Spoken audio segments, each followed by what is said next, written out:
fuck it, we ball becomes far more weighty once we account for the pre-existing axiom that is, ball is life. For the latter effectively transforms the former into, fuck it, we live.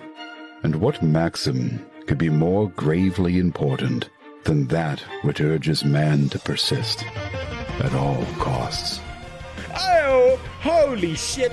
They just fucking ripped her clothes off. Fuck it, we'll do both. I'll use my tongue. I have no idea what's going on. Oh, yes. Yes, brilliant. It's just like a child. All you need to do is beat it hard enough, and it'll work. Oh, yes, Daddy. No, not that. No, that was the wrong one. I know, Fandral. That's the fucking point. What the fuck? Oh, that was... No, fuck you. No. Woman, Don't hurt her! are we back?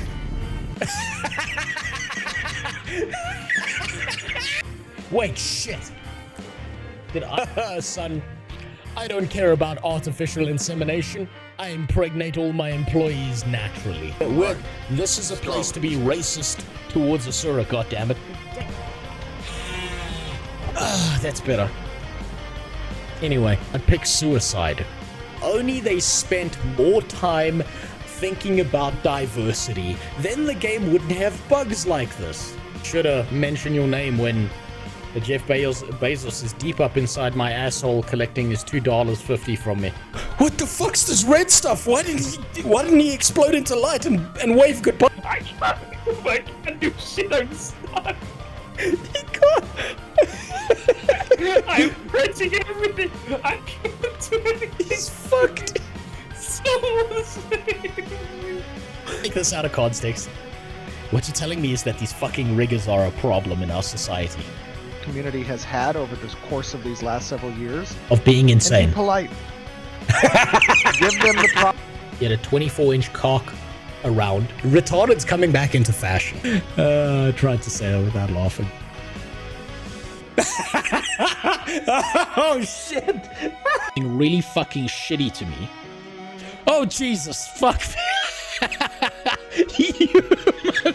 Only the real connoisseurs will understand this one. Fuck them kids. How wide my fucking legs are on this thing. I've ridden a before, it wasn't this wide. His sister drank his ball water. By that same standard, Sawman, you're 100% responsible for murdering ESO. Now, I know that a lot of what I said is very non-acceptable in society and stuff. But there's two things I want you to understand. Number one, a lot of what I do is jokes. And number two, I'm allowed to do these racial jokes because I'm actually mixed race. You see, my dad's white. I wouldn't do that if I were you. And my mother's Italian. Well. You know, once upon a time, when I was a young lad, when I was a little cum sprite, my mom once said the words to me. Life is like diarrhea medication. There's gonna be shit. And I didn't believe her. I really didn't believe her. I thought she was just having a bad day. I'm sorry, Mom. You were right. Man, what a fucking wild ass bullshit week it's been. Another one. So, I've had a fucked up week. My PC is finally burning itself to pieces. I got it working today. On the weekend, or on Monday, I'm gonna have to take it into the Chinese tech priest in my area and get him to say some incantations that keep it going. But until such a time, I want to make something clear. This stream is going to be a little bit different today. We're not going to be playing Guild Wars 2, specifically because I don't want to fuck up my recordings for Guild Wars 2. I want to play Guild Wars 2 and have all my original thoughts all recorded and all set out. I don't want to have this random cutout. So let me point out what's going to happen this stream. This stream is going to consist of 3 parts. The first is, I need your help. I need your help because I've been thinking about it for a while now. I've had some time to reflect while trying to fix my PC. I'm going to open up something in my Discord. There he goes, the man with the world's smallest penis. Anyway, I'm going to be opening something like a channel in my Discord. I'm going to be opening a channel called Clanker Hunters. And what we're going to do is, in that Discord, we are going to be posting people's names. We're going to be naming and shaming as many of these fucking viewbotters as we can. We're going to be looking for everyone in the MMO community who is a big, stinky piece of shit who is ruining streaming by being a gigantic viewbotting pussy. Because these people deserve to be burned at the stake, Faith. It's witch hunt time. So this is how I figure we're going to do this, right? Wait, actually, so that's what we're going to do first. Then there are some actual hopeful things I'm seeing in the MMO community. And it's, man, I can't believe it, but there's a little light at the end of the tunnel. Now, it might be a train coming at us, ready to fucking flatten us. Most likely it's a train. It's not the end of the tunnel. How was your Chick-fil-A? I didn't get Chick-fil-A. We don't get Christianity down here. We get witch doctors and people chopping off penises for invincibility potions. So next we're going to be looking at some videos with some MMO RPGs. And finally, if my stream is still live, I'm going to be taking a quick look in at Ashes of Creation and seeing how it's doing. Because it's been a little while, and I did make a promise to the guy who bought me an alpha key that I would look in on it every now and then, and today's the perfect timing. Now, before we get going, I need to make something clear. This week has been another disaster for me. Man, my nickname might as well be Bad News because it just keeps on fucking happening. So, I want to make something clear to you. These are the things that have gone wrong today. Not today, this week, right? So first of all, this relates to an old story that happened previously. My PC, I accidentally kicked one of these cables and made my PC do a fucking front flip on itself. Since that day, my GPU has been physically cracked, and I've held it together with super glue and wishes. It started sparking this week. I managed to get it to stop sparking. It's working. Also, Tangier's back. So, I know you fuckers are gonna burn that shit out. Filter just sounded the call for all of you to fuck it up, right? But I wanna show you exactly what I'm dealing with here, right? So, let's just pop this off here, right? So, first and foremost, this is my stream PC right now. Damn, hold on, that's low light. Hold on, let me fix that so you can see what the fuck's going on. This goddamn camera's a nightmare. It works half the time, and the other half of the time it's just black and white and doesn't feel like doing anything. I need to go into the software to fix it. There we go. So, this PC, right here, in the darkness, its faceplate is off. That's dented and fucked. And that GPU in there is physically cracked. So I've had to spend the week trying to get it working again. I'm going to be taking it to the Chinese tech priest soon. Now, more importantly than that, I want to show you what my neighborhood looks like. Now, remember, I'll show you what I posted in the Discord, and I was celebrating. I got real comfortable. I thought I was safe because all the fucking criminals were hitting all the copper cables in the other area. So let's just take a look. Let's just take a walk over to that window over there. Ignore the Rusk's box. That thing's empty. That's been there for a while. Right, so I'm going to show you what my neighborhood looks like right now.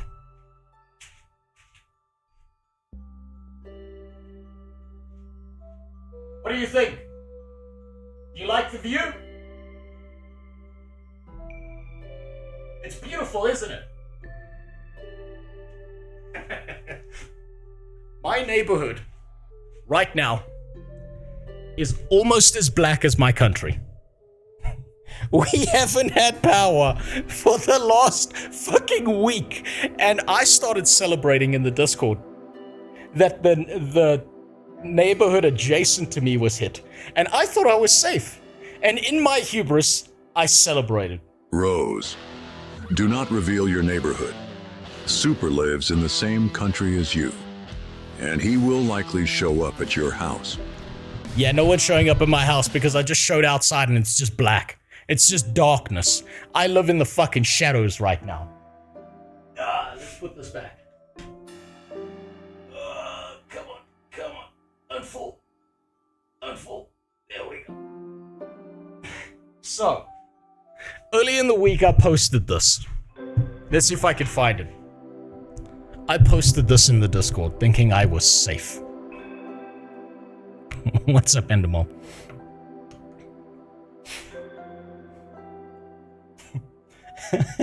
In my hubris, I celebrated. I was having a good time. I was like, thank God, the criminals have finally left my area and they're harassing the neighboring areas. But no, I celebrated a little bit too early. They yanked the fucking cables out the ground in my area. They got me. Haven't had running, so I'm running off of pure battery power right now, right? And my batteries, thanks to the person who used to be living here, who's now gone, kicked out, they fucking destroyed those batteries because the power draw that they pulled out of them fucked up the cycles on those batteries and made them near useless. So at some point they are going to shut out. So this stream is not going to have a goodbye to it. It's just going to shut the fuck down. That's what's going to happen. Welcome to fucking Africa. That's just how it is.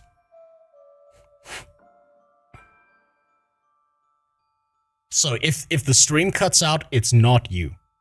It's me. We're complaining about too much black.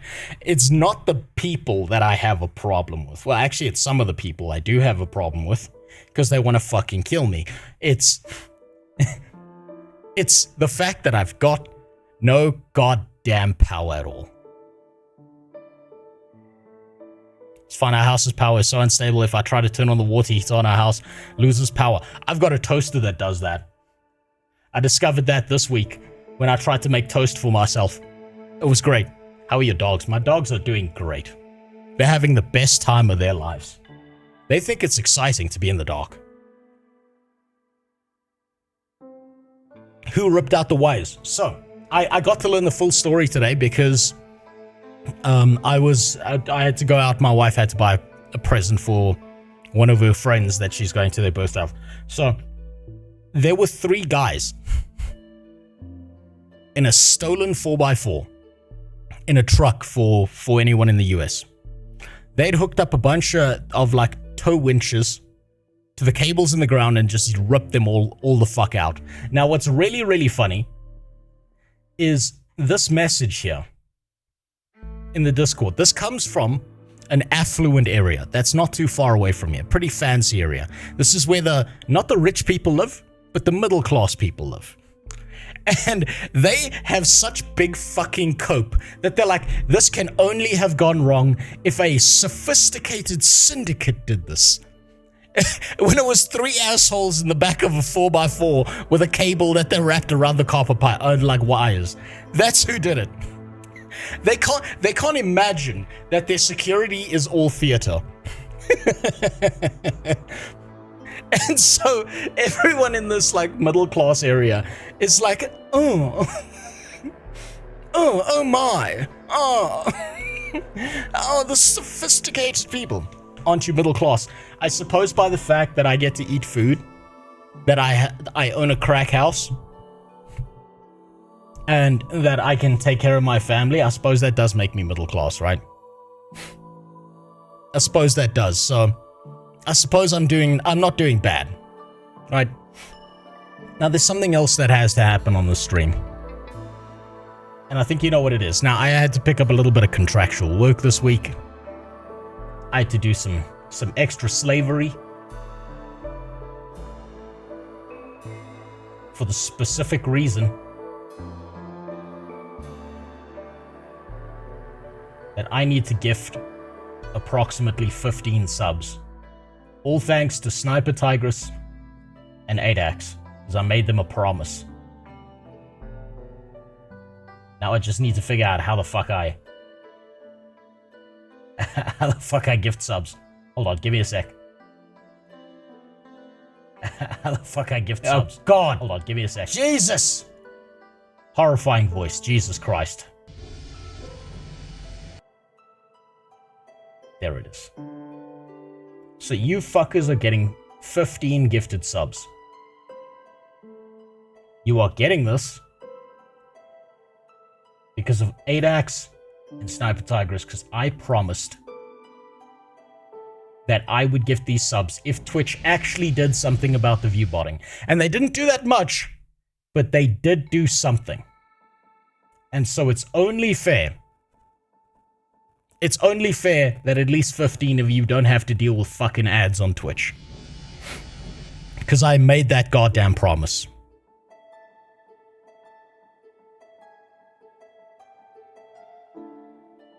So there you go.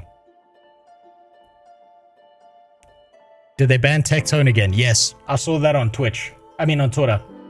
They did ban that guy again, but I mean, big surprise. At this point, it's gone from being like, how dare they, to just being funny. They just smack that man with the ban hammer whenever they feel like it. Someone at Twitch goes on their period and decides it's time to ban Tectone again. And it's probably a dude on his period because he's really, really fucking upset that Tectone exists. I want to say the F word. Where can I get a gay pass? Filter, you've already got the gay pass. You're in the stream. You're gay with the rest of us, dude. You've got it. Now, for those who just subbed, if you did just sub and that wasn't just me, I think that's you, Sniper Tigress, and I saw another name there. I gotta look it up because of all those gifted subs. I gotta just make sure that I didn't miss any of the alerts there. God, where is it? There it is. Yeah, it's Sniper Tigress. It's Rabenstein. And I think I saw another name there. No, I didn't. It was Rabenstein and Sniper Tigress. Thank you very much.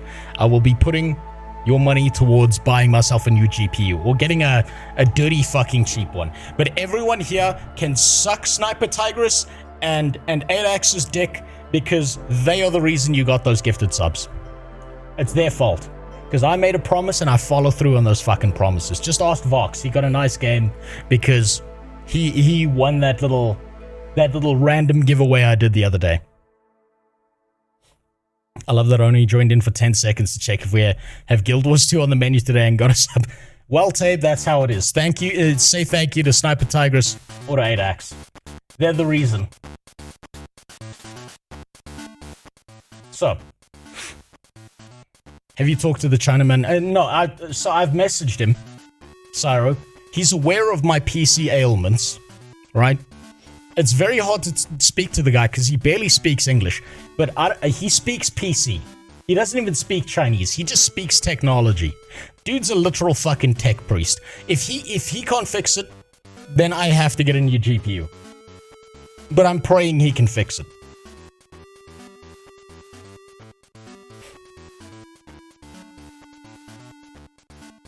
Just wanted to make sure I'll not be on the sucking end. You will be on the sucking end, Rabenstein. Whether you sub by yourself or not. Yuck, yuck, golly. Since Rose said so, I guess I have to give Snipe the old goofy grip. Yep, there you go. You see? Tangier's back. I expect it to be burned out in a few fucking seconds. That's just how it is. Have you queued up internet commitment comment etiquette? Delete Roblox? No, I haven't. Faith. But I'm happy to look into it. I'll tell you what. I'm gonna be honest with you, Faith. The pedophilia shit in Roblox, on YouTube in general, it has like a personal effect on me. 1080s are 2.9. No, I've been looking, Vox. I've been looking. I want to speak to the Chinese guy who usually repairs these things for me. I think he may have a shitty junked 1080p 1080 card that he can just give to me. I'm gonna beg him for one. Otherwise, I'll pay a lower price for it because I'm a returning customer because I keep on having things that are fucked up. You're familiar with internet comment etiquette with Eric? No, I'm not at all, Faith. Put it in the Discord. We will take a look at it. So, before we get going today, this is how I'm looking at things. We're going to start something called the Book of Grudges. And thanks for the follow, Silver Whip. We're going to be building out a Book of Grudges over time. Now, I'm going to try and get other streamers involved in this. I'm going to talk to to Blue Squadron. I've spoken to Sawman.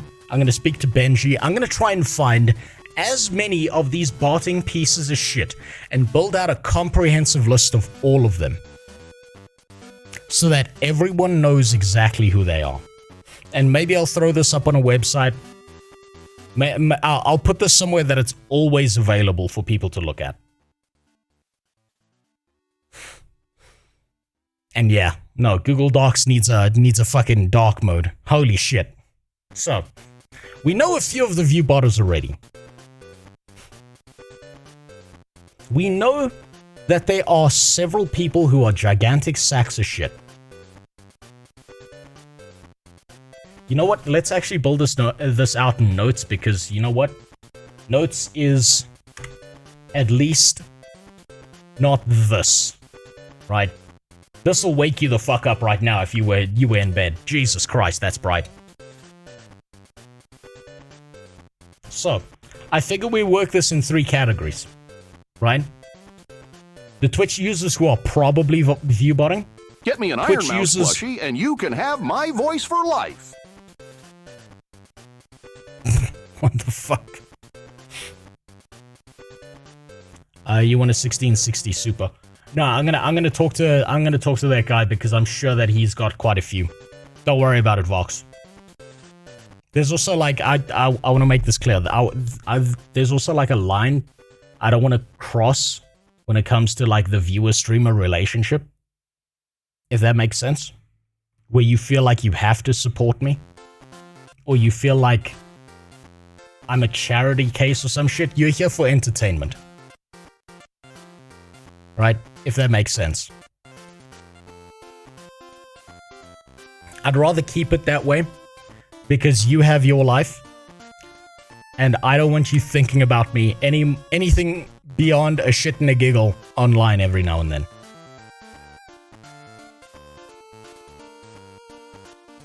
I really I have hesitations about the entire parasocial streaming thing. If I'm gonna be honest with you. I think it's fucking weird. I don't have a problem becoming friends with someone through my stream. I've done that several times already.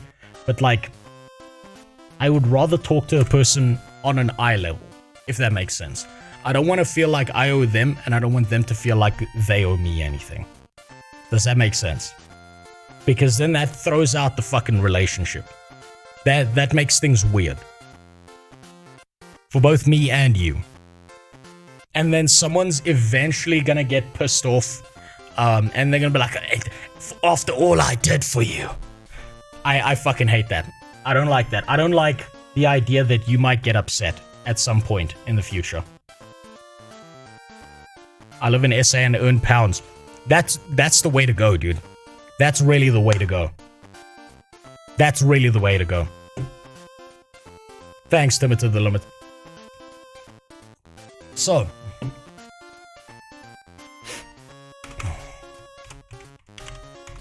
We'll start here. What are my targets? for hunting some clankers down. First targets are everything in the MMORPG community. And I'm going to tell you why. I noticed something very, very fucking suspicious. Because I've been digging into this a little bit more. I want you to take a look at this and tell me if this seems natural to you. If we go to games, right? World of Warcraft is number 6.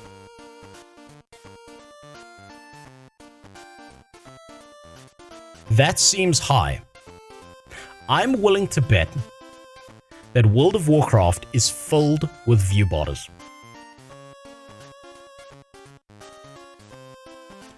Most just chatting influencers. Yeah, no, look, it's mostly titty streamers, let's be honest with you.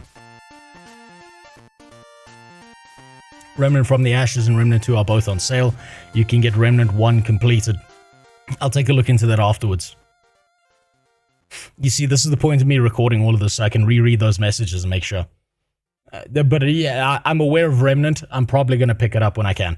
So, this seems suspiciously high for me, especially with the general decline in interest that I've seen from World of Warcraft. Another thing that seems suspiciously high to me is old school RuneScape. And if we go to the third page, Black Desert Online. Now we know for a fact that Black Desert Online has a bunch of people botting in it. I know because Blue Squadron made an entire 3-hour video calling these fucking people out. Lost Ark? That's a little bit suspicious to me as well. Albion Online? Same thing. I don't understand how there can be so little interest in the MMORPG gaming space, and there be so many MMORPGs that are in the top 100. And for reference, in Guild Wars 2, where we know that most people aren't botting, you barely break the top 100.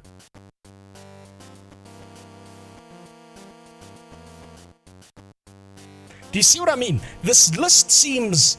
it seems off, right? It doesn't seem right. Something seems just real fucking strange. OSRS is hitting peak player. Yeah, but is it peak player count or is it peak viewbotting count? That's what's suspicious to me. Guild Wars 2, for all its interest, barely breaks the top 100.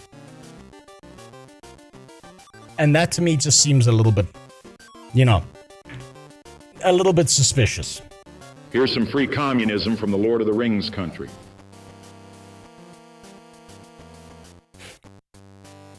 Here's some free communism from the Lord of the Rings country. Oh god. If this is like one of those backwards links that takes me back to Warframe, I'm going to be very upset. I've got Lord of the Rings online. Don't you worry. I've got this game. I've got this lined up for something I want to do with it in the future. Now, something seems very, very fucking off about this list. Right, I don't know how Cyberpunk is still this popular. After people have played through it a million times. Palia seems strange. PUBG is still up there. That makes sense to me. Destiny. Now, I don't know if this... I don't think this is the MMO. I think this is another game. But do you see how something seems very fucking contrived about this list? It doesn't seem right.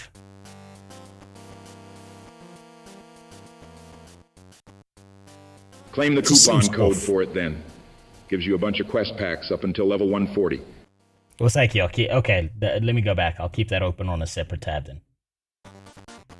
Thank you, Jimmy. I'll keep that open on a separate tab. So, I'm going to start looking into the people who play these MMORPGs. We're going to start small.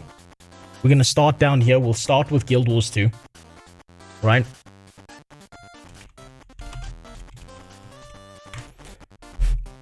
And I think we know a little bit about the space. Who are the people who are most likely to be viewbotting? I would have said Valen before, but he's given up. He's not there. He suspiciously just vanished just before the viewbotting stuff happened. Next person, probably Nike. I can't remember if it's 2Ks or 1.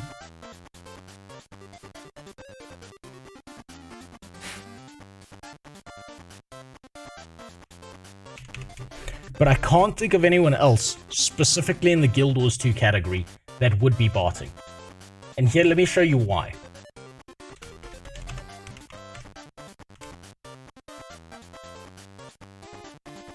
If I go to the Guild Wars 2 category, it makes sense to me that the views are pretty high right now because there's drops. New beta release, people are testing out the specs. It makes sense to me that Fandrel's up there because he knows way too much about this fucking game. It makes sense to me that Loranity's there, but look at the numbers. 600, 400, 100, 100, 56, 56. If you're gonna viewbot, why the fuck would you not bare minimum viewbot 500 people?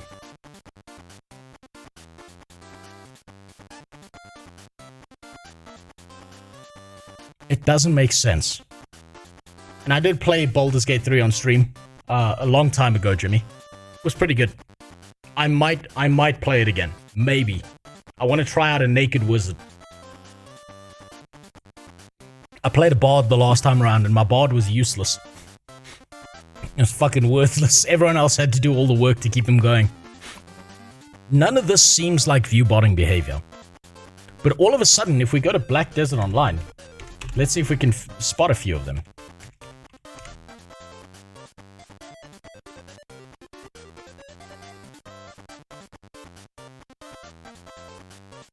Do you see here?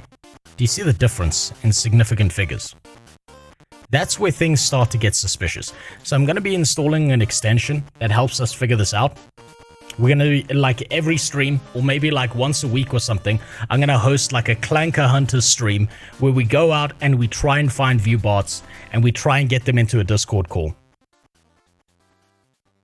Because I think that would be really, really funny to watch them squirm.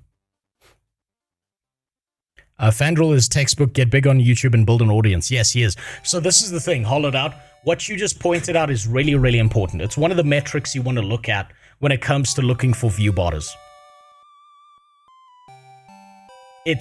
You want to look at their YouTube versus their Twitch. Because no one blows the fuck up on Twitch without having blown up on YouTube at least a little bit.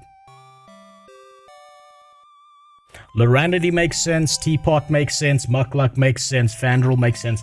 They all make sense because all of them are big names in Guild Wars 2 on YouTube. You use Firefox, no, I use Brave. I got tired of trying to set up Firefox and having it break on me so many times. Every week, so every stream. For fuck's sake, Skeet. If I can just get a stable connection, if I can get my power to not shut off, and I can get my cracked ass GPU to work, then yes, one stream a week, basically.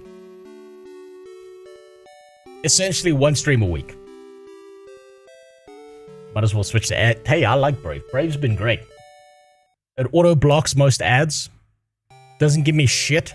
And every time I want to update it, I click a button. And that's it. It's done. It's been nice. It's been real nice. I need simplicity in my life. I don't have time to think about a whole bunch of other bullshit. Now, here's another thing that makes me really, really fucking suspicious, right? Now, they're not online right now. But I've noticed a lot of viewbotting happening in New World. Redbird, Baggins, any big New World streamer seems really, really fucking suspicious to me. Because no one watches New World through YouTube anymore. And think about the player base to viewer ratio. Having 24 viewers in New World makes sense.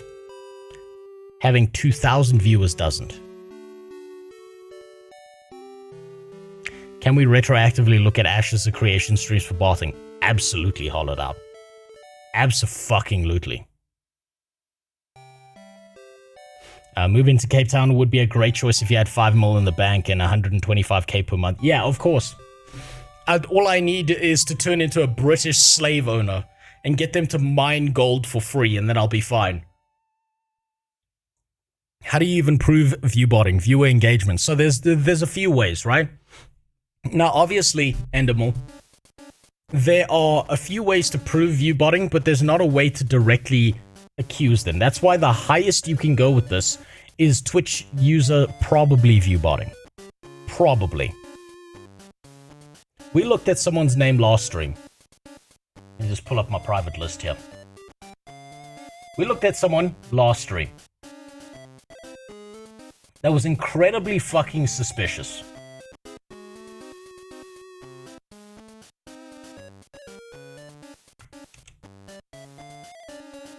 Here we go.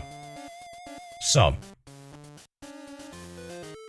let's take a look at this streamer right here.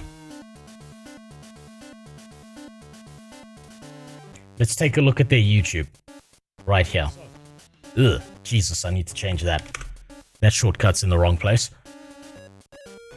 You're telling me someone with 1,000 subs on YouTube consistently pulls 500 viewers. Consistently.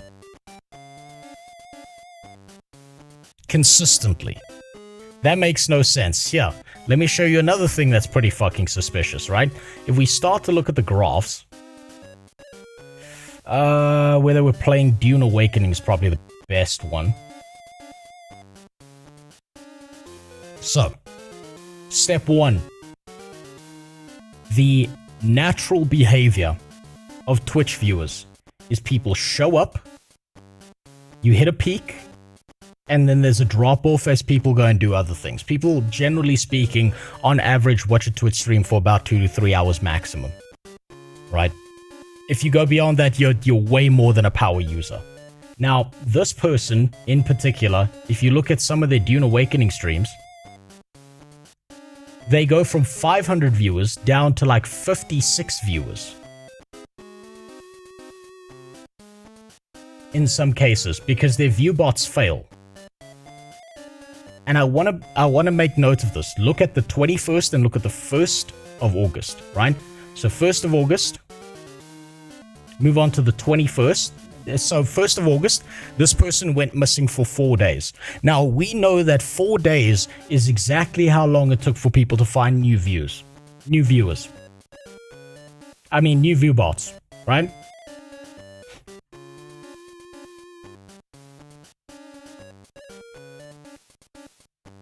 Let's see if we can find it here. Here's another thing that's incredibly fucking suspicious. Right, let's go back to this one here. This one's a better example. This is incredibly fucking suspicious because you see how it looks like a square? Why is this person always above 500? Always. From beginning to end of stream. So a person like this shows very obvious retarded behavior when it comes to viewbotting. There are signs that we're looking for, right? Suspicious graphs, low engagement on YouTube, slow moving or non-existent chat, and strange like population viewer behavior, right? I want to see if I can find it somewhere in here. Somewhere in here. Is there one chart where they just lose all their bots all at once and it goes to like 56 viewers? I showed it on the previous stream. I can't remember which date it was. But this kind of shit right here? Whoo! Ooh, is that suspicious?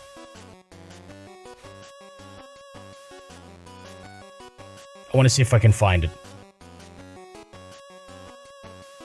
Go from the 14th to the 29th. I want to see if I can find the one graph, just to show you what I mean. It's here somewhere. I know it's here somewhere.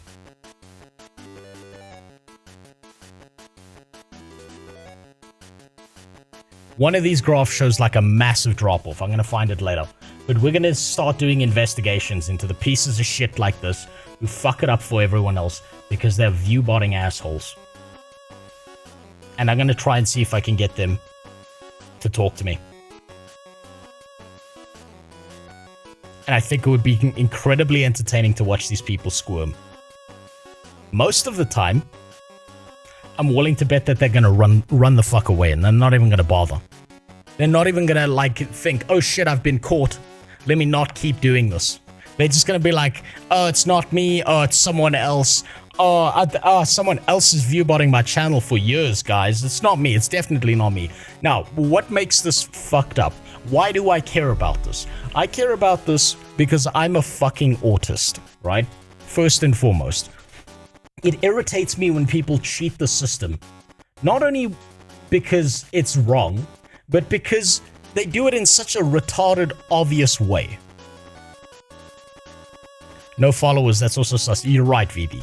So, low followers, low chat engagement, no engagement on YouTube, consistent streams that always hit the same numbers over and over again, horizontal graphs that are always bouncing off of a lower bound and never going below it. There are so many of these fucking rats out there. Why risk it? Eventually AI or something like that will figure it out and they lose everything. I'm not risking anything. I would be risking something if I was a big streamer taking a shit on a bunch of other people, but I'm not. I'm a literal nobody. That's why I think I'm in the perfect position to do this. I don't go after titty streamers for viewbotting. You'll have an army of incels after you. Faith, that just makes it funnier to me. You think... Yeah, this is the thing, Faith. I got death threats for saying Guild Wars 2 is pay to win. Do you think I'm scared of an army of incels? I know what they'll do.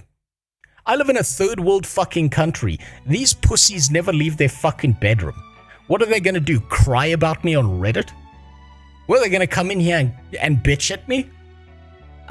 I'll have a laugh at that. I spent a whole afternoon reading through all the death threats I got from calling Guild Wars 2 pay to win and having a good laugh at it.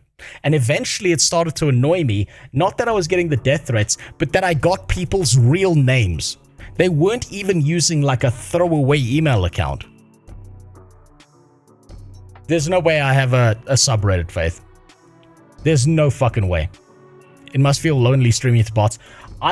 This is the thing. Lucid state of mind. I think to a normal human being, if there's a streamer who's getting viewbotted by someone in their community, that fucks with their mental because they're trying to be an actual streamer, some retard is botting them, and then they feel bad, right? And it fucks up their mind. But I think the people who are viewbotting themselves know exactly what they're doing, and they don't give a fuck if they feel lonely or not. They give a fuck about making money. They give a fuck about pretending that they're popular. Think about it this way. There's a few people who come out of school, right? They come out of high school, and they go get a job, they go to university, they study, they do whatever the fuck. There's always that group of people where everything is a fucking popularity contest, and they don't care what they have to do to be on top, because they are so deluded that they will pretend they're on top and feel good about pretending about it. So they don't give a shit. Because to them, they love pretending that they're still popular. Because they never left that high school mentality. Case in point, do you want to see the biggest high school event of I want to relive prom ever?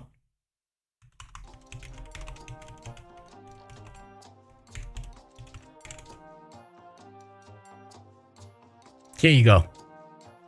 You see this shit? You see the streamer awards? This is just people trying to relive their high school days because they didn't get to be prom king or queen.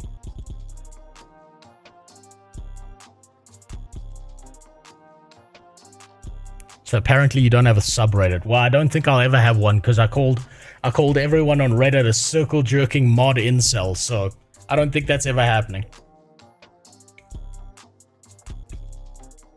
I hate this idea that people are like digging for fake engagement. And I'm going to tell you why I care about this. Joe, you might just want to refresh because I don't think it's me on that one. I'm looking at my bitrate. It seems okay. I didn't even go to prom. I hate my high school and most of my peers. Or why would I want to be around people I hate? Yeah, but that's you. right? These people are embedded in the idea that popularity is their identity. You know how there's a bunch of people who are fucked up in my generation who, instead of learning how to be a human being, they made their gender their identity, or they made some political standpoint that they heard from a magic guy on a box on the TV. They didn't think critically about it at all, and that became their entire identity. For most people in my generation, they never figured out how to be human beings. And so they made something else their identity, because that's just easier. From the moment I understood the weakness of my hair, it disgusted me. I craved the strength and certainty of baldness. Yes. I aspired to the purity of the blessed dome. It's beautiful, Your isn't it? kind cling to your hair as though it will not decay and fail you. One day the crude biomass you call a hair will wither, and you will beg my kind to save you. But I am my hand just already shifted down to the saved, bottom of my for face. the bald is immortal. Even in death, That's I right, serve the rose. That's right, burn out that free TTS, you fucker. Do people even watch the Stream Awards? Yes. Chance, sadly, I'll admit this to you, Chance, because I don't think I have anything to lose here by admitting this to you. I was enough of a fucking retard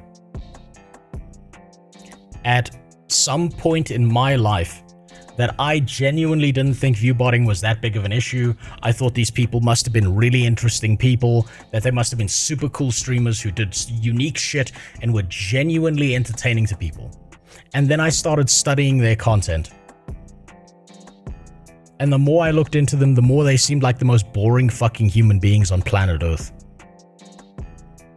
And I couldn't figure out why the fuck these people had gigantic viewer counts.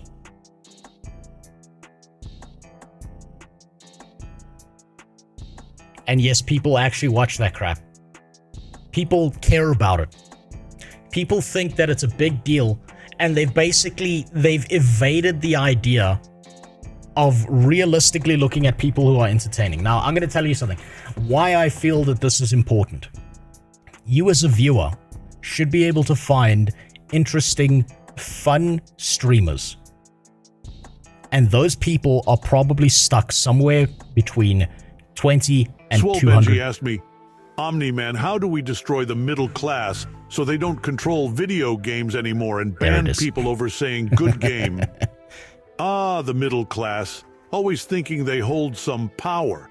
But here's the thing, they're insignificant in the grand scheme of things. If you want to change the way they influence video games, I love how I got the TTS back and you just immediately start fucking abusing it, all of you.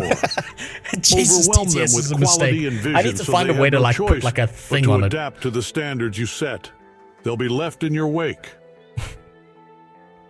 I'm willing to bet that all of you would be probably watching some entertaining streamer who's somewhere between 520 viewers, who does fun, unique shit, and he or she has zero motivation to keep going, because they keep on thinking no matter what I do, I get nowhere.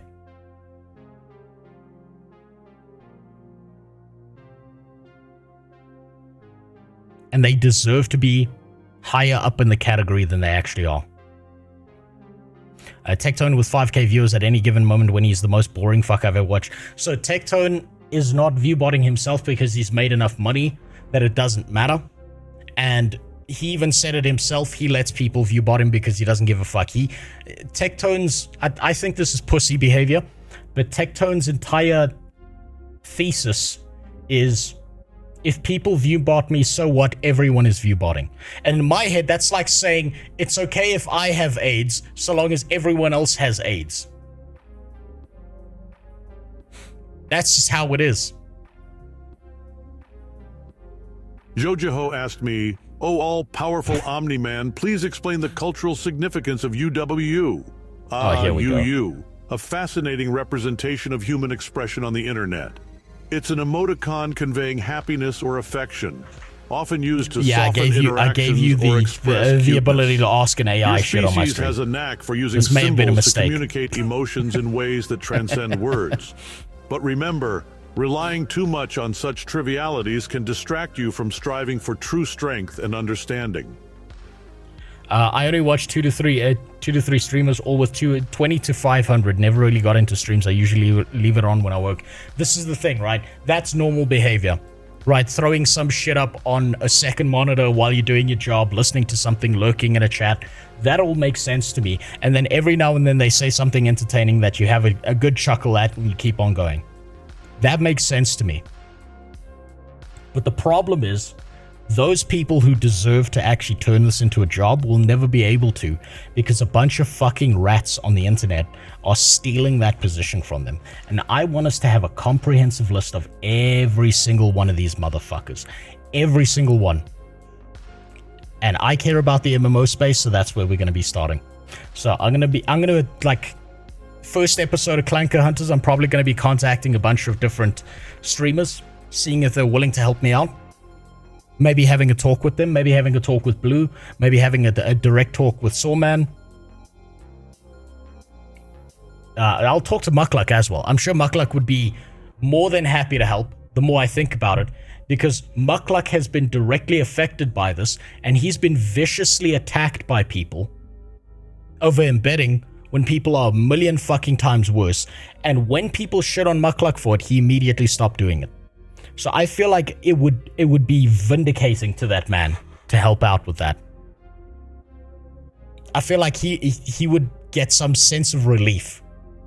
Because I'm gonna be honest with you, I think someone like Muckluck should have a higher viewership than he does. And he's never gonna get that. I think that Blue Squadron should have a higher viewership than he does. And he's never gonna get that. I think actually fun, entertaining streamers who say funny shit and do funny shit deserve to be at the top of the category. Call me an idealist, because I fucking am. It's sad some streamers obsess over view count, despite earning thousands of dollars a day, having huge fan bases to avoid being called. This is the thing, Filter. It's one of the worst things imaginable. This is how fragile these people's egos are. You can have 5,000 viewers, and if your previous streams had 10,000 viewers, all of a sudden everyone's telling you, man, you fell off, but you're one of the biggest people on Twitch. And if those are 5,000 real people, you haven't fallen off, but it sure as fuck feels like it, and it fucks with people's minds. I feel like Blue Squadron is a bag-talking loser, and so is Muckluck. Well, I don't care about that, Benji. I care about, do they care about the same thing that I do? Do they care about there not being viewbots on Twitch? Because I do. I don't care about their personal opinions. I don't care what they do on their streams. I care that they don't viewbot. Because I might not find it entertaining, you might not find it entertaining, but someone does. I still have trouble understanding why people watch VTubers. And also the VTubing space is a fucking nightmare, right? But there are people who genuinely enjoy watching VTubers. That's their shit. And just because I don't get it doesn't mean that other people can't have that thing.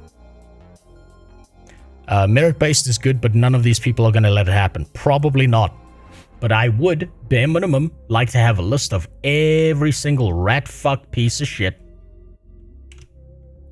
who's doing this, so we can start pointing them out. And I'll build a nice big list. I'll put it online. I'll post it somewhere. I'll put it in other people's Discords. I want everyone to know who these fucking assholes are.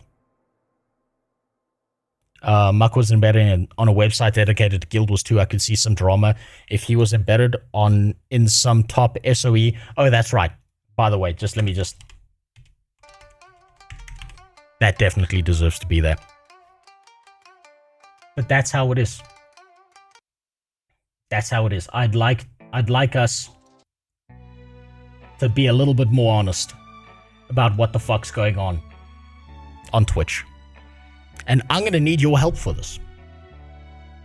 I'm genuinely going to need your help for this. Because you guys are viewers. You guys are people who watch streams. You guys will likely know someone, or likely have come across someone, even at a glance, who seems incredibly fucking suspicious. And I want you to be able to put their name there so we can investigate into them. Because if you've got that, like, you know when you get that thing where you get that, like, something feels off feeling in your head about someone, I'm willing to bet you guys have a better sense of that than me. Because I'm very naive about this. I'm gonna be honest. Fuck, at some point I liked Pirate Software. At some point I liked Dr. Disrespect. At some point I liked Kai Cenat. I thought they were doing cool shit. I thought, damn, I must just not understand the culture. Then we find out they're just a bunch of viewbotting fucking rats. And I would like to see the rats scurry. I have to ask, is it the streamer's fault or the sponsors that always wants more, and it becomes impossible to get the numbers they want? Then they don't want to pay. So I think they actually fuck it up for everyone else, right? So it's likely the sponsors, it's likely the companies behind them, it's likely whenever there's an event running that someone's viewbotting that event to make the event look more popular than it actually is, when it's 100% not. The Streamer Awards that I just pulled up there, do you think that wasn't viewbotted to fucking shit? Of course it was. I'm curious how groups started big on YouTube, then came to Twitch. Fall on this: Jesse Cox, Jacksepticeye, Yogscast. So Jesse Cox, I know he was he used to do shit with Total Biscuit, so I can believe that he wouldn't need to do that. Jacksepticeye, he's been on YouTube forever. Yogscast, I'm not sure about. But the point is this: there are people who are never going to get a sponsorship deal who fucking deserve it. And when the sponsors find out how many fucking viewbots there are on this platform, on Twitch in particular, all that sponsorship money disappears. And then the guy who actually deserves it, not me, but someone who actually does events and does interesting shit, maybe hosts tournaments or whatever the fuck, who actually deserves to get a sponsorship, he's fucking struggling to pay his bills. He can't keep his lights on. He's fucking giving up on streaming because he's feeling fucking suicidal because he can't figure out why he's putting in all this effort and energy and never getting anywhere.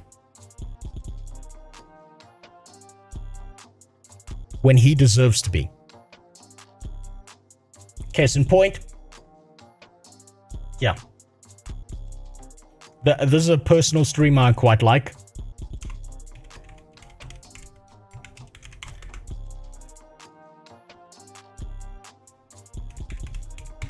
I think this guy should be far more popular than he is.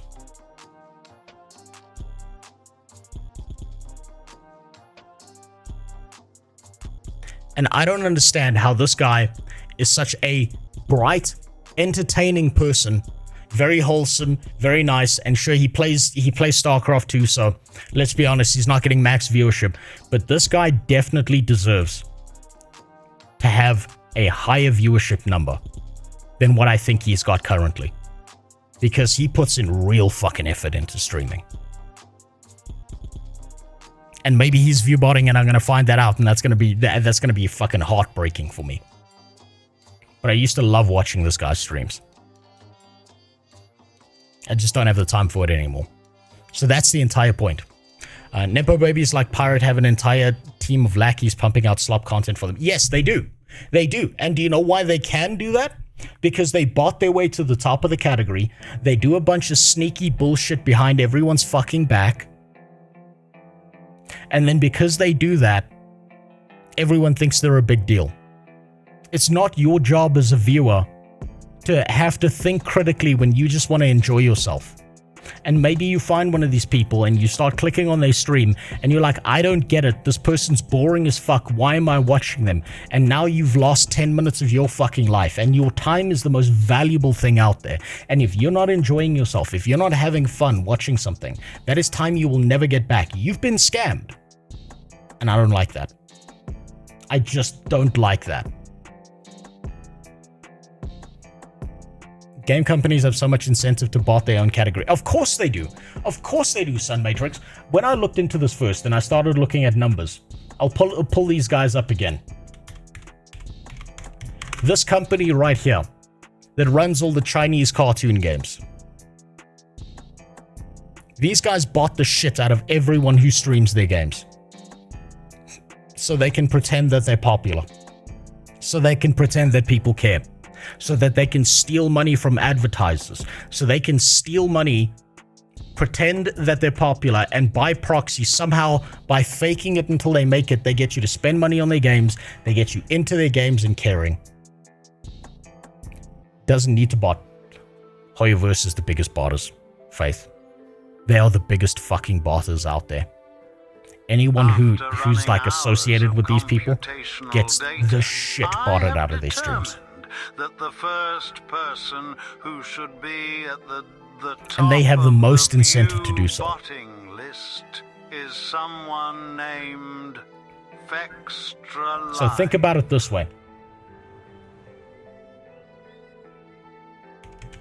Think about it this way.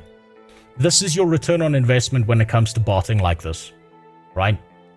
You are Hoyoverse. You have your in-game revenue over here. You have streamers playing the game over here.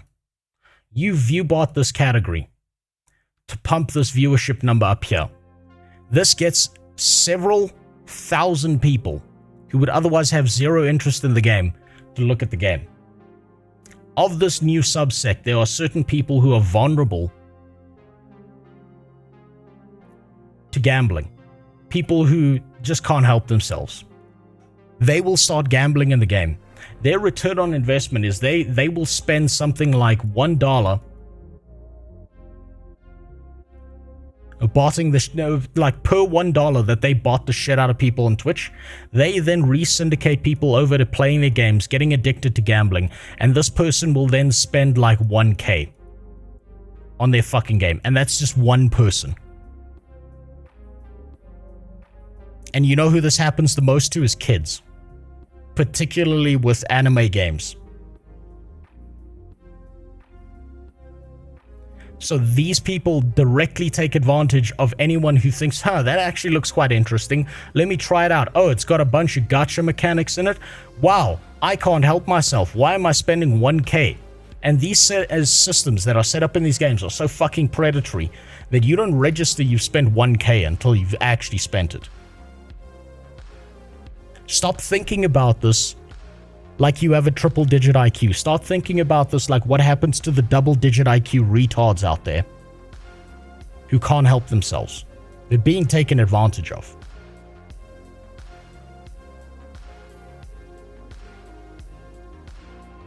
Guild Wars 2 is going to be on Monday, likely. Memories. Today, my stream's going to cut out early because there's no power in my area. I'm running off of batteries, and my batteries will die at some point, memories. That's why I don't want to, like, start playing Guild Wars 2, and then it crashes out on me and I can't do anything. That's why we're going to take a look into Ashes of Creation today. Because I don't give a fuck about Ashes of Creation, if I'm being honest. I just want to take a look in on it. Don't their video ads even say a thing like 10 billion views on Twitch? Yes, they do, Rosario. They say, oh, we've got billions of views on Twitch, billions of views on YouTube. Oh, we've got so many players playing the game. How many of those people have been fucking scammed into that game? How many people have been taken advantage of because they're susceptible to addictive behaviors like gambling?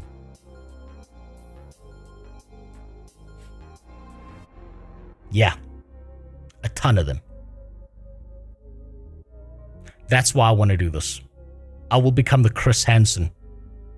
No, I'll never be Chris Hansen, let's be honest. That man actually knows what he's doing.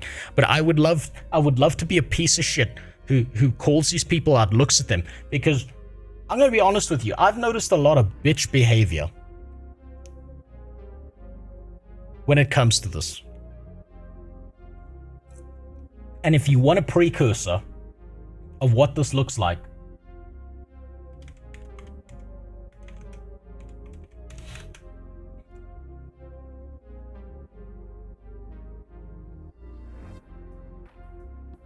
let me find it.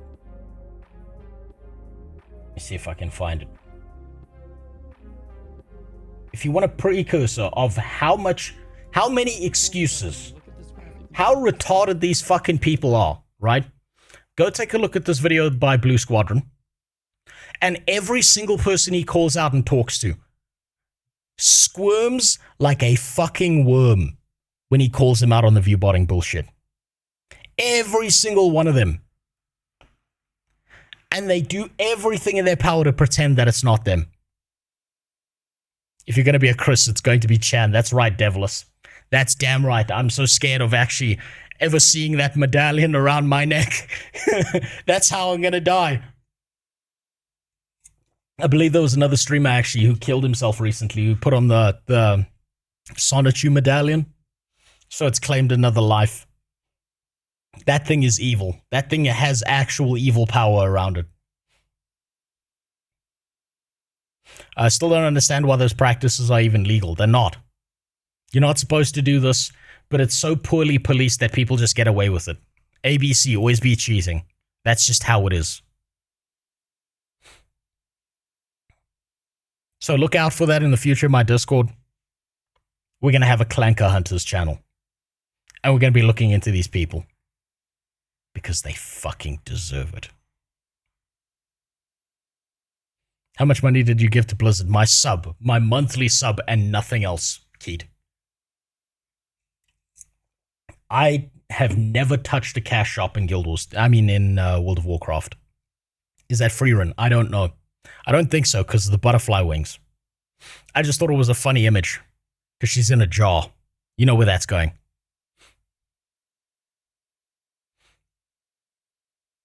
Now then, let's move on. That's just a precursor to what's going to happen in the future. I think it'll be funny to watch these people squirm, if anything else. More importantly than that, I just saw a wave of new videos about MMORPGs coming out. And we're going to start somewhere special today. I have a special connection to this game that we're going to look at first. Blue Protocol. It's like a new age porno. Clanker clappers. That's what the kids are calling it. What the fuck does that even mean? Wave, lol. Yes, a wave. No, not a tidal wave. More like a ripple in a pond, Faith. So, a long time ago, I used a VPN, got myself onto a Japanese server and started playing Blue Protocol. And I'm going to be honest with you, it was dog shit. I made an entire video talking about how much dog shit it was. Now, Blue Protocol disappeared, never released, vanished for a while, is no longer being published by Amazon Games. They censored their game in the West. They did a whole bunch of manipulative shit, botting included. And now they're back. Now they're back. I'm genuinely interested to see what people think of the new version of Blue Protocol and if it's going to be any different than what it was when it initially released. And I'm more than willing. I am more than willing to change my opinion on Blue Protocol when I do get the chance to play it. I believe it's releasing in October. And I want you to take every video we see with a pinch of salt, because I'm willing to bet that all of these people have been paid to talk this game up.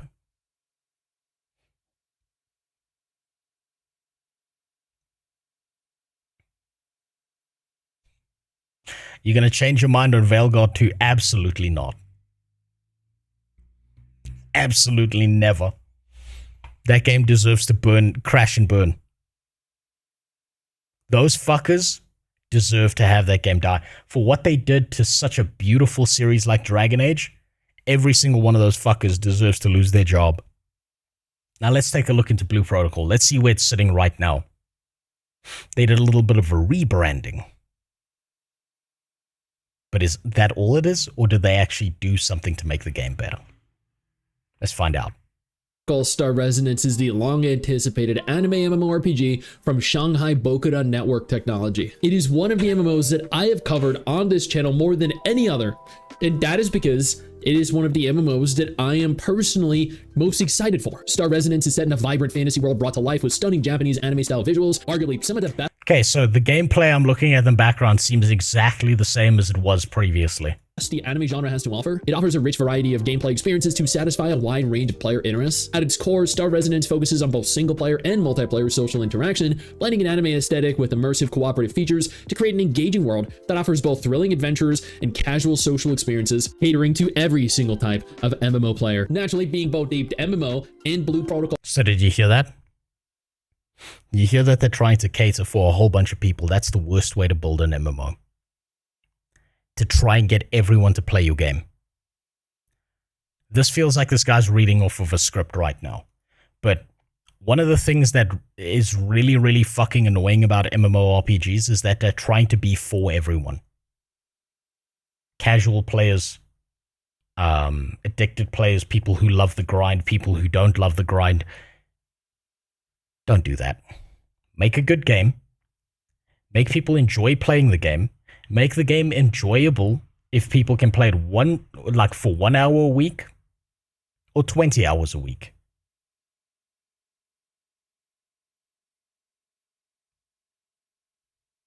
But this shit?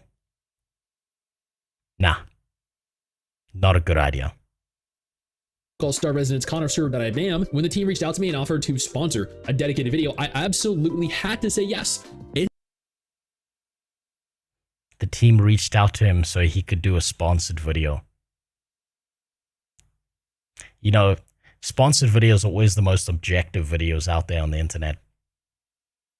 People always tell the truth when they get sent money by the company that they're sponsored to do a video about.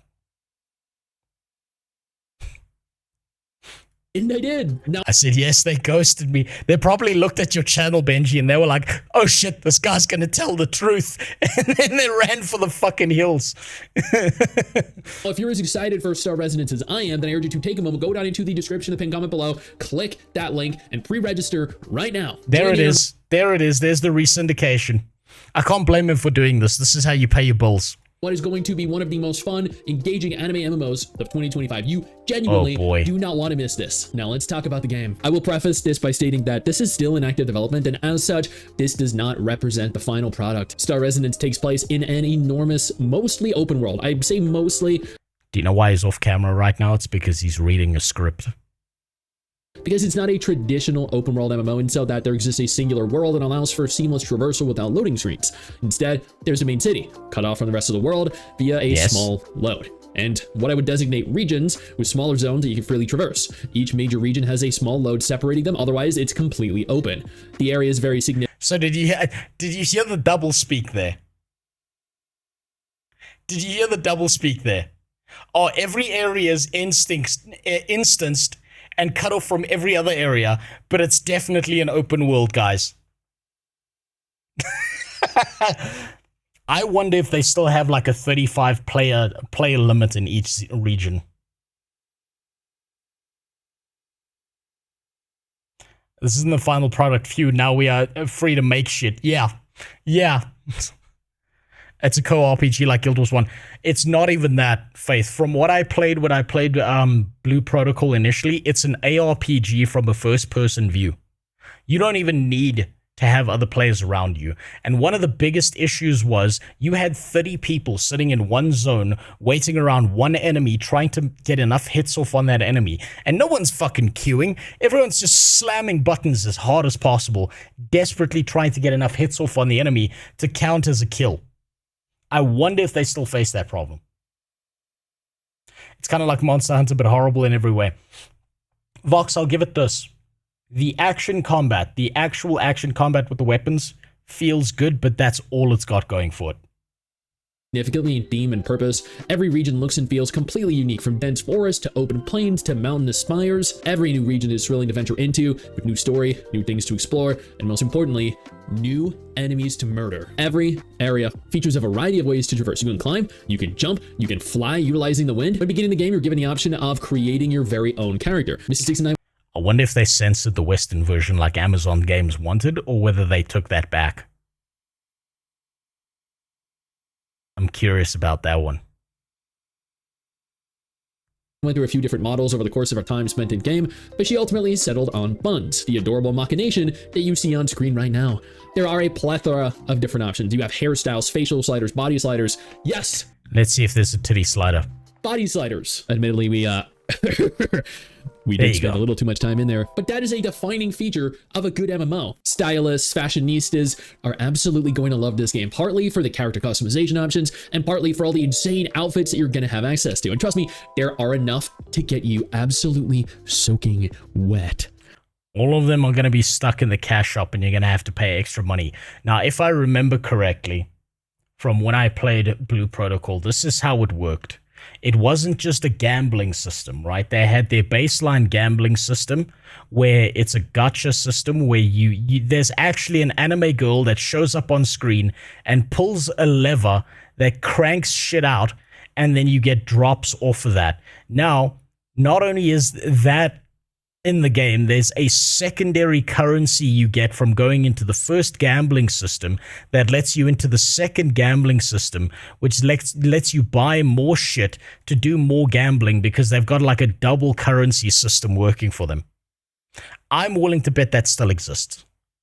I'm willing to bet that if you want something in this fucking game, you're going to have to spend thousands of dollars in order to get it. Then you select your class. I opted for the Heavy Guardian because tanks were always in need, and honestly it meant that I would be able to not only clear content without issue, but also get instant dungeon queues. And also, you get to use It's not that important. The Holy Trinity in Blue Protocol, at least from the baseline game, was not that important. It's a Korean MMO, right? It's a Japanese MMO, Faith. So still squinty, just different kind of squinty. That as a weapon, I have no idea what that actually is, but stabbing things with it is a lot of fun. Speaking of stabbing things, combat in this game feels great. It's fast, it's fluid, and most importantly, it isn't tab target. Rather, it is full action. What he's talking about now is actually the best part of this game. The action combat felt good, but that's about it. Combat. You move seamlessly, you dodge effortlessly, and utilize a selection of abilities to mow down enemies. The Heavy Guardian was admittedly pretty fun. Normally I'm a fan of mages, but every now and then I tend to dabble in melee. In this instance, neither Mystics nor I were disappointed. It might be classified as a tank, but that in no way inhibited its ability to destroy enemies, both out in the world. So you see that? What he just said? It doesn't matter if you're a tank or DPS, it just matters how much damage you do and whether you can knock this bar down in time. That's all that matters. Every single time I went into an instance with other people when playing Blue Protocol for the first time, you just fucking bum rush the enemy and try and destroy them as quickly as possible. No one gave a shit about tanks and healers. Or in dungeons. If I happen to grow bored with my current class, however, then I can respec at any point in any other available class at the click of a button, making it easy to fill any role at any time. This alleviates monotony and reduces the tedious nature of re-rolling alternate accounts with other classes in the off chance that you're required to swap. You have access to your single class by default, with additional class changes made available later in the game. Everything all in a single character at any moment. That is what I love to see. Tank, give me a sec to swap. Support, I got to cover. DPS on it. As an addendum, individual talent trees allow for players to... So essentially, there's no unique class identity. ...further customize their class, leading them a lot of... Okay, that looks better. That talent tree does look a lot better than what it did previously. Combos, providing a significant degree of class depth. I love when games allow you to make a class your own. I remember when I used to be capable of making constitution DPS builds or high strength tanks. Yeah, that really messed with people. In terms of content, there's the main story. I was pretty taken aback by this. Admittedly, it was a lot better than I'd anticipated. The game has a core cast of characters that operate alongside you, that propel you forward through the world. There are real villains, and we're not talking the generic kind found in a lot of other MMOs. Star Resonance has legitimate bad guys that kind of compel you to learn more, that integrate themselves into the story and enthrall you in what's being told. The longer we played it, the better it got. I can name on one hand how many MMOs are available right now that have a narrative worth sitting through. I'm glad that this is one. Okay, so I really feel like he's reading off of a script. So for people who don't know, this is the story of Blue Protocol, right? You are thrown back in time or forward in time or whatever the fuck to a different time period, you become the slave of a 1,000-year-old little demon vampire girl who's definitely over the age, and you can tell because she's an alcoholic. She's a child, basically. Quite literally, it does feel like a Genshin Impact clone. Is the story good? 5 out of 10. Barely worth remembering.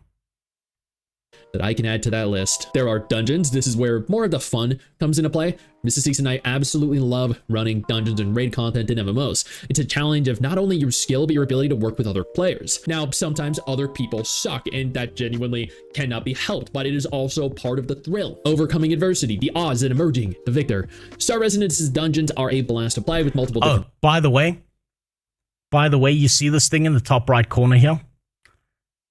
I don't know how this works now, but when you were playing Blue Protocol back in the day, you got a 30-minute timer to beat all the bosses. And you could solo dungeons if you had enough gear and your level was high enough.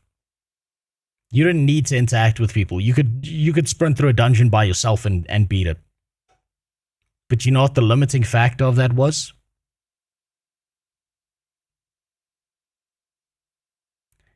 It was, do you do enough damage to deal with the health sponge bosses? Because the way they prevent you from doing these things by yourself is if you're a low enough level and something is a high enough level, there's a timer that'll kick you out the dungeon before you beat it if you have the skill to beat it. And also, if that range between high level and your level is big enough, you do 0 damage to that enemy. So it doesn't even matter if you're skilled enough to do it by yourself. You will not spend 30 minutes beating a boss or an open world boss or anything like that, because the game will tell you, Lamau, fuck off. I don't care how much skill you have. You're not beating this boss at your level. Which is incredibly disappointing to me, because it means the game is punishing you for being more skilled than other players.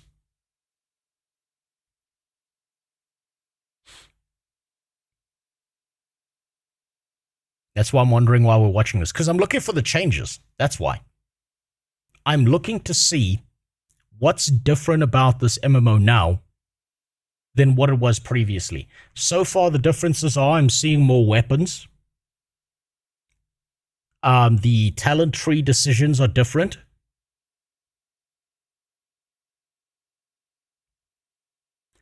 And that's it. And maybe there won't be censorship in the Western version. Maybe. Blast to play with multiple different difficulty levels, normal, difficult, and master. Every dungeon varies significantly in tone and setting, but the objective remains the same. Make your way through an intricately designed instance, surviving waves of enemies, traps, and other obstacles, and then engage a much more threatening and difficult boss. The diamond vaults are also doable, which is essentially a tower where you can advance to 60 floors, either solo or co-op. After completing 4 floors, the final floor will be a boss fight, and you'll achieve various different rewards.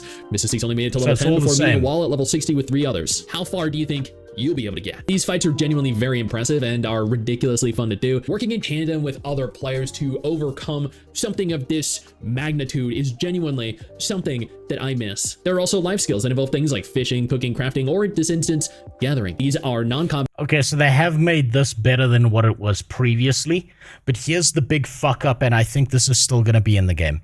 Crafting is directly affected by the gacha system, right? And there used to be certain tickets you had to be able to get in order to roll on a weapon to maybe get the stats you want. And if you didn't have one of those guaranteed tickets, you'd be rolling on a weapon forever, not realizing that you're never going to get it until you get one of those tickets that you buy out of the gacha system. Combat activities that allow players to engage with the game's world in a more relaxed and creative way. These skills enhance gameplay by providing resources, items, and customization. Oh, okay, shit, that's different. Okay. Previously, this game was so dog shit that it didn't even show, like, what you were gathering on the ground. What you were gathering on the ground was just a shiny little fucking light. So they made a mild improvement when it comes to this. Options that complement combat and exploration. The materials you acquire are used to craft items like potions, equipment, or consumables that aid in combat or provide. Also, yes, I agree with you, Rosario. This feels 100% scripted. other benefits. Life skills offer a break from combat, letting players engage in relaxing activities that aid in adding depth to the MMORPG experience, allowing you to enjoy the game's vibrant world in a more relaxed, non-combat context. Star Residence has a unique housing system that allows players to claim and personalize their homesteads in the game's world of I'm so fucking sick of housing. I'm so fucking sick of a two-decade-old system being thrown into every single MMORPG and people pretending like it's something new. WoW is doing it now. Blue Protocol's biting off of it. I'm gonna be honest with you. I did not expect this response right here. I did not expect this many people to like this tweet. This shit blew the fuck up when I made this tweet, and I didn't expect it. Player housing is a near-worthless, copium-laden game mechanic that more often than not removes the multiplayer aspect of the game. Removes from the multiplayer aspect of the game more than adding to it. 300 fucking people like that. 300 people like that. That tweet doing numbers. This deserves time in your stream. Yes! Yes, Faith! Let me show you why. Let me show you exactly why. This is so exciting to me. I'm going to show you exactly why. Where is he? Where is he? I'm going to reveal to you exactly why I'm such a vindictive little shit. Right now. God damn it, if this page would fucking load. I'll show you afterwards. If this page ever goddamn loads. Ragnas, players can acquire their own personal living spaces, which serve as customizable areas separate from the open world, acting as a private hub for you to relax and express your creativity. Unfortunately, we did not get very far when it came to the actual customization of the home, but it lets you decorate your space with various items, furniture, and cosmetics. This allows for even further customization, enabling you to create unique environments that reflect your style or preferences. It's integrated into the game's broader systems, complementing life skills like crafting and gathering, providing further non-combat activities for more casual players. As an additive, you can invite friends to your lot, showing off everything you've attained in your adventure thus far. There are a ton of mounts and outfits for you to obtain if you're a collector like myself. There's nothing quite like strutting around the town on either a rare mount or that difficult to obtain new outfit. Every MMO player knows that fashion is the true endgame, and both mounts and outfits allow for you to truly express your inner, well, you. You can customize your character. Yeah, okay, it's finally loaded. Let me show you why. What is good, guys? I have a vindictive, mean fucking streak going through me. You see this motherfucker right here? You see this asshole right here? 1 year ago, this man reacted to my video, and you know what he said? You get bored, and you go back. That is, of course, novel. I assigned to blue Where is it? After getting absorbed. Fuck. Here we go. Here we go.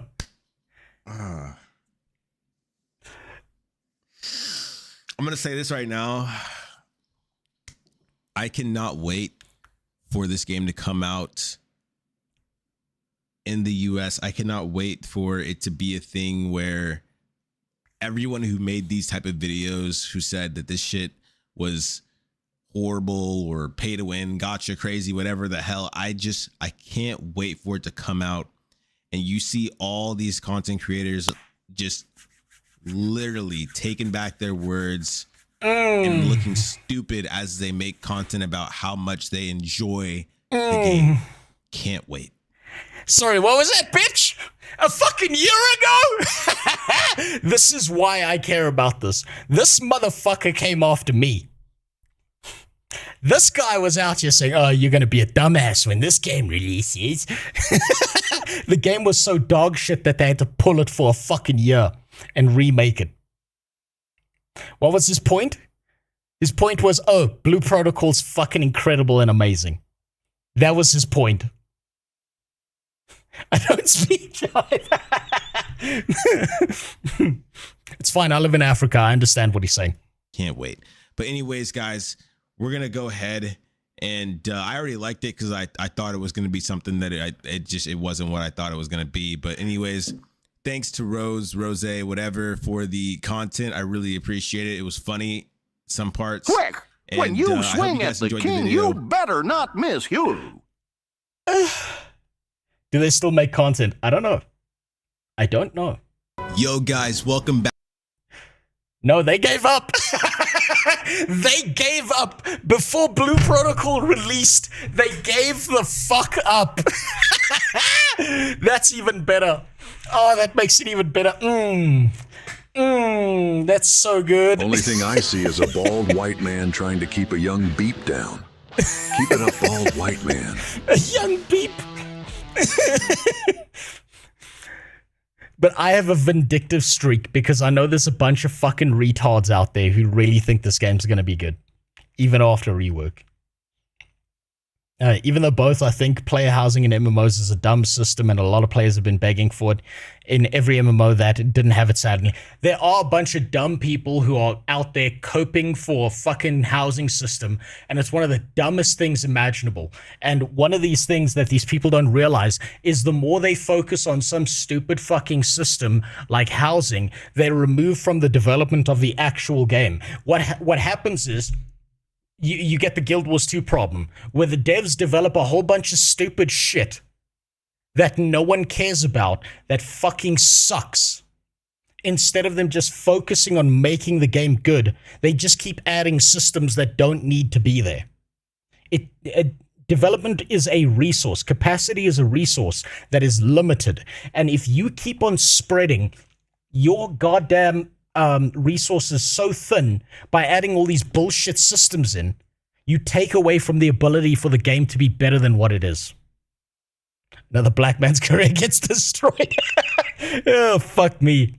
I'll try it. It's free to play. If it sucks and no one plays it, I'll troll it. If it's untrollable, I'll move on. Yeah, it's going to be untrollable. I bet you that the chat moderation is going to be real fucking high on that one. If it has a decent player count, it'll get milked. If it's good, then I have a new game to main. What's going to happen? This was my prediction about Blue Protocol if it did release, was it would be popular for about a month as everyone hops on the train to play it, and then it just dies. I see no reason currently why it wouldn't be any different. Character's appearance, you can customize your outfit, you can customize your mount, you can customize your own home. You can truly live your dream life on Regnus, which ultimately brings me to my conclusion.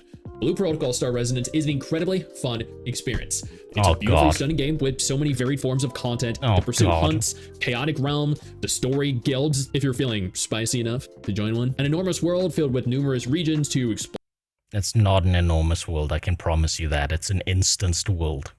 Or a great depth, a lot of non-combat activities, life skills, customization. This right here is my dream anime MMO. And not only has it been an absolute pleasure playing through it, but also working alongside the team to bring you this video going over my thoughts. I have been waiting so freaking long to finally play this, and I cannot wait for all of you to get in on it as well. Again, if you were interested in trying Blue Protocol Star Resonance out, and if you've been following me for years, then of course you're interested and you can pre-register right now in preparation for its full release. So do it. Click that link down below and do not miss out. Okay.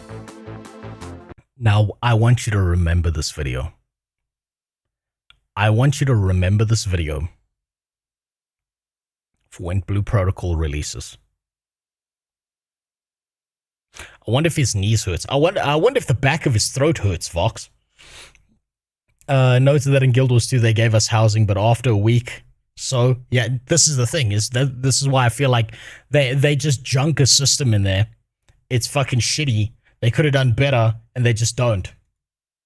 If you focus on core gameplay mechanics, you can actually make the game, you could turn a 5 out of 10 game into an 8 out of 10 game. But instead, they just leave it as is and think that, oh, what we'll do to fix the problem and to keep the player base high is we will give them more features. Guys, more features makes a better MMO. Here's the thing, right?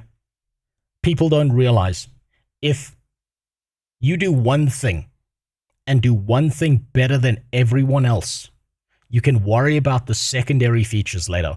But if you can't even do one thing right and you just keep adding shit on top of shit on top of shit, you just get a bigger pile of shit. And I don't think these devs realize that. They're just like, oh, we didn't get enough appeal from the ARPG game mechanics. So, you know what we'll do? Instead of fixing them and making them better, we'll add a housing system. It's such fucking cope. And it really pisses me off that everyone thinks, oh man, you know what's really going to save the game? Housing. You know what's really going to save the game? Is if we make this graphical tweak. It's so fucking stupid. That's why I care about this. And when this comes out, if it is not far better, far fucking better than the initial Blue Protocol, I'm going to shit all over it. Have you ever played PlanetSide 2? No, I haven't. It's an MMO. Is it? What am I thinking of? I thought there was an RTS game. I wanted storage in Guild Wars 2 housing. That is honestly all I wanted, and I didn't get it. Storage should be something linked to a larger bank system. You don't even need housing for that, Spider. That's literally one window. But they're not going to add that into the game because they can push you into the cash shop to make sure you unlock those extra slots. If you're lazy, yeah. StarCraft 2 is an MMO. It's a dead MMO if you want to call it an MMO. Filter. Though granted, StarCraft 2 today probably has a higher player base than New World, so if we're going by that standard, yeah. Probably. Now that's why I cared about this. Because I'm not seeing any differences. I'm not seeing any changes. All of it seems minor. I think we're getting the same game released as we did initially with a few small changes, and everyone's going to pretend like it's so much better now for a week, and then next week they're going to be shitting on it. So there's only one more Blue Protocol video I wanted to watch, and it's obviously from the man who moved to Thailand to beat people up. He got so sick of MMORPGs. That's right. Lazy peon at 1.5 speed. Banking in Guild Wars 2 is a bit dodgy, and the only saving grace is that you can buy gems with gold. Yes, and how can you get gems? By credit card swiping. Shekels Star Resonance is an upcoming MMORPG set in a vibrant fantasy world with Japanese anime cel-shaded graphics. This is a PvE-centric MMO with content such as 5-player dungeons, 20-player world bosses, guild bosses, solo challenges, and an in-depth gear progression system to forge powerful... You ever notice how everyone's showing the same boss fights? How every video is going to be showing the exact same boss fights, almost like there's nothing outside of those to experience in the game? Equipment. The game features a fast-paced action combat system with perfect dodge and large open-world zones that you'll explore as you journey through the game's story-driven MSQ. Aside from that, the game's also heavy on social features. Join guilds, partake in life skills such as fishing, cooking, crafting, and gathering. Enjoy multiplayer events such as group dancing, mount racing, patrol missions, and street theater, as well as customize your character with an in-depth character creator combined with a vast cosmetic collection system that allows you to dye and outfit individual... It's not that vast. Individual components. There's also a housing system that allows you to personalize your very own space and invite other players to visit. This Again with the fucking housing system. Video is sponsored by A+, so click the link in the description below to pre-register for Blue Protocol Star Resonance now. By inviting other new users, you can also enter a lucky draw for a chance to win epic rewards, including both in-game and physical items. Blue Protocol Star Resonance. Let's see if it's any good. Create a character, male and female. As this is an anime game, we need to... Okay. Character creator looks exactly the same. It's going to be a bunch of pre-selected choices and the body sliders barely do anything. This is not Black Desert Online levels of character creator, but I will say this is probably okay enough that there's nothing else that this game has to offer aside from maybe some action combat and the character creator, but outside of that, not really. To make a... Why do they all look like kids? Because it's the perfect YouTuber trap. Because all these YouTubers are out there trying to fuck kids, Faith. So why wouldn't they want to fuck them in their video games too? Roblox is dying. Those kids have got to go somewhere and get sexually molested. Beautiful waifu. A few different presets we can choose from. Lots of different hair colors. Some of them looking quite emo. Fine-tune things a bit if you want. Although I kind of like that, to be honest. Customize your hair by doing the front, the back, and the crown. So you can basically combine 3 different hairstyles together, which is really cool. I like it when games take this approach to hairstyles. What's this? Oh. Very modest. Change your eyebrows, change your eyes, big anime eyes if you want. Mouth, I want to make her smile. She looks a bit miserable. Give her vampire teeth, why not? Eyeshadow, so we got some makeup we can mess around with. And we got some body sliders. This is where the important adjustments need to be made. I'm trying to think if there's anything different from the base game that I saw, and I don't see anything that's like a big overarching change that makes it worth it. We need to give her some cake. She's looking a bit flat. And if you want to, you can also save your character, share it, change the background of your little image share. Happy with my character, let's continue. So next we're going to select a class. We've got the Verdant Oracle, which has 2 specs, Smite and Lifebind. This is a support class. And you're also given a difficulty rating here. Heavy Guardian, this sounds like a tank, which is referred to as guard in this game. Earthforge or block spec. Marksman, range DPS. Falconry or wild pack. You got the Frost Mage, which has icicle spec or frost beam, both mage DPS. Shield Knight. Okay, so so now they're giving you pre-selected classes to start with, just like New World. He's throwing shields, another tank spec. The Wind Knight. Oh, that looks pretty fun. 5-star difficulty, but uses a lance. You've also got the Skyward spec. Also looks really fast. The Stormblade. Oh, what is this? This is a Scythe user. Reaper Scythe. So this is the Lido / spec. Then you've got the Moonstrike spec. Yeah, both of these look really cool. And finally, you've got the Soul Musician, another support class. You've got the Dissonance spec and the Concerto spec. I've already made up my mind. I'm going Stormblade and probably going with Moonstrike spec. Confirm the class. Let's jump into it. Got ourselves a little intro cutscene. Character's looking cool in this swimming suit. What is that? Tentacles? And transition to cat.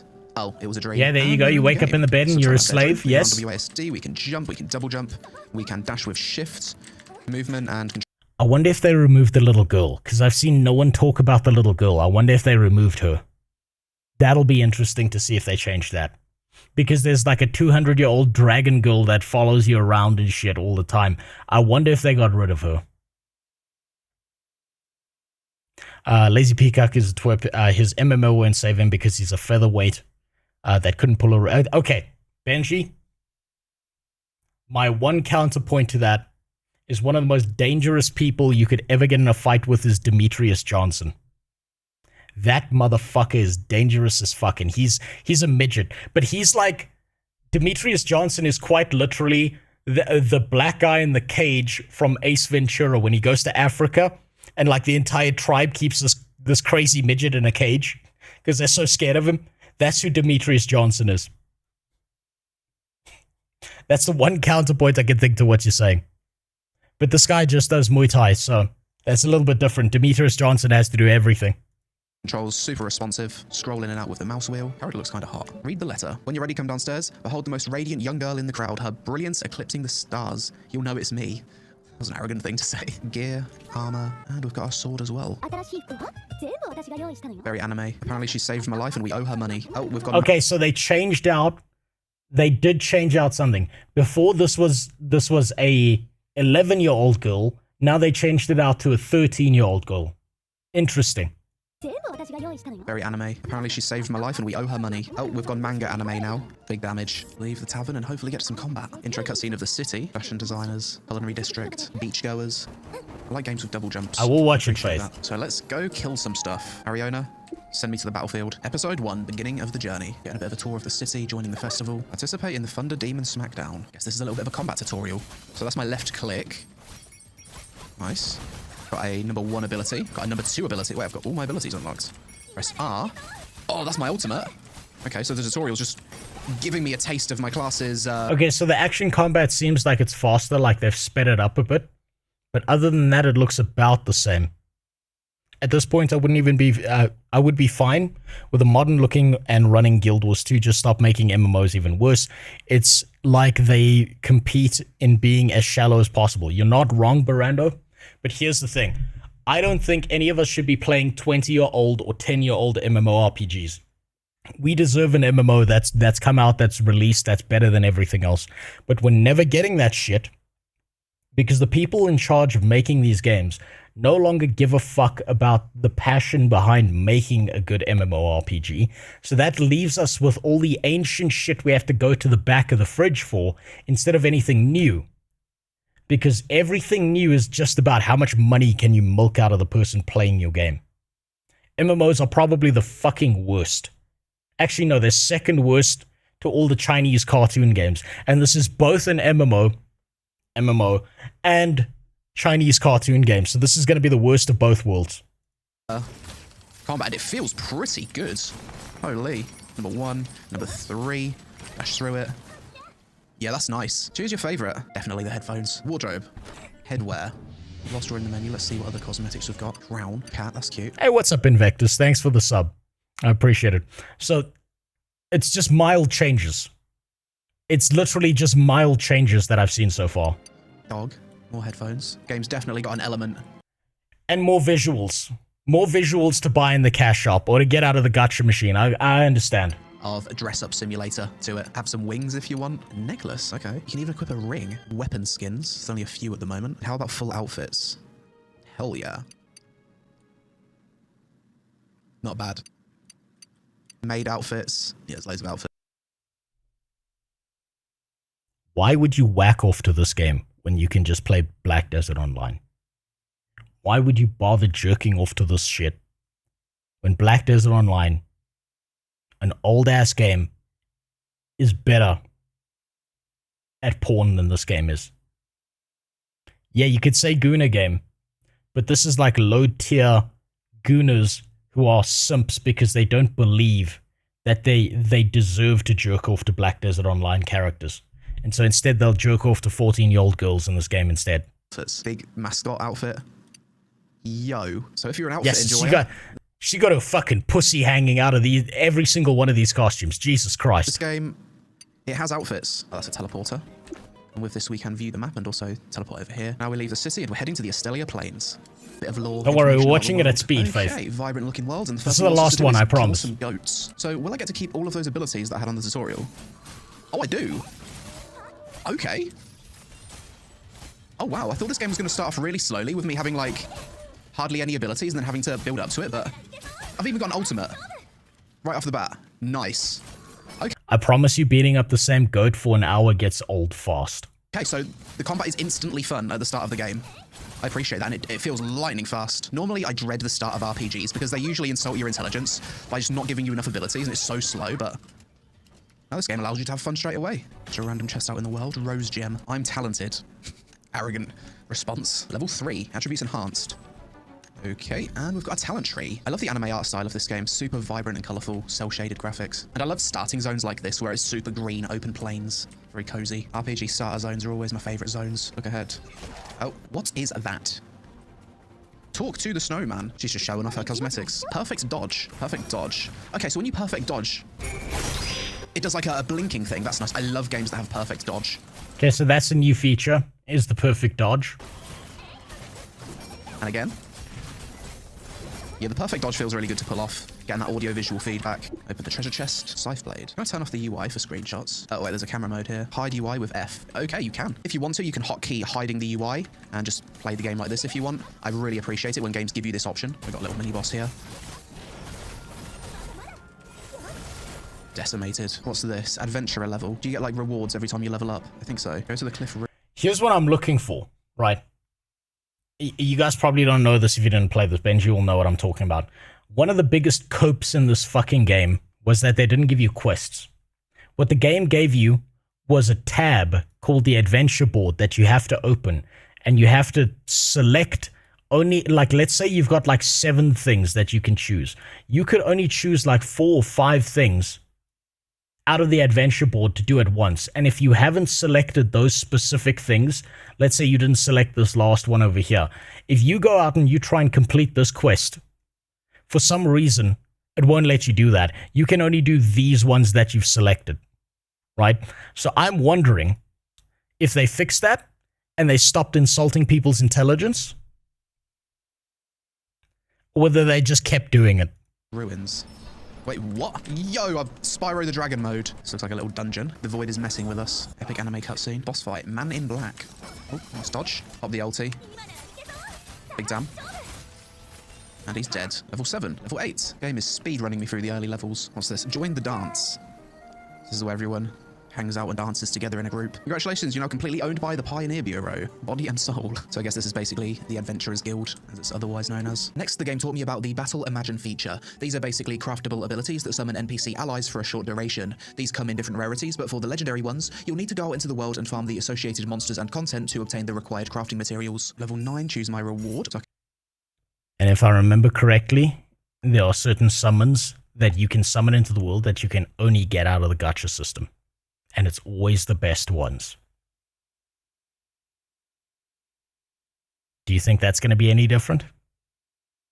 Probably not. I mean, we had a try at a Souls-like MMO with New World. How about we try a Monster Hunter MMO? Would also be cool and probably be executed in the worst way possible. I'm so bored. Have you never played a Hoyo game? No, I haven't, Faith. I'm a virgin. I can choose from this one. That looks quite Actually, nice. that's not true. I played Genshin Impact for exactly 5 minutes, and I'm like, what the fuck is this? And then I stopped playing. Or I can choose this one. So you can unlock a lot of the cosmetics just from playing the game. I can also dye it. That's cool. Oh, and it's got multiple different color components to it, as displayed here. Looking good. Insufficient items. Oh. Okay, so you can't just freely dye your gear. You need coloring agent to do that. Level 10. I should probably try my new ability, my Z ability. I'm about an hour in at this point, and I'm still basically getting a tour of the city. I would really like for the game to let me off the reins and go out and explore, do commissions or It's not going to let whatever. you do that. You have to follow So the far, it track. has just been a lot of follow NPCs around and do the MSQ. So this is where I think Blue Protocol Star Resonance could have done a better job with its new player experience. Oh, here we go. As a new player, you're just going to follow the main story and play the game with the assumption that if any significant features are unlocked, such as multiplayer dungeons, gear progression, solo challenges, and daily commissions, then the game would surely introduce that content as part of the MSQ once it's available, right? Wrong. The game does not do this. During my playthrough about an hour in, I started to lose patience with the MSQ because the game plays a story. Thank God. Even he can see it. Even he can see it. Even he's having a little bit of an uninstall moment right now. I'm not crazy. Oh, even lazy peons like this game's pissing me off with some of this shit. Story ratio was about 90% cutscenes and NPC dialogue to about 10% gameplay. I was watching all the cutscenes initially, but after getting a taste of what was really fun, fast combat, I wanted the game to let me off the reins and give me a bit more freedom to explore the world and enjoy the combat. What the game didn't tell me was that around level 17 or so, you do start unlocking some of these PvE systems that you'll be doing at max level to improve your gear. The main story is so easy that you don't need to upgrade your gear or abilities to finish it, so it doesn't introduce you to things like dungeons or gates the MSQ progress behind item level like other MMOs. I actually do think the main story should have included a tutorial for these new systems, as well as item level gates each chapter of the MSQ to break things up and make sure that players are dipping their toes into. Okay. There's something I have to point out right here, right? There's something I have to point out. I need to be careful when I'm hunting down people who are botting. God damn it. Wait, just pull up my fucking notes, please.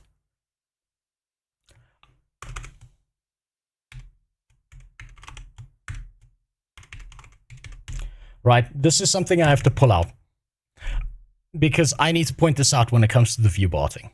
What is the bet that everyone who starts playing Blue Protocol, who's not a big streamer, will immediately see a drop in their view count on stream?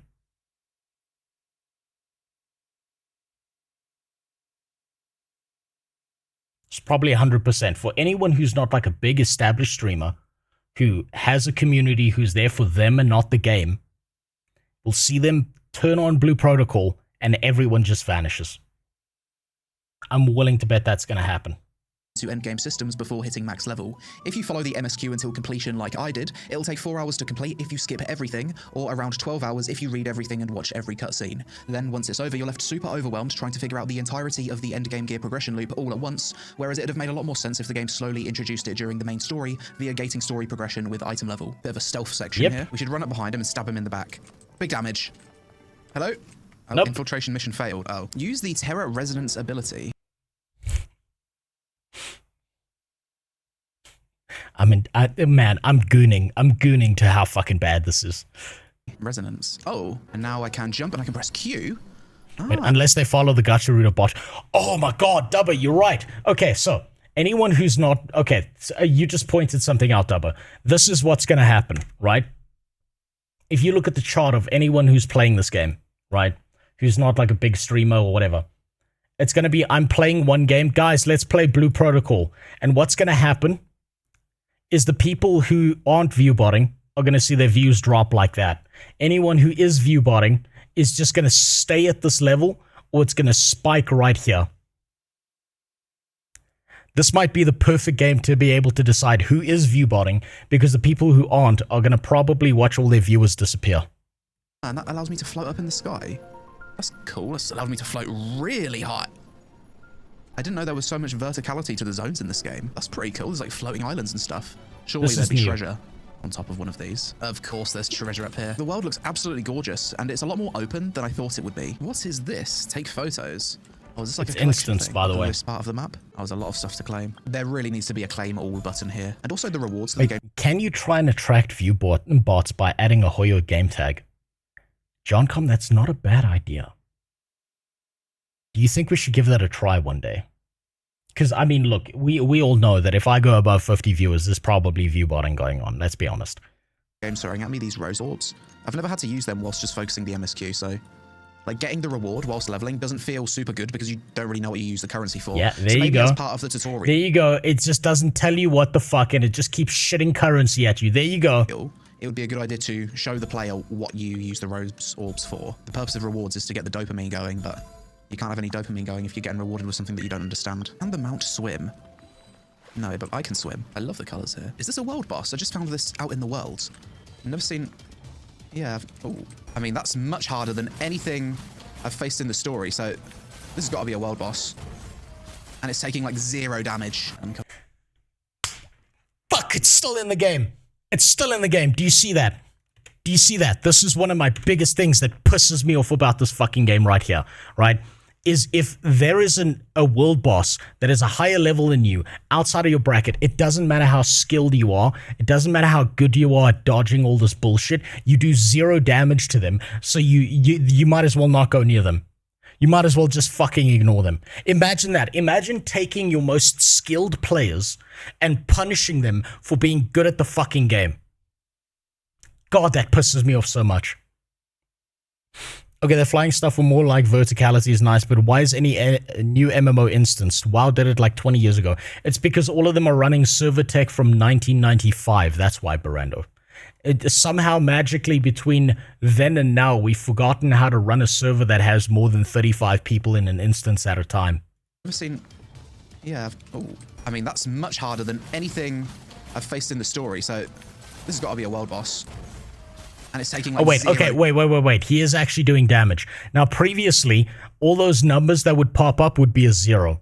Now it's just next to nothing. Damage. Uncover more of them. So you can pretend you're doing something. Now. This is another one of those maps that look like it would probably be a dungeon later on. It's a lot of mobs. I don't think I've had this many mobs attacking me at once before. Bit of a jumping puzzle. Oh, almost. Zooming around the map again. I have still yet to use a single heal throughout this entire MSQ. And there you go. Applause. Episode 5, countdown to the end. The city is under attack. This feels like the climax of the MSQ. Level 60. I think that's max level. Very nice. MSQ final boss, Denville. Take the barrier, hold it up. Yeah, I think that works. He's getting very angry. Holy. That's kind of cool. Phase 2. Pop the ulti. Big damage. Break his shields. Finish him off. Upon hitting level 60, the first thing I did was head over to the research facility in the town. This is where you're able to do dungeons and face multiplayer versions of the bosses you faced during the MSQ. There's 3 different difficulties. Normal... Hey, you know what? Game also rehashed the same instance content over and over again, and it worked out really well for them. New World. That worked out real well for them.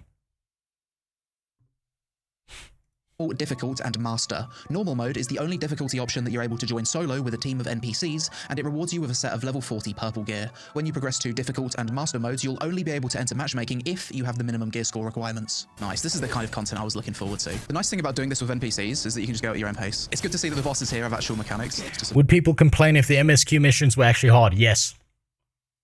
Sorrow people will bitch if the MSQ is too easy, they will bitch if it's too hard as well. But the problem is, it needs to be challenging enough that it feels like an accomplishment when you do something. Think about Elden Ring, think about Dark Souls 3, 1 or 2. It felt good winning because you actually had to learn something to get somewhere. This just seems like if you dodge at the right time. So it's like Dark Souls boiled down to its lowest barrier to entry. Not everything needs to be a Souls game. Yes, it does, Cyro. Did you see how much money they made with Dark Souls? Every other company under the sun is jealous of them. They want to be the next From Software. appeared. Stand in the laser path to prevent it charging the core. The NPCs are taking care of that mechanic for me. I spent the next hour or so chain running the dungeons to obtain a full set of level 40 purple gear. During this time, I learned that even on normal mode, if you fail mechanics, you will get one shot, as shown here during the Tina boss fight. For one of the mechanics, she takes out a giant sword and clears the boss room. You need to go inside the wardrobe to pass through her blade safely, as well as pass a debuff to allies within a certain amount of time to avoid getting blown up. I also spent some time learning a bit more about the gear enhancement system. It seems like each piece of gear drops with a random amount of perfection. You can increase a gear's perfection via reforging to roll higher stats and re-roll attributes. And you reforge using the gacha system. Say it. Come on, say it. It seems like there's a lot of RNG Fucking involved to say obtain it. a truly powerful piece of gear. There is a lot of RNG involved, and do you know why? Because they want you to spend money in the gacha system. In this game. Even the gear refinement system adds more RNG over time, with success rates getting lower the higher level you refine gear. Yeah, there it is. Wait, the game never introduced this to me. Up to 5 jumps in total. Oh my god. Look So at the every 5 pay-to-win levels system. you also get Please, God, look at the pay-to-win systems. movement abilities. This is the game's jumping system. I can just jump everywhere. That's actually really fun. I accidentally learned that I could do this from just exploring the UI. I can't believe this was never like... So this wasn't in Blue Protocol initially. This is probably a good change for higher mobility. But I don't think it's enough. Introduced to me as part of the MSQ. This is quite fun though. And I can also float if I hold down spacebar. Well, that's good to know. How did I even find that? Where even was that? That was under adventurer level. Then it's at this part of the UI here. Something I wish I found out sooner was that by clicking on your character's ability score, you get a menu pop-up that details all the different components that determines your character's power. Your gear score is increased through your talents, skill training where you upgrade skills to level 30, then use skill books to advance skills even further, your equipped gear, your equipped modules, and your character's emblem, which is a set of nodes that you can level up for passive effects. Emblem progression is something that you want to be spending your season points on for time-gated resources that you'll pump into your nodes to level them up. So I've done a few dungeons, I've improved my gear quite a bit. Let's head out. Do you see how many weird and wacky, shiny little PNGs there are? Watch what happens when this game releases. Go straight to the pay-to-win shop if you want to be good at this game. I absolutely despise the gear score systems in MMOs. I'm so used to big numbers. Better from older games, but this gear score system is so dog shit. I could have an item with a gear score of 1,200 and it's shit. Yeah, of course. The thing is, okay, so do you know why they do gear scores? Poppin'. The initial idea behind gear scores is to help players decide what piece of gear is better than another piece of gear. And personally, I dislike that idea that you've got to apply zero critical thinking and that you should just add the fucking piece of gear that's got the higher number in it. But unfortunately, most MMO players are retarded. If you've played an MMO, you know this. And so it's a lot easier to get a lot more people to play your game if you boil down a system like that to a single number instead of making people think, oh damn, maybe I want to use this lower damage weapon because it's got this extra crit on it. That means that actually I'll do higher damage if it's got like 10% crit, because every 1 in 10 hits is going to be some big dick damage output number. But instead, no, you don't get games that make you critically think anymore. Out into the open world and see what content waits for us there. Let's head over to the features tab, and here we have daily, weekly, and leisure. So these are probably going to reward you with like daily upgrade mats. So we've got bureau commissions, and I can do 3 of those per day. Let's give this a try. Accept quest. Okay. Oh, so that's accepted all 3. Investigate the rift. Accept commission. Oh, this is like put me in an instance, I think. Another loading screen. I have a time limit to finish this commission. It's counting down in the top right. Yeah, we've got plenty of time. So you see, there's still a timer there. They've basically just added more instanced content with a timer on it. Shredding him. Nice. Commission complete. Given the energy, the robot starts running. Commission complete. So I just need to obtain 100 points. Caught 1 boar, earn 20 points. Oh, okay. Oh, that's really fast. So you just capture it after it charges. Daily commissions, that did not take long at all. So if you miss 1 day of daily commissions, it will just roll over for a few more days, so you're not going to miss out. Next to daily, we're going to do an elite hunt. So to do that, you open this thing here. Gives you a list of monsters. I want you to notice how many windows you have to open to do anything in this game. I want you to notice that the window is full screen and it takes you out of the gaming experience. That it's not like you open a window, you can still see your character, you can still see what's going on. Instead, it's an entirely separate interface. I'm going to go with this one because it's in the zone that's closest to me. So you track down the mob in the open world. I guess you just farm it. Okay. Open elite chest. Ah, so this is what the keys are for. I'm really enjoying the jumping around the world stuff. It's pretty fun. Okay, another elite monster killed. Pioneer award unlocked. So let's open the elite chest, spend another key. So I guess you can just spam these for as many keys as you have. So aside from elite hunt, which uses normal elite keys, you've got boss hunt, where you go hunt down the world bosses, and that uses world boss keys. This I won't be able to solo. It's going to require lots of players in the open world to take these down. Aside from multiplayer challenges such as dungeons and world bosses, Star Resonance also has solo challenges too in the form of Trial Path. See that? Another window? Trial Path is unlocked fairly early on, around level 19, with gear score requirements starting as low as 630 and increasing each level. This is some nice content to do during the MSQ to break up the story.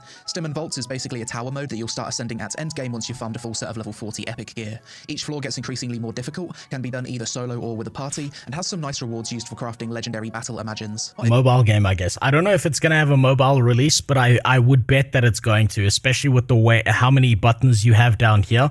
The fact that the interface is mostly placed on the side and at the bottom here. Adapting this for a mobile game, I expect that at this point.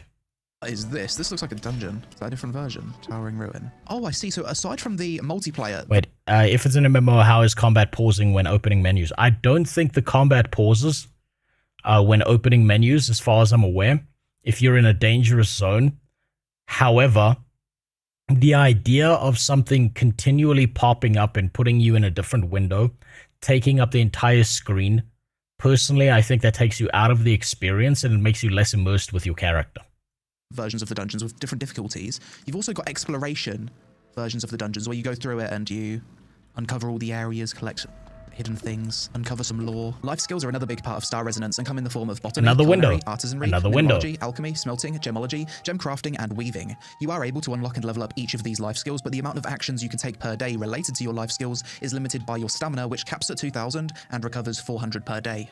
Fishing is another life skill style activity you can do, but it doesn't consume stamina or level up, so it's not listed in the life skills menu. So each of these things only occur at set times, and you can Another check when window. the next leisure activity begins with the timer down here. Joined a guild. Guild center. What's this? After joining a guild, you can visit the guild center where you're able to level up the guild, put animated guild pictures on the wall, do guild bosses, submit items for guild freight, practice your rotation on training dummies, and take a guild portrait photo. So this is what the gacha looks like. Here we go. This is exactly what I was talking about. This is the gacha system right here, right?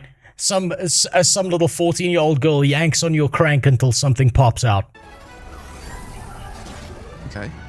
Got the intense animation. Anything rare? Ooh, I think we got something. What's this? Is this what we... Oh. Limited mounts, limited outfit. So the thing you're really pulling for are cosmetics, it seems. Little preview of what these cosmetics look like. There's Bando with the ice cream. Is there anything I can just straight up buy off the store without any RNG? No. There is indeed. Oh, there is now. This one? That's kind of cool. Let's go with that. Dye my gloves. Now we're looking good, like a proper gym girl. Okay, I think we got the thing that I was pulling for. Yes. Up to the new cosmetic. Looking revealing. And this is my new mount, and it's got a different animation to it. Oh, I've just realized this, but my new mount actually has abilities. So if I press number 1... Oh, look, a good change. It's like a big bunny hop. Okay, then it goes on cooldown. I've got a number 2. I can hold it, and it does a big jump. Okay, so I guess, like... That's objectively a good change. Rare mounts have a full hotbar of abilities. Something that confused me during my playthrough of the MSQ was that around the world there seems to be monster camps with level ranges such as 1 to 10, 29 to 35, and so on. This didn't make sense to me at the time because I'd outleveled those areas with the MSQ without ever visiting them, but this is actually part of the game's monster hunt system. Each monster in the game has 3 sets of challenges with associated rewards, as well as dropping crafting mats. This basically gives you a reason to go out into the world and grind mobs while still being rewarded even at max level. I finished up my preview of Star Resonance by visiting all the zones in the game, uncovering the fog of war from every map, and unlocking every fast travel point. The Asteria Plains, where the bulk of the content takes place, is the only truly large zone in the game, with the others feeling more confined and instanced. I hope with future updates the devs are able to expand the world with more zones comparable to the Asteria Plains, because the other zones aren't as open or interesting to explore. I think I've seen most of the content I wanted to see. Let's wrap it up here. So after checking out the content creator preview version of Blue Protocol Star Resonance for a bit, my early thoughts on the game so far are as follows.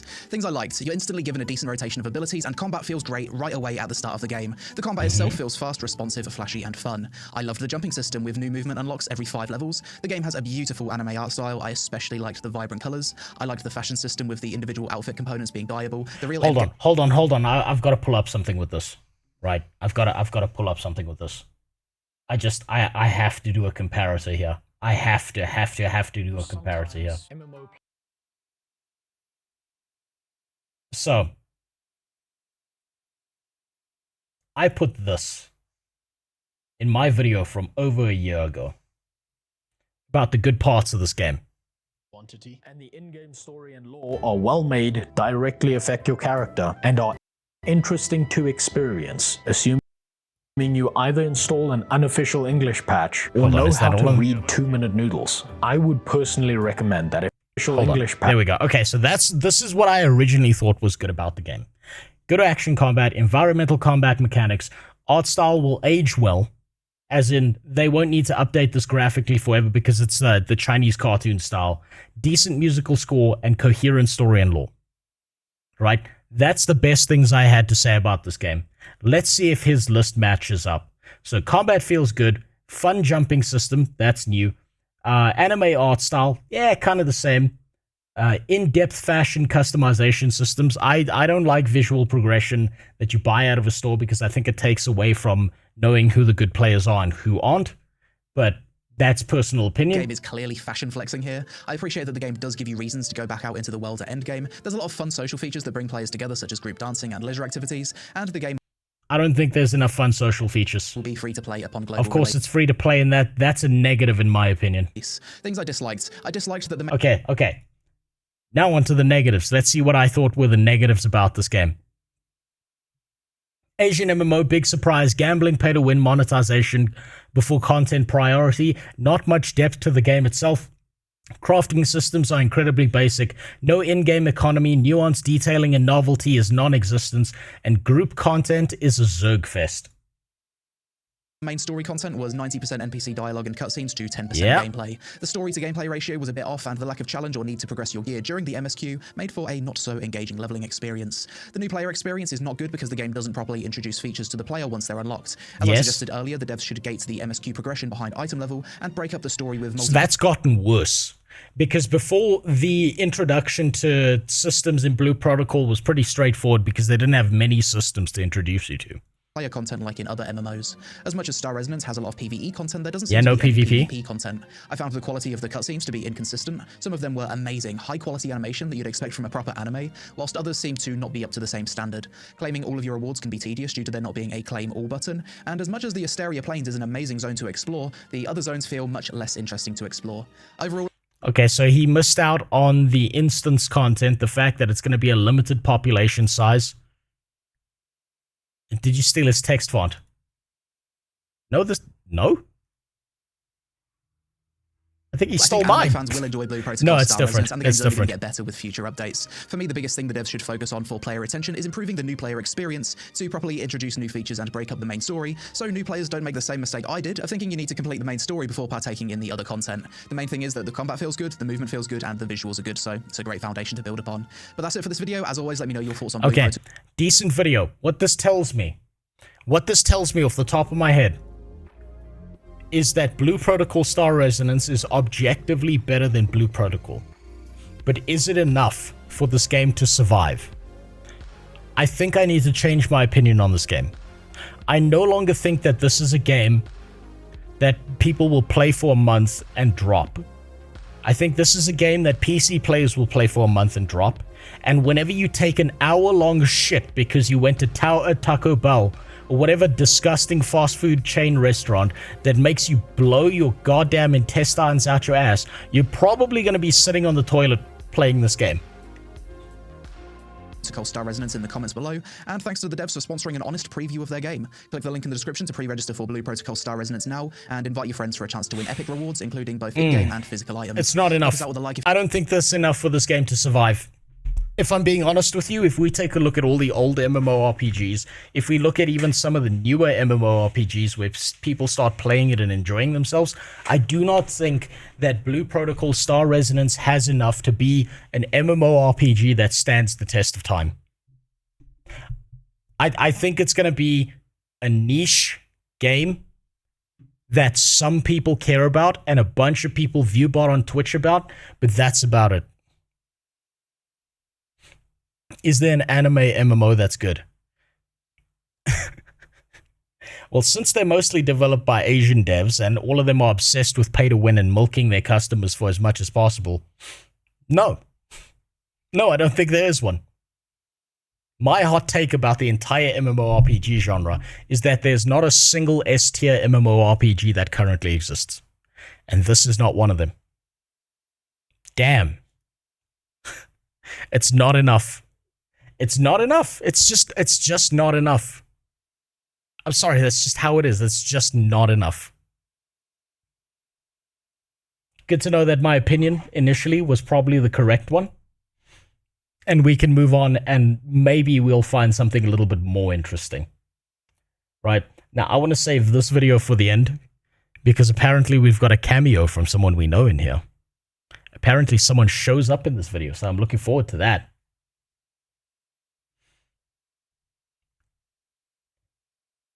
There are 2 other MMO videos I want to look at today.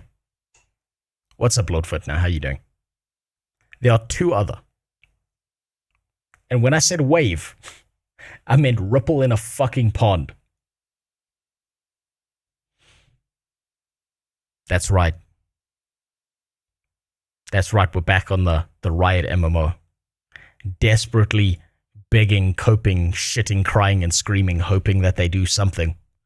That's at least a 6 out of 10. How many of you, I'm going to be honest with you, how many of you think that the Riot MMO is going to be a banger when it releases 95 years from now?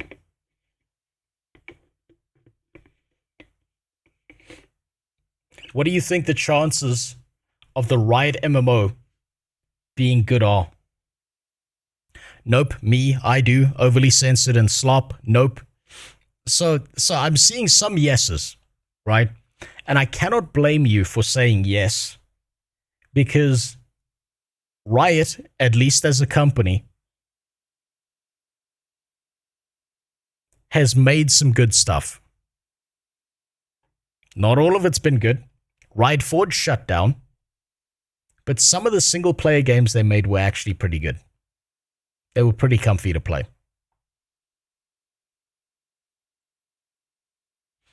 My concern with the Riot MMO is that they're not going to innovate. That we're going to get the same gameplay loop that we've been looking at for the last 2 decades. And I don't see a reason why anyone would want to play the same gameplay loop. Do you have some battery level on your house to check on? Yes, I do, son. I've set up alerts on my phone, so it'll tell me when my battery's going to die. I hope it tells me, at least. So, the Riot MMO, I think, and this is... I'm not saying this because I think it's going to be good. I'm saying this because it's all we have left. The Riot MMO, I think, has the best chance of succeeding in the future. Not because it's going to be amazing, but because it's just going to be better than the slop we've currently got. That's coming out. Seeing Riot's recent output, no, I don't. That's fair. Did you steal this guy's video? Yes, we all just, standing on camera behind a green screen, we all just steal from each other. That's how this works, kid. Did you expect originality on YouTube? What the fuck? No, we just steal from each other. That's how this works. Now, I quite like Necrot. I'm going to be honest with you. I used to watch his lore videos about League of Legends when I was a filthy League of Legends player. But then I had sex, so I had to stop playing League of Legends. It just happens, Things happen in your life. If you felt the inside of a vagina at least once in your life, you stop playing League of Legends. That's just how it works. And for those of you who felt the inside of a vagina and still play League of Legends, I got some bad news for you. You were probably inside a man. Your body just knows. Your body just knows. It's going to be shallow as the rest of their games. I want something meaty. I'm done with mediocre at best games. I hope it's something meaty, but I don't think we'll get that. This guy's a hat. Is he bald too? Probably. We're all bald. I've said this before, Dubba. We are all just the same balding middle-aged white guy. All of us. You ever looked at Nice Gaming? Have you ever noticed how the more MMOs that Nice Gaming played, the lighter his skin got? Slowly he's morphing into a white guy. And his hair's going to fall out as well, and he's going to be right there with us. He just doesn't know it yet. He's going to pull a Michael Jackson on everyone. Yeah, but like Diablo, by the time they release the game, people will be old and not care. I mean, we waited 12 years for D3. Yes. Yes, people will have moved on. They will probably miss that window. It's very likely people will have moved on or just not cared at that point. I think the development timeline for MMORPGs has gotten so long and tedious that most of the time, any kind of build-up towards a game that releases, no one cares about it at that point. But if they're going to do it right, if somehow the Riot MMO is going to do it right, what they would do is they would time the release of their MMORPG with the end of a season of Arcane. But the problem with that is I'm willing to bet that Arcane, as it continues on with future seasons, is going to start getting shittier and shittier and shittier as they start forcing story, and it's not going to be as good as the first season was. That's what I expect to happen. I think they blew their load too early, and now the progressive political mindset's going to start like leaning into it more than it already is. Season 2 is already out. Yes, I know. I'm aware. But I'm saying they're going to time one of the season releases with the release of the MMO. At least that's what I hope they do. That's the best shot they've got. But if they fuck up that, they lose all goodwill. Season 2 of Arcane was already bad. It was better than most of the slop you see on TV, let's be honest. But I will say this, I don't like what they did to Victor. I think they pushed the lesbian relationship real fucking hard between Kate and Vi. And it wasn't even interesting to watch. I think just like League of Legends, we're going to see a lot of Yas Slay Queen characters released non-stop, and they're going to go down the same path as Blizzard. That's my big concern for them. But let's find out. We can help the Riot MMO, apparently. Let's find out how. While since we talked about Riot's MMO. It's been a month. Yeah, we can do it again. So, the last time we talked about Riot's MMO, we learned that there was no way they were going to cancel it. But better yet, we learned it is Riot's goal to push it out before 2030. Which is quite the exciting news. I think he misread that. There's got to be a 0 on the end of that. Means it is happening in our lifetimes. But there is also another interesting thing that happened. This year, as I've been traveling around different events, with there being a real chance I might pop up at the Paris Open for TFT, I get a chance to meet totally random devs from all across Riot Games. And one day, purely by chance, I got to meet some of the people from the MMO team. Now let me tell you, no matter what you ask them, they are good. They know their NDA is valued above gold. Their hands would probably be chopped off should they even flinch. And so, their will was iron, their resolve unbreakable. You can ask them the simplest question, and they always reply, yeah, I wish I could tell you. In fact, they reply this so often, there is no way there won't be an NPC called I wish I could tell you or something like that. But during our conversation, I learned about a really cool thing. It turns out the MMO team does watch any kind of content that comes out about the Riot MMO. And when people nerd out about MMOs and the universe of Runeterra, it almost functions like a battery for the team. And it always kickstarts a lot of excitement and productivity. In fact, during that conversation, there is a really cool thing that popped up. I told them I always wanted to make one more MMO video where I talked about all the cool places I wanted to see in the game. After which, with their emotionless faces as to not give any hints, in complete silence, they looked at each other and they said, we'd like to see that. And so today we are literally saving Riot's MMO, because we are continuing our journey into Runeterra, and we are also raising the productivity of the devs. Which also means I would like to ask for one more thing. There is a good chance the devs will read some of the comments, so if you know some places you'd like to see in the MMO, now. So that's a good sign. I do like that the devs don't want to like block out comments and shit. Which, I mean, fuck, I think the chat's going to be a mess in this game. I think they're not going to allow people to say what they really think, and if you say something mean or upsetting, just like in League, you're going to get banned because you told someone, I hope you get COVID and die, which is not even like, Jesus, that's barely baseline. I really want a game, an MMORPG that allows you to be like as toxic as fuck to each other, because honestly, I prefer my MMO players to tell me what they really think, instead of finding these weird fucking ways around these things, and then they still get banned. Honestly, we need to bring the toxicity back into MMOs. I really, really, really prefer it when MMOs, and I'm going to say this now, some of the best parts of old MMORPGs, like WoW Vanilla, Burning Crusade, old school RuneScape, any of the old MMORPGs, they always had these piece of shit players in them who were complete villains to the rest of the server. And as annoying or as upsetting as those players were, you should say thank you to them. Because after that event has happened, after something has occurred with those players, they gave you a memory. They gave you the most valuable thing. Whether the server came together to beat the shit out of that person, or whether that person just continually beat the shit out of everyone in the game and made themselves a legend, I think that makes part of an MMORPG special. Do proximity chat, but it's TTS AI, and they can sell voice packs. Oh, God. Oh, God. Don't give them ideas, Hollowed Out. They'll do that. They will do that.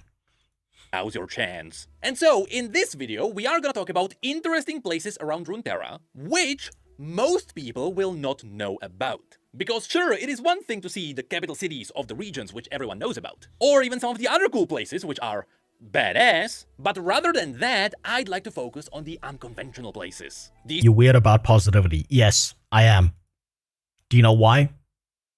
Because most of the time, everyone's trying to have positivity with no negativity. There's nothing wrong with positivity. There's nothing wrong with being nice to people. There's something wrong when you don't get the other side of that, where everyone just starts pretending to be toxically positive to each other to get good boy points in an MMO. If you don't have the lows, you never know how good the highs are. You need both. I love seeing people who become a pillar of the community. I'm not gonna lie. During Wrath of the Lich King, here, I'll tell you a story. During Wrath of the Lich King, I was part of a guild that was run by a guy, ironically, whose name was Benji. He played a warrior. He led a guild.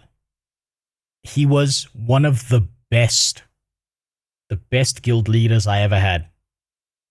He was positive. He was always helpful. He was fun to be around. He was charismatic. And do you know what we found out one day from his girlfriend? It wasn't on Tichondrius. No, it wasn't on Tichondrius. It was on an EU server. One day, his girlfriend logged into his character. Allow me to harass you into picking up Remnant 2. One of the classes you can start I've got it open, Benji. I mean, Jimmy. Is Handler.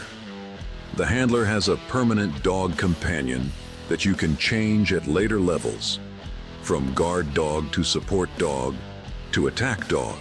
I will look at it. The dog can revive Don't you. worry, Jimmy. I will look at it. You can pet the dog. So, Benji on my server, not Swole Benji, another Benji. He played a human warrior. He led our guild. He was incredibly positive. He was fun to be around, but it wasn't fake positivity. This guy was genuinely a great person to be around.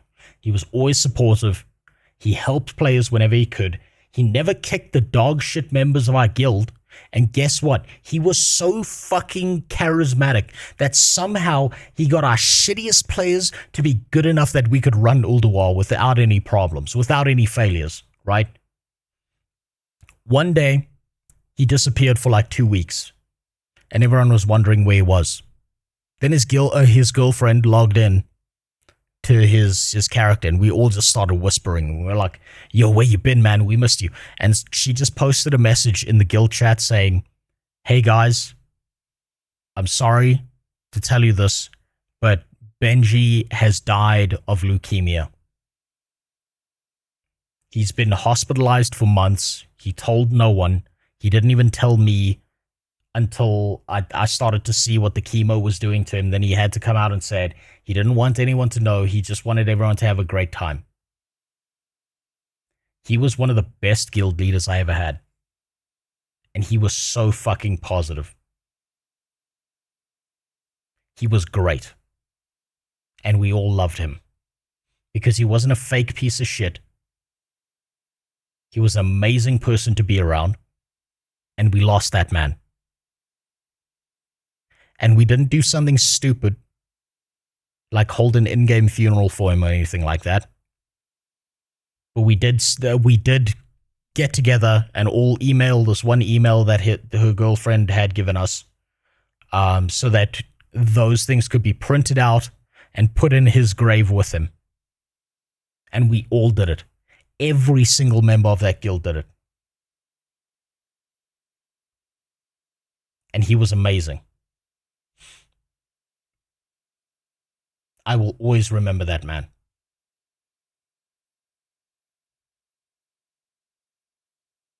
So I love the positivity. But I also remember all the villains I had to deal with in World of Warcraft. And guess what? There are some fucking rogues in Stranglethorn Vale that always got the better of me. And I never got the better of them. But that feeling they gave me, that fucking heart-pounding feeling, that adrenaline through my system, trying to deal with one of them, the frustration they made me feel, that was also a memory.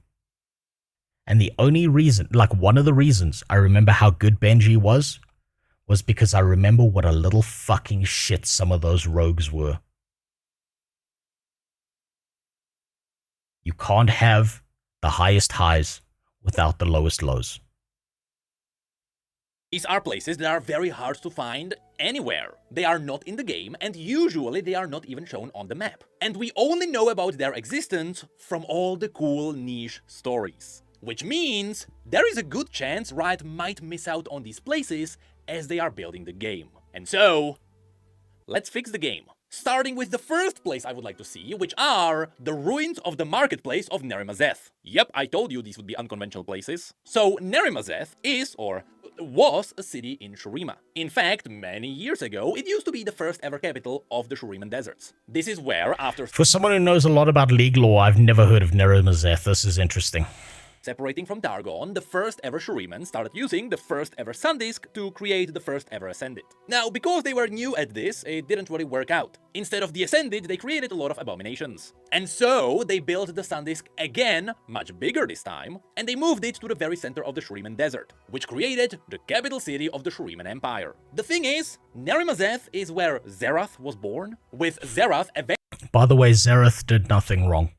Eventually betraying Emperor Azir and destroying the entire Shuriman Empire. And so, in an act of revenge, the remaining Ascended, without their glorious Emperor, marched onto Nerimazeth, and they burned the entire place to ash, together with its people for some reason. All of that is hinted in the story called Twilight of the Gods, but there is also a whole separate story about it in the first ever lore book. Anyway, in Legends of Runeterra, we learned that many years later, after Zerath returned in his arcane form, he turned the ruins of his former homeland into... Zerath killed the Black Egyptian Empire. Why are you just repeating what I said, Filter?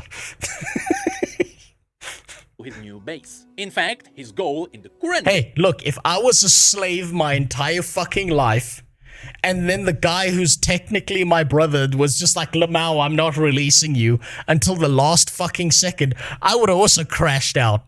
That man had every reason to crash out. Every fucking reason under the sun. Didn't he rashly cause Shireen must fall? No. Azir did. He is just a victim of circumstance.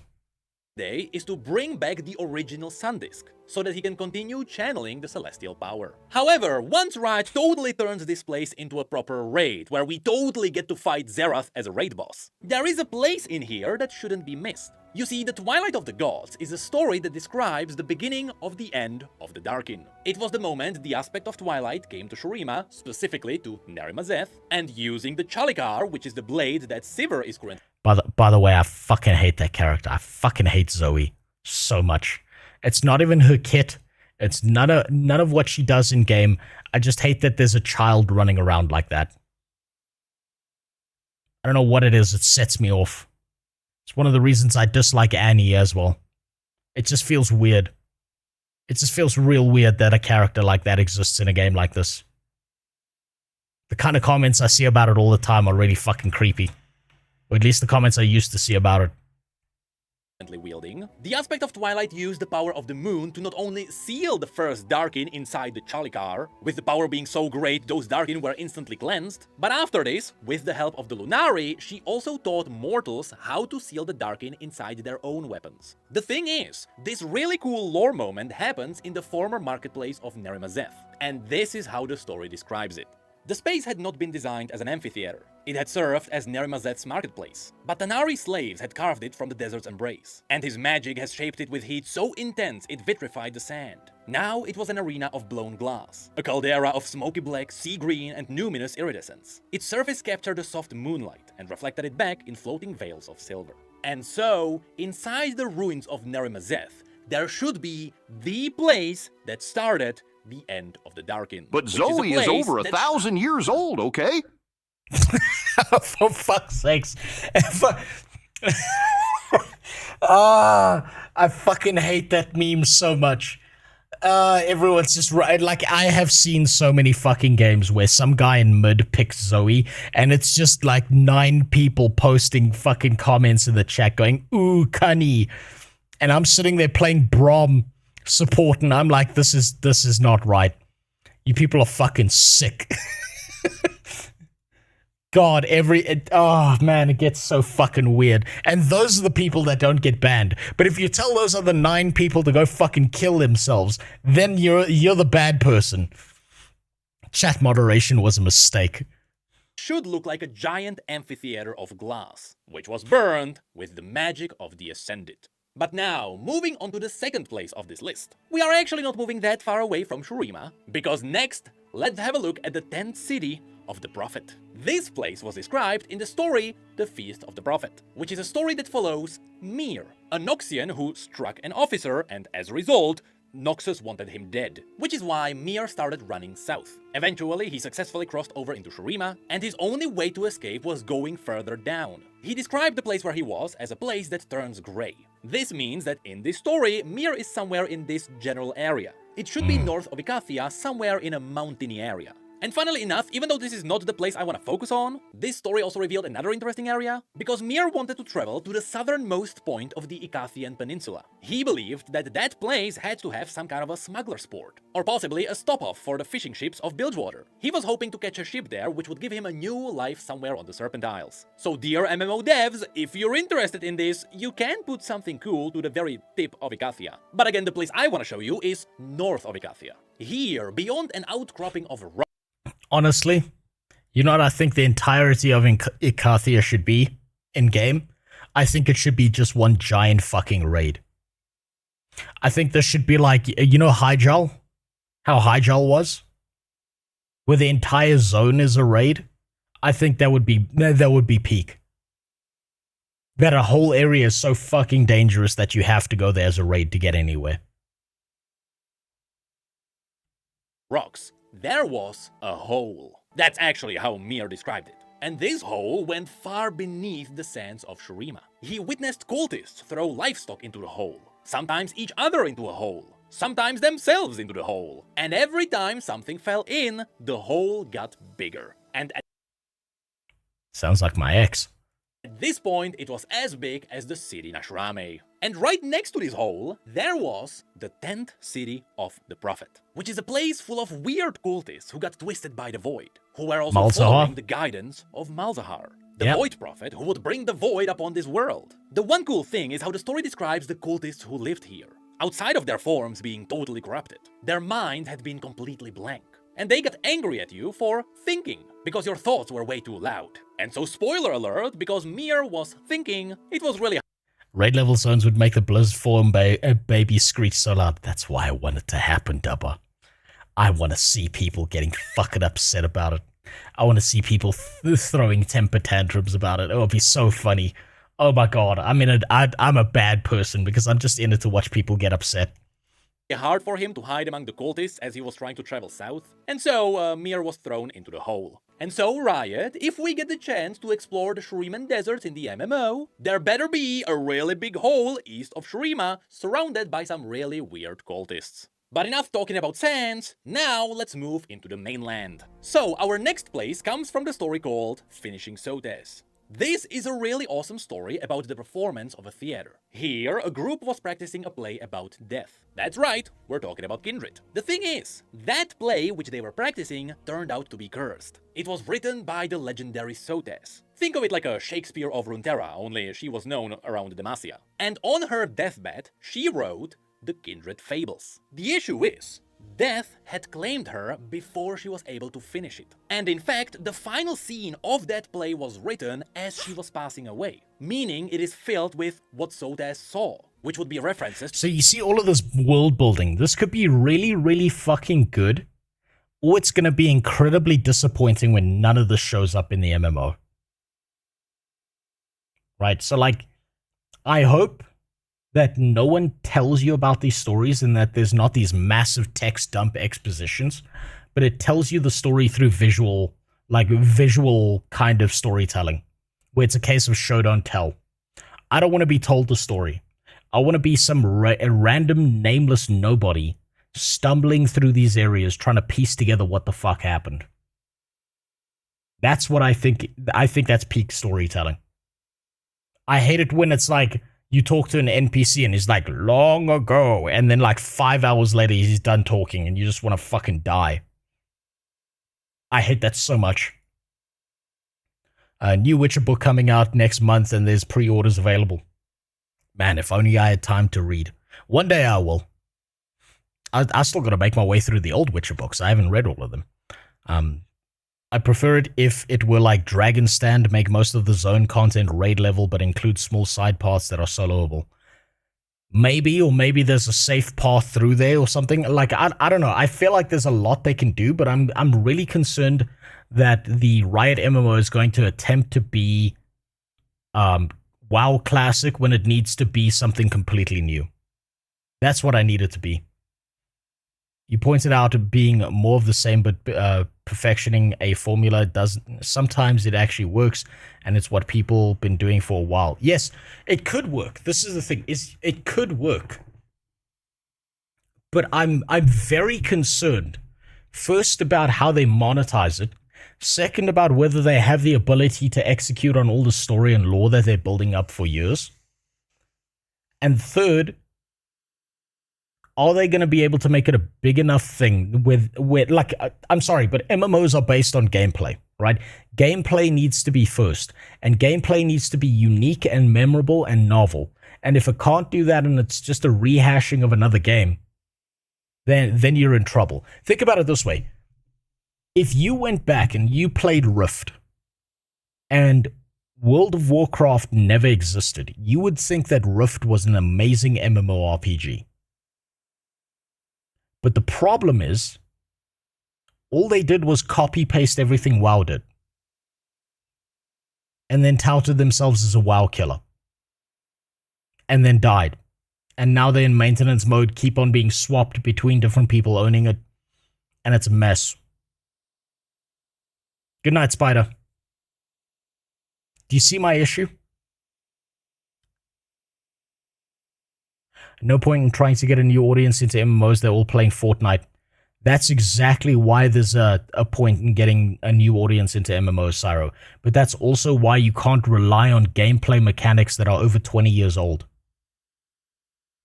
There are no old MMORPGs that are dragging in like teenagers and 20-year-olds into poor life choices because the poor life choices they're making are Valorant. It's fucking Fortnite. Back in our day, it was World of Warcraft. That was the game that, was the best form of contraception you could ever get. If Fortnite or Roblox made an MMO, it'd be over. I don't think Roblox could pull off an MMO because they're based on UGC, which is user-generated content. But if Fortnite wanted to go out of its way to try and make an MMO, they could probably make it work. Make it something like Destiny, but better. They could probably make it work.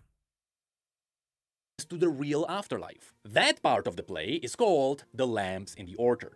And so, to rake in some mad money, the head of the theater located in Knockmerge wanted to finish the play. Specifically, we know that this place is in Olderburg. And we know where that place is thanks to Garen's novella. Basically, it is halfway between Demacia and Noxus. And there, in Olderburg, we had the Murmurs Round. This is a theater that was formed around towering flagstones that formed a circle. At first, rituals were performed here, with every performer and singer carving their sigils into these stones, which turned them into a hollowed ground. But eventually, it also became the Olderburg Theater. Now, at the end of this story, we learned that nobody can finish Sotes' work, because since that final part was written in half-death, to play that story would be to evoke death itself. And so, at the end of that story... That sounds like a raid. Hey, remember how good Karazhan was? With all the play shit going on?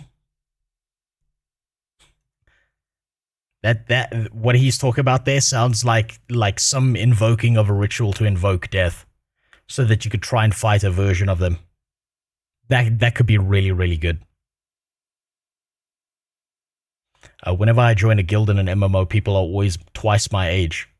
You can't say that, Lucid State of Mind, because now we know that you're at least 50 years old. You just told us your age, and you don't realize it. Everyone talks about youngsters, which isn't per se wrong, but even the current and even older audience are leaving MMOs, so let's start not being shit, getting them back and go from there. Yeah, no, you're right, Barando. But this is the thing, is if you can make a good enough gameplay loop, I think it becomes agnostic to the age of the player, right? How many people picked up, in the 90s, how many 30-year-olds probably picked up a game like Dragon Age Origins and enjoyed themselves? Alongside a bunch of teenagers. Quite a few. Because it was just a good game. With a good story attached to it. Do you know how many people played Command and Conquer Generals? Who were teenagers, but also people who were like fucking 45? Make the gameplay good enough, and everyone will want to play it. Just please don't make it TikTok the MMO. Please don't do that. That's all I'm asking. I don't have the APM to keep up with these fucking ADHD kids who build the fucking Eiffel Tower every time they hear a gunshot in the distance. Please don't do that. Everyone dies as they summon kindred onto themselves. But regardless, as we explore the lands around Knockmerge between Noxus and Demacia, just know that there should be the Murmurs Round, which is a theater with stone pillars, which also served as the ritual ground of kindred. Also, sorry, Lord Footner, but you're a bro. Everyone's a bro online. I'm going to say this now. I've said this before. The safest thing you can do is assume that every single person you're playing with in an MMORPG is a fat, hairy trucker who's picking lint out of his belly button. And I'll tell you why. Because I had a friend who got himself an online girlfriend in World of Warcraft. And he was slowly falling in love with this person until one day they got in voice chat. And it did actually turn out to be a fat, hairy trucker who was like semi-grooming him. It was really, really funny. We ragged on him for fucking months about that. Holy shit. He was devastated. And all that guy said was hello in the voice chat. And that was it. It was over. And then he said to him, "No, but I'm still a girl in the game. It's okay. It's okay." That guy never recovered. Never trusted anyone ever again. Now, still staying near a dark topic, next we have to talk about Vygar's Tower, which was revealed in the story called The True and Ghastly Tale of the Beast of Boleham Tower, which kinda hints what the tower is really called. Boleham is a small town in the Argent Mountains east of Demacia. This is where Vygar got his story, with the entire story being written as a comedy. I mean, Vygar's story is quite tragic. He was a talented Yordle wizard who got kidnapped by Mordekaiser, after which he got tortured so bad his heart turned towards the dark side. Of course, Vygar is still a Yordle, and so even though he is I remember this, and Vygar's story is pretty interesting because he keeps on trying to do bad things, but he always ends up doing things that are good by accident. He's like a comedic relief villain where he keeps on thinking he's the ultimate evil and trying to be the ultimate evil, but everything he does just benefits everyone else. It's the funniest shit ever. Oh fuck, do you remember the WoW mount girl? She made a Craigslist post wanting some mount for WoW, and her post literally said, "If you purchase this mount, then you can mount me." I actually don't. I never heard about that story. That didn't reach us down here. dark, he is also whimsical. And so while he is trying to be evil, it's really hard for him. And so in this story, the villagers of Boleham marched onto his tower, and they demanded to know if he was responsible for cursing their stuff. Being the greatest evil mastermind, Vygar denied innocence, but he also denied that he cursed their fields. He was a powerful mage in a reign of terror, but he did not do evil things to them. Regardless, the point is, should we be able to visit the Argent Mountains in the MMO? Because that entire area is filled with dragons and mage nations. Should we roam around, just keep in mind that there should be the chance to also find Vygar's Tower. And let me tell you, that's probably gonna be one hell of an encounter. Which brings us to number 5, which is gonna be the last place on this list. At least in this video. And that is... Man, I would be looking forward to exploring the Freljord. You know, if I'm being honest with you, I'd probably just stick in that zone the entire time. It's one of my favorite described zones. And I'd be very disappointed if they did it wrong. The treasury of Grubgreg the Hideous. Once upon a time, as Ornn was minding his business, Grubgreg marched into his forge. This was Grubgreg the Hideous, who was also one of the oldest trolls in the world. The story described his chest hair being so long it tangled in his toes. This made him trip very often, which is why his nose was broken all the time. Anyway, it turns out Grubgreg also owned a lot of valuable things. And so he asked Ornn to build him a door that would keep his treasure safe. At first, Ornn... The door that became Brom's shield, if I remember correctly. Refused, but Grubgreg also refused to leave the forge. And so naturally, this ended with a drinking contest. Whoever chucked a keg of troll meat first would win. Should Grubgreg win, he would get the door. Should Ornn win, Grubgreg would leave. But of course, Grubgreg was a troll, and trolls cheat. He sneakily put a piece of true ice into Ornn's keg, which perpetually melted. And so Grubgreg won. In return, Ornn did keep his promise. He built him the door that would keep his treasure safe from all thieves. It would be a door so good, it would stand longer than the mountain it was on, just as Grubgreg wanted it. However, eventually Grubgreg realized there was no way to open the door. He couldn't get in. And that was because Grubgreg himself was a thief. He didn't steal Ornn's gold, but he stole his time. And well, many years went by until we get to Brom's story. Yeah, there we go. The part that was shown in his original teaser. There, while he was fighting dragons and saving goats, he climbed a mountain where he heard the cries of a troll boy who fell into a cave. The cave was protected by doors. I just can't figure out how the roles and classes will work. You know what? I've got the same problem, Dubba, because they've got all the lore built up, right? They've got all the right ways to do lore.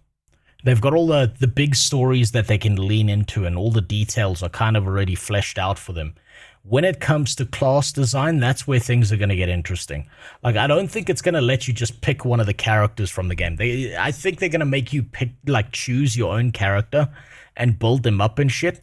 But I wonder how well that's going to work and how they're going to keep that from being law-breaking within itself.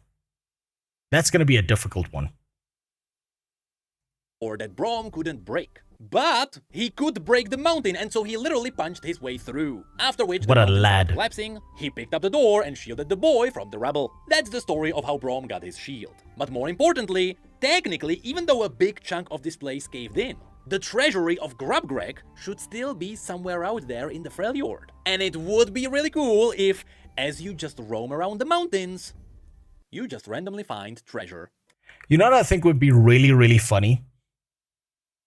And I think would be a great troll on the game? Is if you go through like an entire raid or something, looking for Grubgreg's treasure, you finally find it, and it's just a pile of rotting meat. Or like rotted frozen meat. Because it turns out he wasn't collecting like gold or silver or anything like that. Like he just had an obsession with food all the time. And it's just like a pile of shit. I think that would be the funniest thing ever. I hope they put stupid shit like that in this game. Can't they use the roles in class from leagues as a baseline? They could, Skirmish. They could potentially do that. But think about how interesting would that really be? How interesting would it really be if they just kept on doing things like that? If they just rehashed the same thing over and over again instead of building out new abilities that you would get baseline as a literal nobody playing this game, as opposed to here you get this legendary warrior skills. Now maybe they could intertwine some of the skills into like ultimates or something like that. But I think if they just rehash skills from League, I think that would get old fast for people. And there you have it, 5 unconventional places found on Runeterra. I'll be honest, I could probably keep going for a lot longer, but it's been a while since I've made a proper Riot MMO video, and so I can feel I'm not as good as I used to be. Normally I would turn this into 10 places and it would be turned into an hour-long video. But times change, TikTok is a thing, and so don't be surprised if I make like 50 shorts with interesting places. Can I be honest? Okay, that was a good video. That was decent. Can I be honest, though? I think one of the best things that they could probably do is tie classes to a quest. Right? Make you earn the class that you want to play. Like, it's not just something given to you on a platter. Like, maybe you can select a baseline of certain choices with a class. You tie it to a quest, and it becomes a challenge to get the thing you actually want. Have you tried New World? I used to play the shit out of New World. I was there since the beginning. I watched that game rise and fall. That game's just based around weapons. There's no classes there. Like Elsword or Grand Chase. Yeah, maybe. I'm caught between, I want them to take really, really good ideas from old MMORPGs, but I also don't want them to rehash ideas that have already been done before. Like, yeah, like Final Fantasy XIV. I don't want them to just rehash the same idea. I want them to do it in like, at least give it a unique and interesting twist, as opposed to being the same thing done over and over again. I think it would be concerning if they just did the same thing we've already been seeing for the last 2 decades. And I will look at Remnant 2, Jimmy. I do have that link open. I'm going to keep that link open. It's going to stay open. Now, last video I wanted to look at was Ghostcrawler's MMO. Because some of these lucky bastards got to play this fucking game a little bit early. And I'm curious to see what it looks like. Right?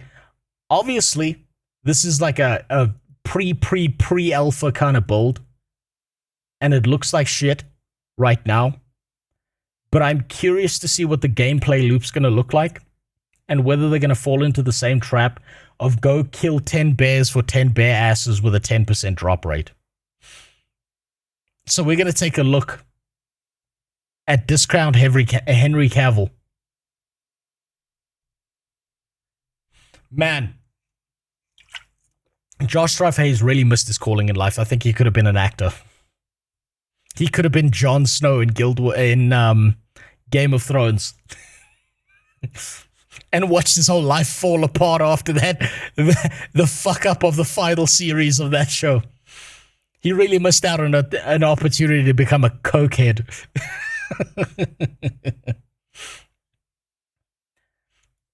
But I'm curious to see where Ghostcrawler's MMO. Now, keep in mind this is linked to the Riot MMO. Because Ghostcrawler was for a while going to work with Riot, and then he just left. And then after leaving, he immediately turned around and started developing his own MMORPG. Which, in my head, in my head, that tells me that they started doing something that pissed Ghostcrawler off. And I'm of two minds of this. Maybe Ghostcrawler doesn't know what the fuck he's talking about because he sucked the cock of druids. Wait, no. It's not him who was sucking druid cock. He believed that druids needed a nerf, I think. But for the longest time, druids were like WoW's baby. Ghostcrawler plus Netties, I'm sure it'll be a good game. Oh yeah, no, definitely. Definitely, that's such a great combo, don't you think, New Gash? Anything NetEase touches, as we know, turns to gold. So this has to be good, right?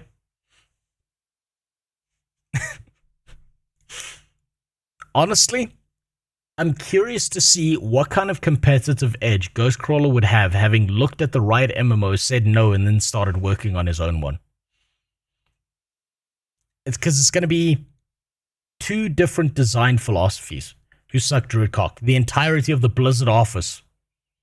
Imagine giving one class the ability to be a spellcaster, a tank, a DPS, and a healer all in one. And give druids the most OP healing spells ever that makes them fucking impossible to deal with in arena. That's what you were dealing with back in the day. It's just some fucking retard spamming rejuvenation and then you can never kill him. God, it was the most frustrating shit for a while. Druids really had everything going for them. And it really pissed off the entire player base.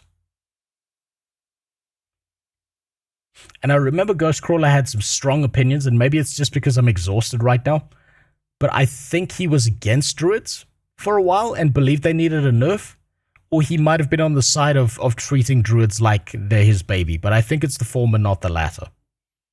I can't remember right now. More importantly than what happened long time ago in the past is what's happening right now.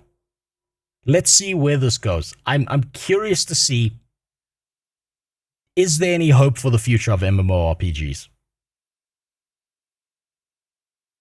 I'd like to bring up quickly, if that's okay. One person in my chat said that borrowed power feels bad, as in you get given something and then you lose it and you don't like that. I would actually say that because blue zones are temporary, the Radiant Feed system, the borrowed power aspect here, is one of the most fun bits because it's so similar to Vampire Survivors or the mobile game Archero, which is about leveling up after every wave. I like the feat system within blue zones because it makes the gameplay a little bit different.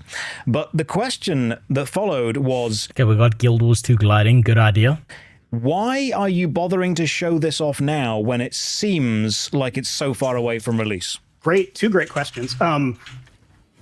Usually the player complaint about borrowed power comes from, I've spent a whole expansion leveling up my, getting better gear, and now you're resetting me down to like... No, it comes from the idea that you strap all that fucking borrowed power to a goddamn amulet, and there's one choice on that amulet that's always better than every fucking other thing, so there's no point in going for variety. You might as well just play optimally or you're not going to get into the raid. That's the problem with it. Anyone here have a good time with Azerite power during BFA? Did anyone really enjoy that system? Because, man, I wanted to throw myself out a fucking window when I was playing BFA. It actually made me quit. I never got to the end of BFA because I just fucking quit. I came back for Legion, but Jesus Christ, BFA, it destroyed my motivation to play the game so bad. Like, trash greens again in the next expansion. Or I leveled up my artifact and now you took it away and that's sad. Like you said, we're hoping the more temporary nature of the Radiant Feats feels like, oh, I get to do it over and over again and that's fun. Why are we showing it off so early? So MMOs are very... Marketing, that's why. Very hard to make. I would argue it may be the hardest genre of game to make, given how many systems have to work together. And if you get something wrong, it can shortcut the entire, it could make the entire feature, the entire game fit. Like, a lot of MMOs have this problem where the leveling experience is pretty cool, and then you get to end game and you're like, well, there's not much here. I guess I'm done. I need to hear that again. It could make the entire feature, the entire game fit. Like, a lot of MMOs have this problem where the leveling experience is pretty cool, and then you get to end game and you're like, well, there's not much here. I guess I'm done. And then Oh my god, this guy's still thinking about World of Warcraft vanilla. Oh my god, this is doomed.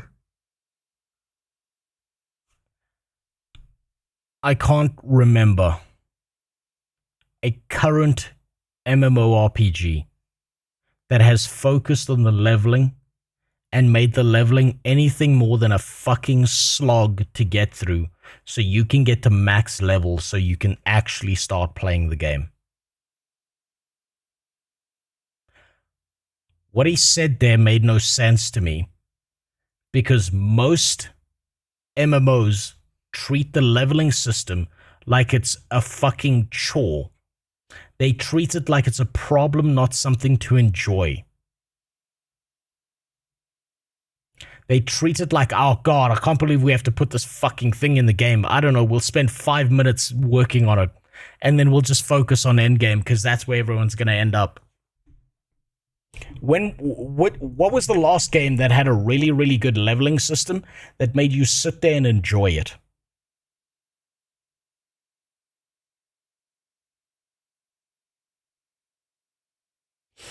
Side note, the gacha version of Warframe has now begun a new era of gaming. Since the devs said they got rid of gacha, so now we get to judge the game as a game. That's dangerous. Hopefully it's a good sign that they're going to focus on development. Vanilla WoW. I never played WoW. Leveling system makes more sense as a tutorial to learn skills and systems. What it's supposed to be, Dubba, the leveling system in an MMORPG is not meant to be a tutorial. It's meant to act as a background tutorial so that you get more skills over time and know what you're doing. But what you're supposed to be doing while leveling is playing the fucking game and having a good time. Somewhere along the line, devs forgot that the leveling system is not a tutorial system first. It's supposed to be a background system that teaches you how a game works while you're enjoying yourself. It's supposed to give you the motivation to want to continue playing the fucking game. Somewhere along the line, that art got lost. Guild Wars 2 does it bad. I'm sorry, but it does. Leveling system's bad in Guild Wars 2. World of Warcraft's currently, its leveling system is terrible. Fuck, I suppose Guild Wars 1 did a decent leveling system. But that was more instanced. It's MMO-ish, but not really an MMO. Diablo is something you blast through to like final level. That's not even an MMO. New World, the leveling up was the background system and not something you focused on. And when you started to focus on leveling up your weapons to get them to max level, so you have access to all the talent trees and all the abilities, it starts becoming a fucking slog instead of something you do to enjoy yourself. It's not like, damn, I really want to play with this weapon way more while I'm leveling it up. It's more like, I'm going to go stand in this one spot, this one specific spot where I know I can kite 50 enemies towards me and then max out my level as quickly as possible. Damn. I'm trying to think of an MMORPG currently that does a good leveling system. Guild Wars 2 leveling is the mastery system. The mastery system should have been the leveling system, but it's not. I may call rose-tinted glasses here. Maybe I'm looking at this with rose-tinted glasses. Maybe all leveling systems previously were also garbage.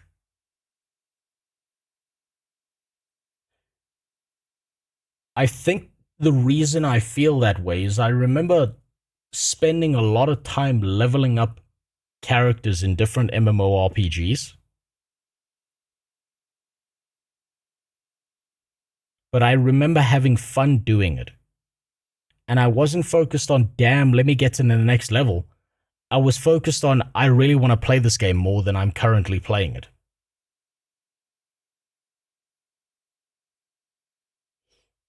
They felt fun because they were new to you. No, I think they felt fun because they didn't feel like they were fast tracking me towards max level. It's not about them feeling new. Because if it was about them feeling new, when I was playing WoW TBC, I wouldn't have bothered to go out of my way to play another character. I wouldn't have played both Horde and Alliance just to see what the experiences were like all the way to max level. I would have just maxed out my level and then not given a fuck.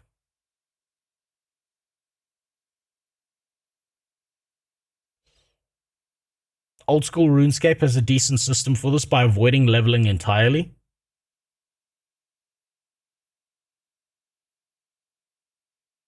Guild Wars 1. WoW Vanilla.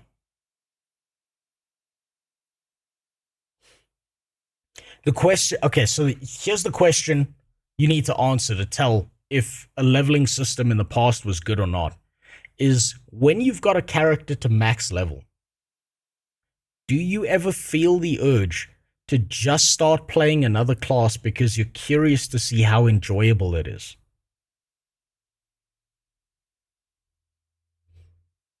Not even to reach max level. You just want to play a different class to have fun with it and to see more of the world, or to see components of the world that you didn't play previously. I got a human warrior to level 40 in TBC, and I stopped playing that warrior. I switched over to Horde, and I started leveling several different characters.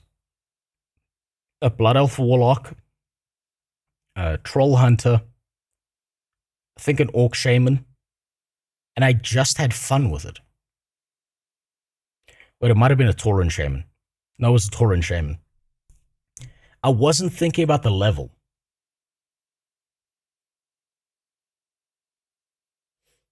But this idea that he's got, just hearing this again, you know, it could make the entire game fit. Like, a lot of MMOs have this problem where the leveling experience is pretty cool, and then you get to end game and you're like, well, there's not much here. I think a lot of MMOs don't have a leveling system that's pretty cool. The leveling system feels like a slog, so you can finally play the game when you get to level 80. That's the problem. I think he's got it backwards, and that concerns me. I guess I'm done. And then we all would say that MMO is probably a failure. So we are trying to avoid that problem by sharing the game every step of the way so we can look out for potential flaws. Like, I think Radiant Feats are working out really well. The feedback has been good, but for sake of argument, if they really were not fun and they really ruined the game, well, gosh, I'd much rather know that now than after we launch. It does seem that what we're doing now is we're finding the development threads worth pulling on instead of saying this is definitely going to be in the final game. Blue zones are not going to be representative of the generic MMORPG loop and full gameplay and narrative and permanent world that will be there. But I think blue zones give you probably the best place to experiment. You will level up permanently. You will find permanent gear that goes to the red zone, the full MMO, and the blue zone, the fun little temporary bit. But the Radiant Feats are what allow the blue zones to feel so different. So another question that's coming up repeatedly in the chat is, with this being such an early build, why show it? And I think the answer is you're interested in the potential future players of the game being actively involved in the process of creation. So just talk a little bit about how much you want the audience involved in the process of creation. I mean, it is like fundamental to the way we run the studio to like make sure that players are, have a seat at the table and that we're building a game that they're going to be excited. That's nice that he says that, but I've heard that line so many fucking times, and then when someone points out an issue, you think you do, but you don't, and then it turns out that you do. Right? I think it works like this. A dev will listen to you up to the point that you start damaging their ego. Then no, it's the players who are wrong. And I wonder how they're going to deal with that. Is grind important for leveling? Yes, Dubber, but it shouldn't feel like grind. It should be like, I'm enjoying the game. Decided to redo Thief in Guild Wars 2. Redid Unit thrice because of how I did the character. It isn't that pleasant to rely on dynamic quests for that to hit max. That's the thing, Gresh, is you were slogging your way through it. Which means you weren't there for the experience. You were there to get away from that experience. So I think grind is important, but it never should feel like grind. It's like, if you play... If you play Total War Warhammer 3 and you really enjoy that game, you could technically say that taking over different regions and fighting different battles is a grind. But it doesn't feel like a grind because you're just enjoying the gameplay, if that's the type of game you like playing. The problem comes in is when you start calling it grind instead of calling it the experience that you're having.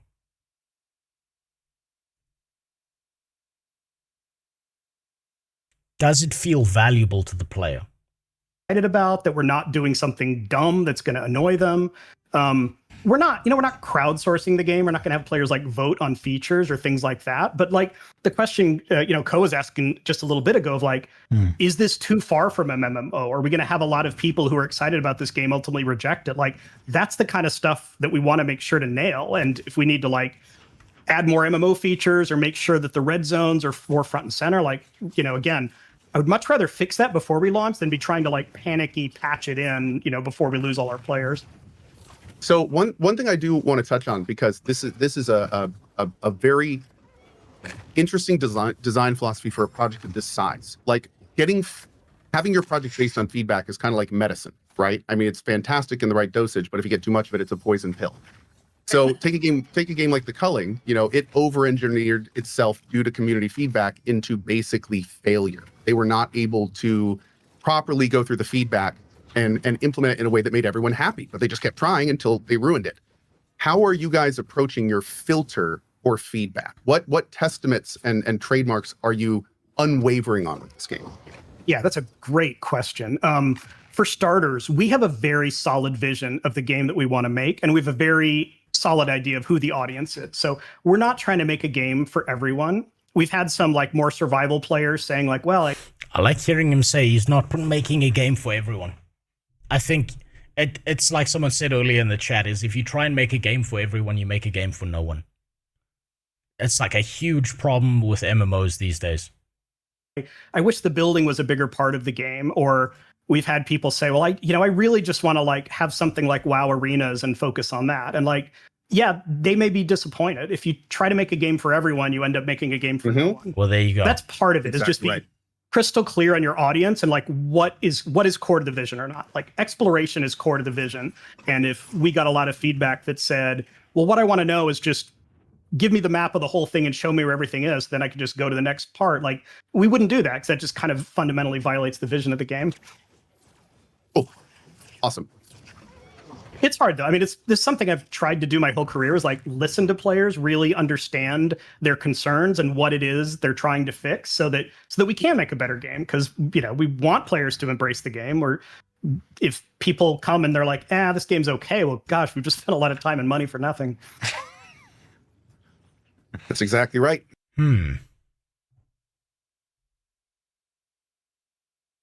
I think their best choice is one focus. One focus, one solid thing, and it has to be the gameplay loop.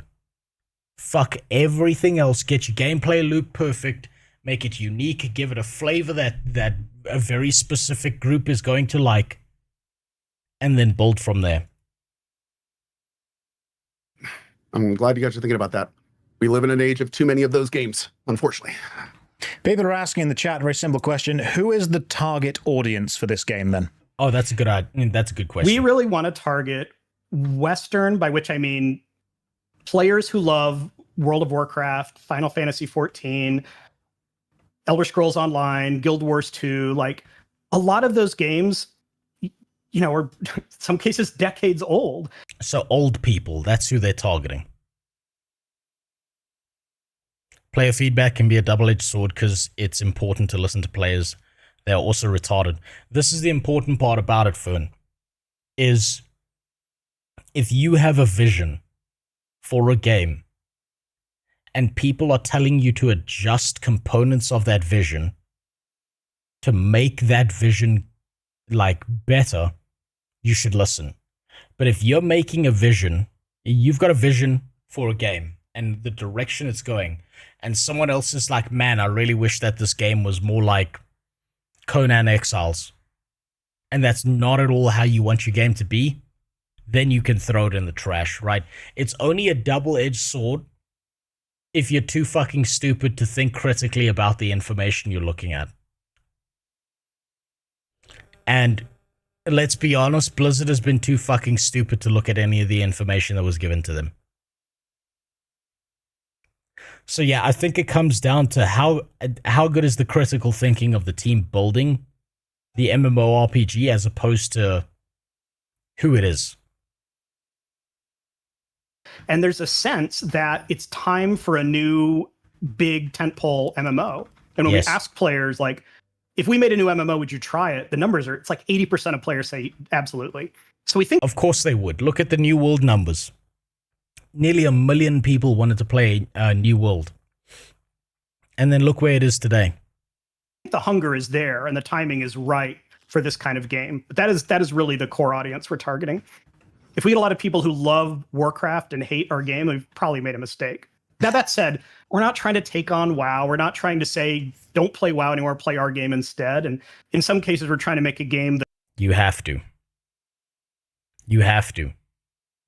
Here's the thing that I don't think a lot of MMORPG devs understand, or at least they pretend it doesn't exist, right?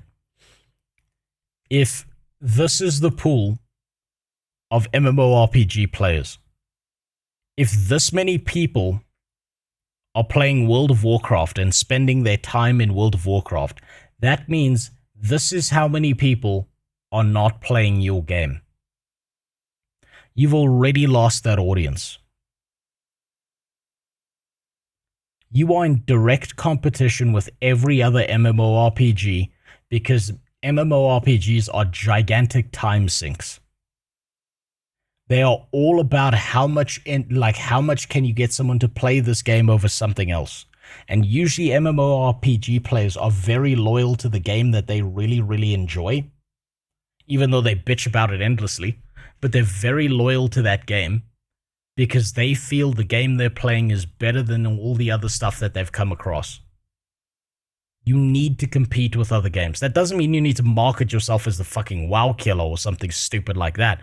It just means you need to make a game that is so much better than everything else that it makes other people shrug their shoulders and go, nah, I'm going to go back to playing that game that I really like. I'm going to play this game because I really like it instead of going to and reverting to my 20-year-old MMORPG.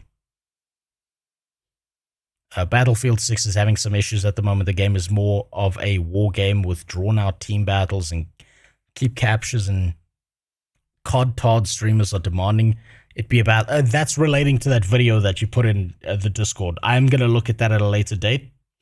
I wanna do a stream where I'm looking at more of the Discord stuff. I am going to watch Faith's video that they put in the Discord, and then I'm probably going to try out Ashes.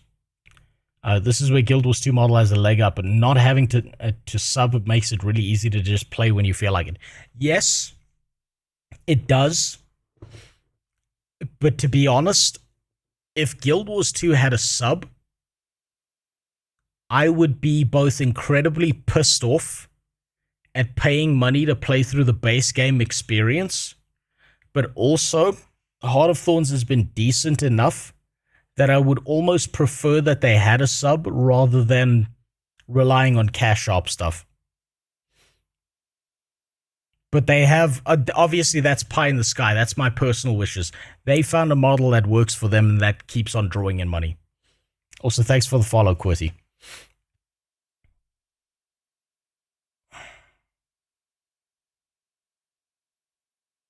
Fuck subs. Subs are fucking outdated and should have died years ago. Is there a better monetary model for MMORPGs which are a consistent drain on money to continually develop though? Because your options are sub, go free to play and put pay to win in your game. What else? Try and go the Path of Exile route and keep it to cosmetics, which personally I still think is pay to win because you're removing the visual progression element of the game. The problem is a game that has a sub to it. If it's a really, really good game, the sub feels worth it. If it's a really, really shitty game, it pisses you off because why the fuck are you spending monthly amounts of money on this game? And the problem is a really, really good game, if it does something shitty, it immediately gets people to turn around and go, okay, fuck this. Why am I spending money on this?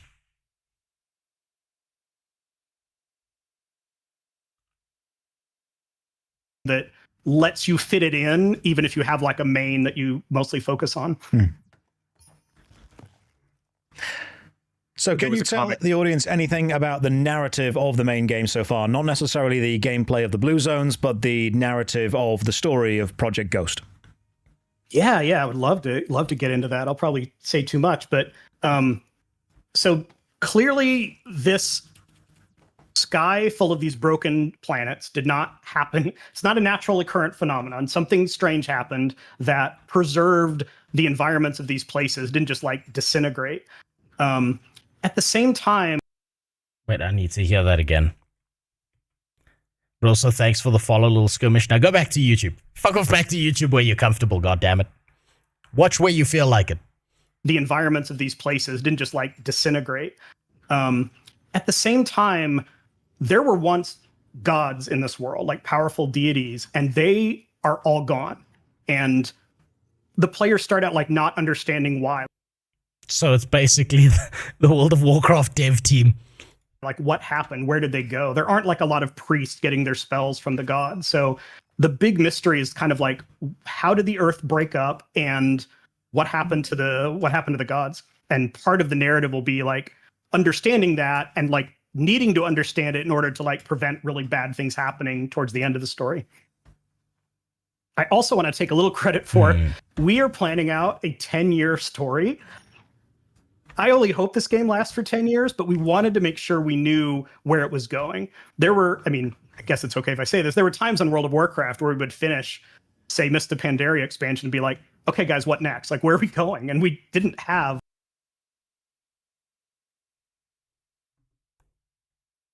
The fucking dev team didn't have a plan for what was coming next. Just think about that. Think about what happened with World of Warcraft. Even the fucking devs had no clue what to do next. Gee, I wonder why things went bad. Goddamn. Releasing content like G2 where expansion is $20 base, $50 collectors, or ultimate $80 is fine by me. Yeah, you see, I have issues with that because it's like you're going to get some visual progression garbage that removes the immersion of the game. Like, I think people really underplay how important aesthetics are in MMOs, and everyone has this big fucking cope in their head where they like to say, no, it's just the visuals. It's not pay to win. But guess what? The visuals and what you see on different players and other people around you is one of the most important things you see in any MMO.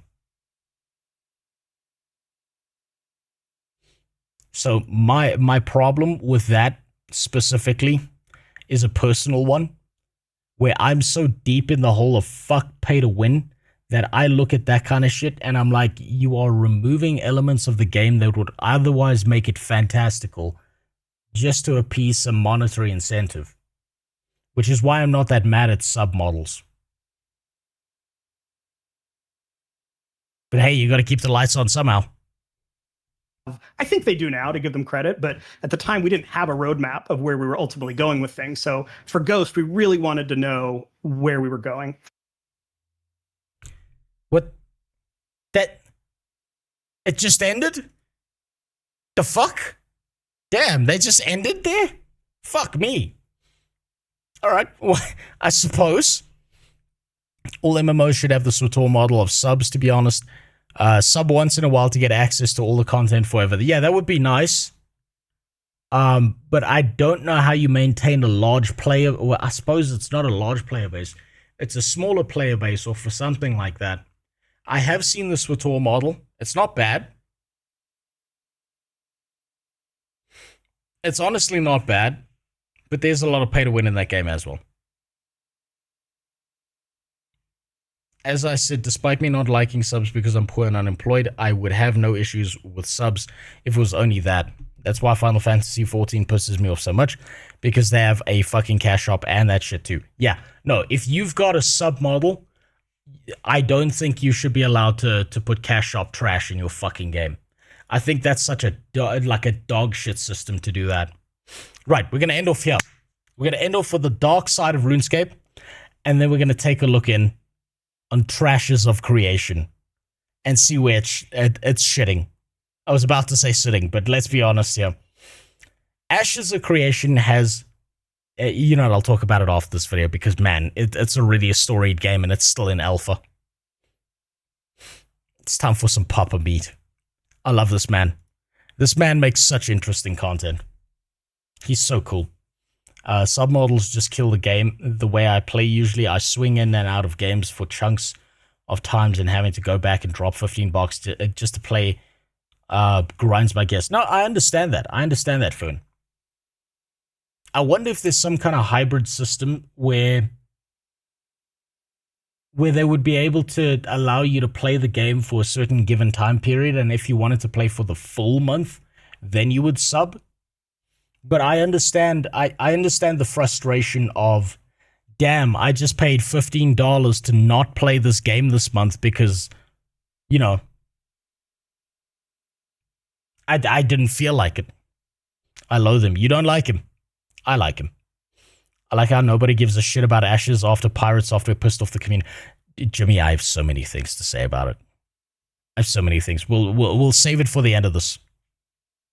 Sounding so gay for Meat Man. Look, I like his stuff. I like his animations. They freak my wife out and she hates watching them, and I think they're really funny. But apparently we've got a cameo in this one. Apparently there's a certain little boy who shows up in here. And it's not me. Yeah, and I know how much you all love little boys. I'm curious to see where this goes. BDO free to play, but everything locked, including dyeing your gear unless you buy a 30-day value pack. You see, I'm sure there's a hybrid system out there.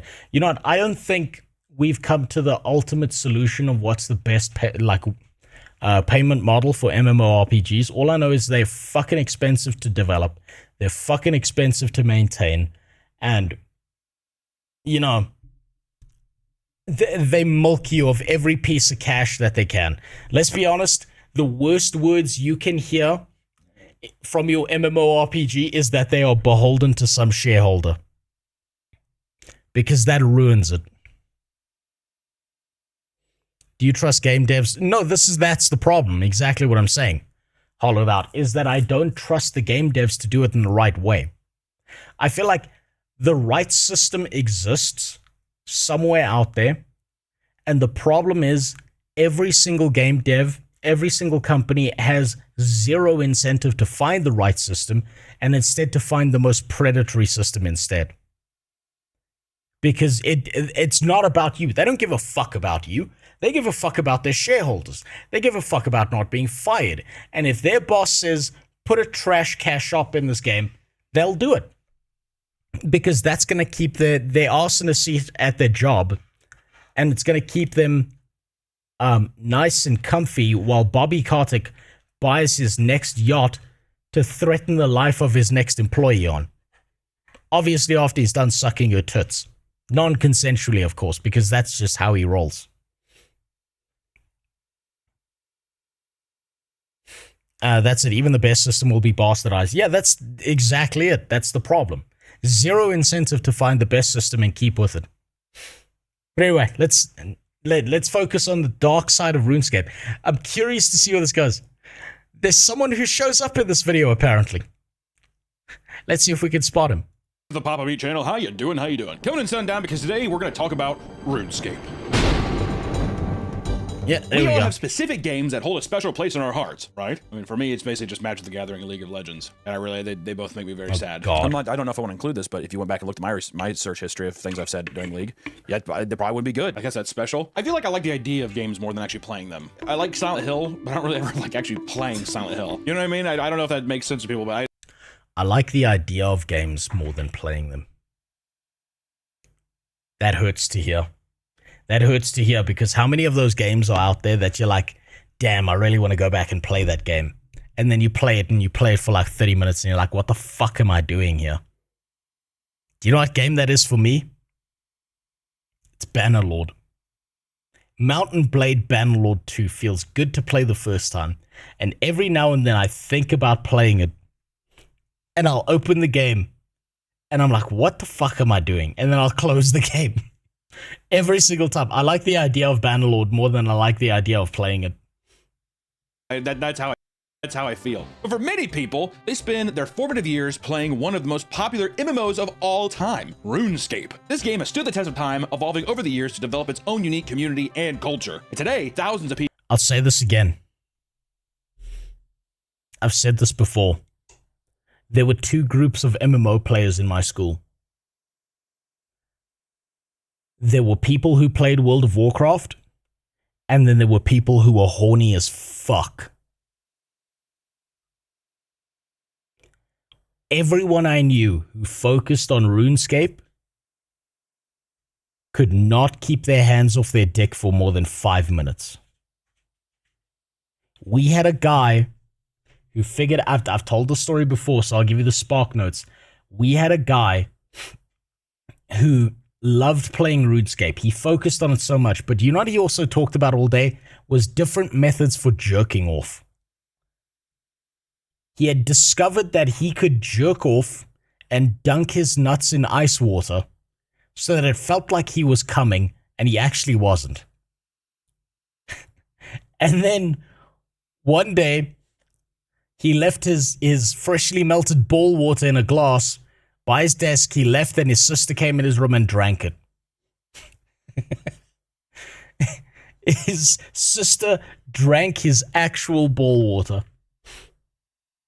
And then he revealed that to us at school. Why? I have no idea. Did it stop him from jerking off? No. He just got worse.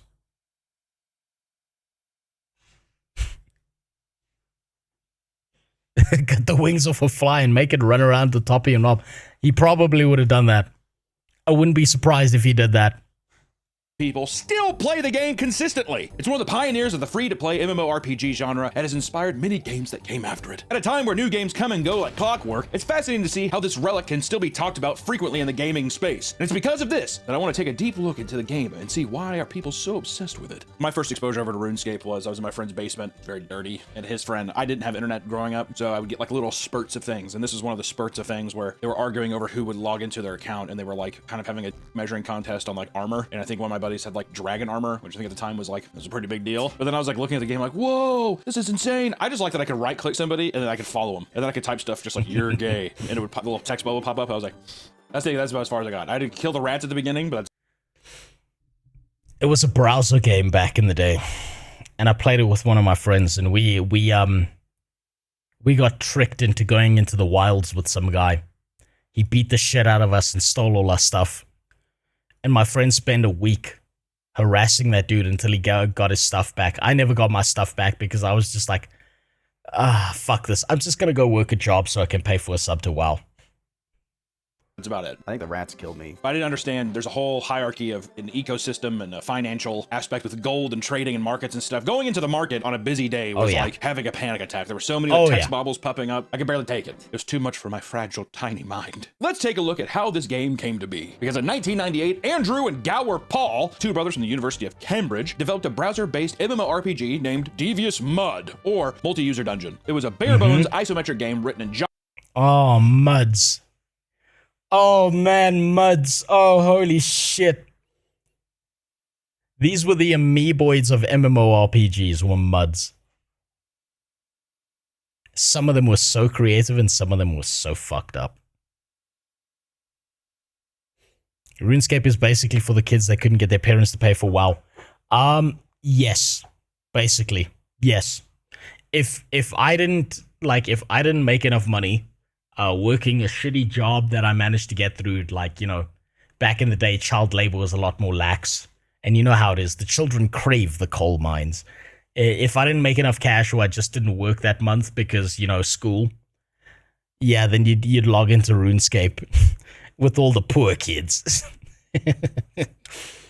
Java that would slowly morph into the game we know as RuneScape. RuneScape, now developed under the company name Jagex? Jagex? Jagex. Jagex. It's like a racial slur, doesn't it?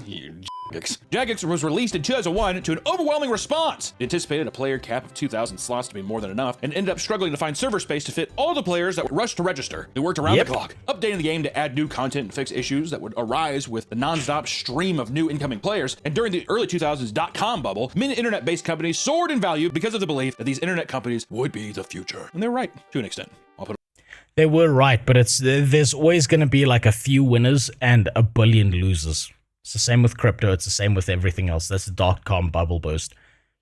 I still remember pitching the game to my mom so she could help me set up an account. It got to a point, Soundless Foon, where I did manage to manipulate my mom into paying for my WoW sub for a while. What happened was I told her, I was like, okay, Mom, you can either have to deal with me begging you every month for a new video game, or you can pay for my WoW sub and I won't bother you about a new game. And if I do the calculation over time, it's going to work out cheaper if you just pay for the WoW sub. I managed to like nag her saying that same sentence over and over again. And I think out of pure frustration of me just continually nagging her and not leaving her alone, I wore her down enough that she paid for my WoW sub for a while. Those were the good old days. Then holidays and shit, I would ask her to unsub me from WoW, go work a job, right? Like just doing stupid shit like caretaker stuff at an old age home or being a waiter. And then I would pay for the WoW sub and then I would nag her for a game. It was great. Put all my money in Enron. Those were the days. Well, eventually, the bubble burst, leading to the intense budget cuts that resulted in RuneScape's website ads being cut down dramatically. This, on top of rising server costs, meant... Hold on, give me a second. My dog's hearing sounds outside. I'm gonna go let her out and see if she bites someone. Yeah. I can hear you. Yeah. Okay, there you go. Come back when you're done. Sometimes I just let my dog roam around the property to see if, anyone's out there. Back in the day when you could still get a job. Back in the day, Dog Rock, being a waiter or being like a 16-year-old kid, you could go be a waiter because a waiter was always considered like a temporary job, not the end goal of your life. Man, have things changed. Fuck me. RuneScape was on the verge of shutting down completely. To combat this, they eventually introduced paid memberships too, leading to a whopping 5,000 people joining within the first few days of its launch, a move that ended up saving them. The game would still be free, but paid members got access to new exclusive future content. You think that they were like in those early days when it was like the Wild West, you think they were ever like, you can f this game? Oh yeah. If you pay for it, you can have sex in this game. I bet you that's like what you'd hear at school. Yeah, if you pay the $5 membership, you can I paid $5 and I got a finger a dwarf. I gotta finger a lizard person with my dragon armor. The next big major update was in 2003 with the release of RuneScape 2, featuring a graphical overhaul and brand new mechanics that greatly enhanced this experience. RuneScape 3 released in 2013 along old school RuneScape. And everyone fucking hated it. A separate version of the game that resembled the 2007 version of RuneScape 2. Are you following along? Hello? This was a time where the game seemed to be at its peak, as well as being the version with a combat system most players preferred. Old school RuneScape, or OSRS, is into the most popular version of the game today. So that's where we're at. That's if you didn't know what RuneScape was, and if you still don't know, I don't know, I'm supposed to tell you. One of the most iconic things about RuneScape is undoubtedly the existence and mechanics behind the wilderness. Look at those graphics, man. I remember playing this and... We called it the wilds in my country.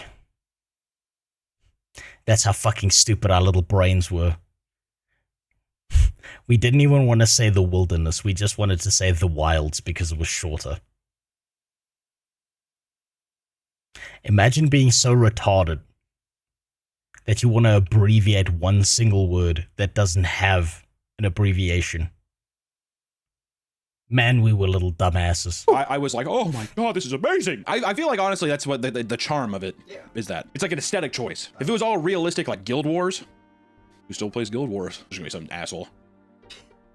In RuneScape, there's a portion of the map dedicated to unrestricted PvP content between players. People who traverse this area to fight bosses and collect valuable drops can be obstructed by players, which is, meaning that players can come over and kill you. And, which can be incredibly frustrating to many as you lose most of your items upon death. Yeah. Okay? World of Warcraft don't do that. World of Warcraft doesn't do that. Blizzard's too scared. While some think wilderness PvP is insufferable, others find that this constant stress that this Wild West environment brings to the game is what makes it so unique and exciting. It's like So, for anyone who doesn't know, there's this thing that RuneScape has that I only discovered later why everyone was kicking the shit out of me. Because the botting problem that's happening on Twitch where everyone's always cheating? Well, it turns out that the people who do PvP in RuneScape are always cheating as well, right? Because if I remember correctly, it's the pip system, right? So in RuneScape, you have the system where there are like 7 pips that pass within a certain time period, right? And if you can execute your ability on the final pip, that means you're ready to execute your next ability on the next final pip, right?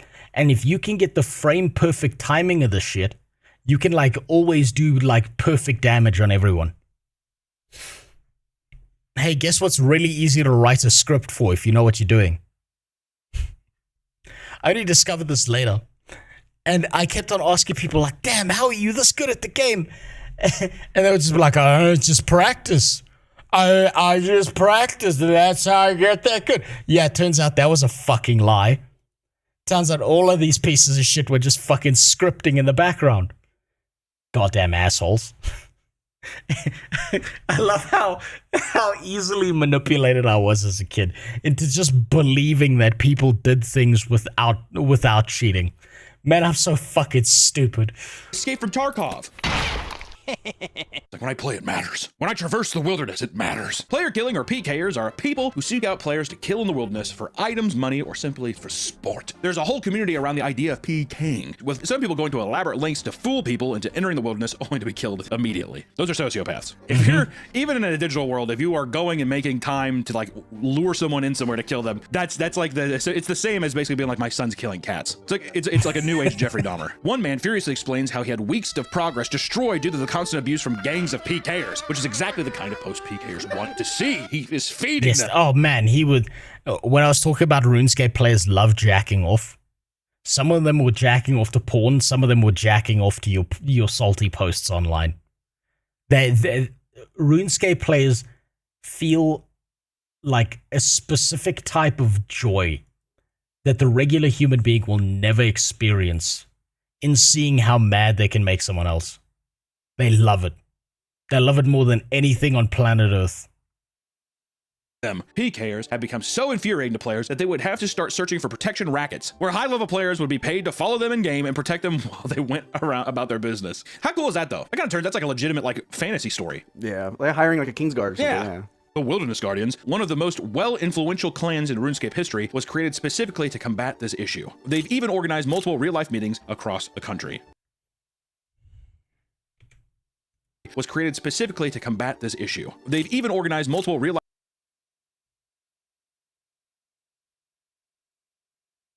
Look at these lads. Look at the joy in their eyes. Look how much they enjoyed life. Somewhere between then and now, we went from having people going on crusades of justice in a shitty browser game all the way to, shooting their neighbor in the face because they can't afford a home. This was before the world fell apart. This was before 2008. Before the housing market crash. Man, something happened. The timeline's broken. Oh, what a bunch of lads. Look at them. I bet they had the best time. Life meetings across the country. That's how real this shit is, dude. It's like a literal white knight. It's a literal white knight expansion group inside of RuneScape to defend honor and justice. Wait, today's video is sponsored by Fidor, the leader. Don't talk like you aren't a stereotypical OSRS player. No, I focused way more on World of Warcraft. I didn't jack off nearly as much as they did. I'm not kidding when I say this, Faith. There was a guy in my school who played enough RuneScape that he needed to take breaks in the middle of the day at school to go jerk off in the bathroom. He would jerk off once in the morning. He would jerk off once in the middle of the day at school.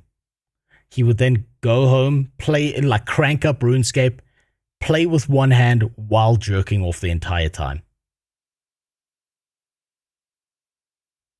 He once wanted to experiment.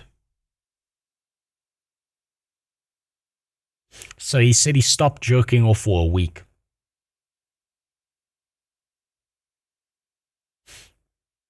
He said he had a dream. It wasn't even a sexual dream. And he just came all over the place in his dream. He was asleep on the couch in the living room with his parents in the room watching their unconscious son coming all over the place. You have no idea the depths of gooning that OSRS sparks in a human being. Me, I was a good boy. I was on the world's strongest contraceptive called World of Warcraft. You need to play that game with two hands, or at least you used to. Why do you know that much about them? Because they keep on talking about it. That's why, Faith. I went to an all-boys school. Do you know what guys talk about when there's no girls around? God, they become animals. They become fucking animals. You will hear the most disgusting shit imaginable. Holy shit. It's so fucking bad. I was jerking it to not to my blood elf, to the succubus that he summoned though. That was a great time. That made sense. These people are jerking it to fucking funny shaped rectangles. That's a little bit different. And flavored air. Breaking bad habits can be hard. So why don't you let Fume help? Fume is not a vape, it's not an e-cig, it's just flavored air, which means you can use Fume. Okay, I don't care about your ad. Watching this video and back into the video. This isn't the only anger-inducing part of the game. In RuneScape, there are many ways to screw over other players. So let's talk about some of the classics. We wanted to set up how people get frustrated because now we're going to... But to be fair, when girls are around, they probably hear the disgusting shit instead. I don't know, girls kind of act the same. I was devastated. I was devastated to hear my wife tell me stories about what girls would speak about when they were by themselves. So maybe they're not much better.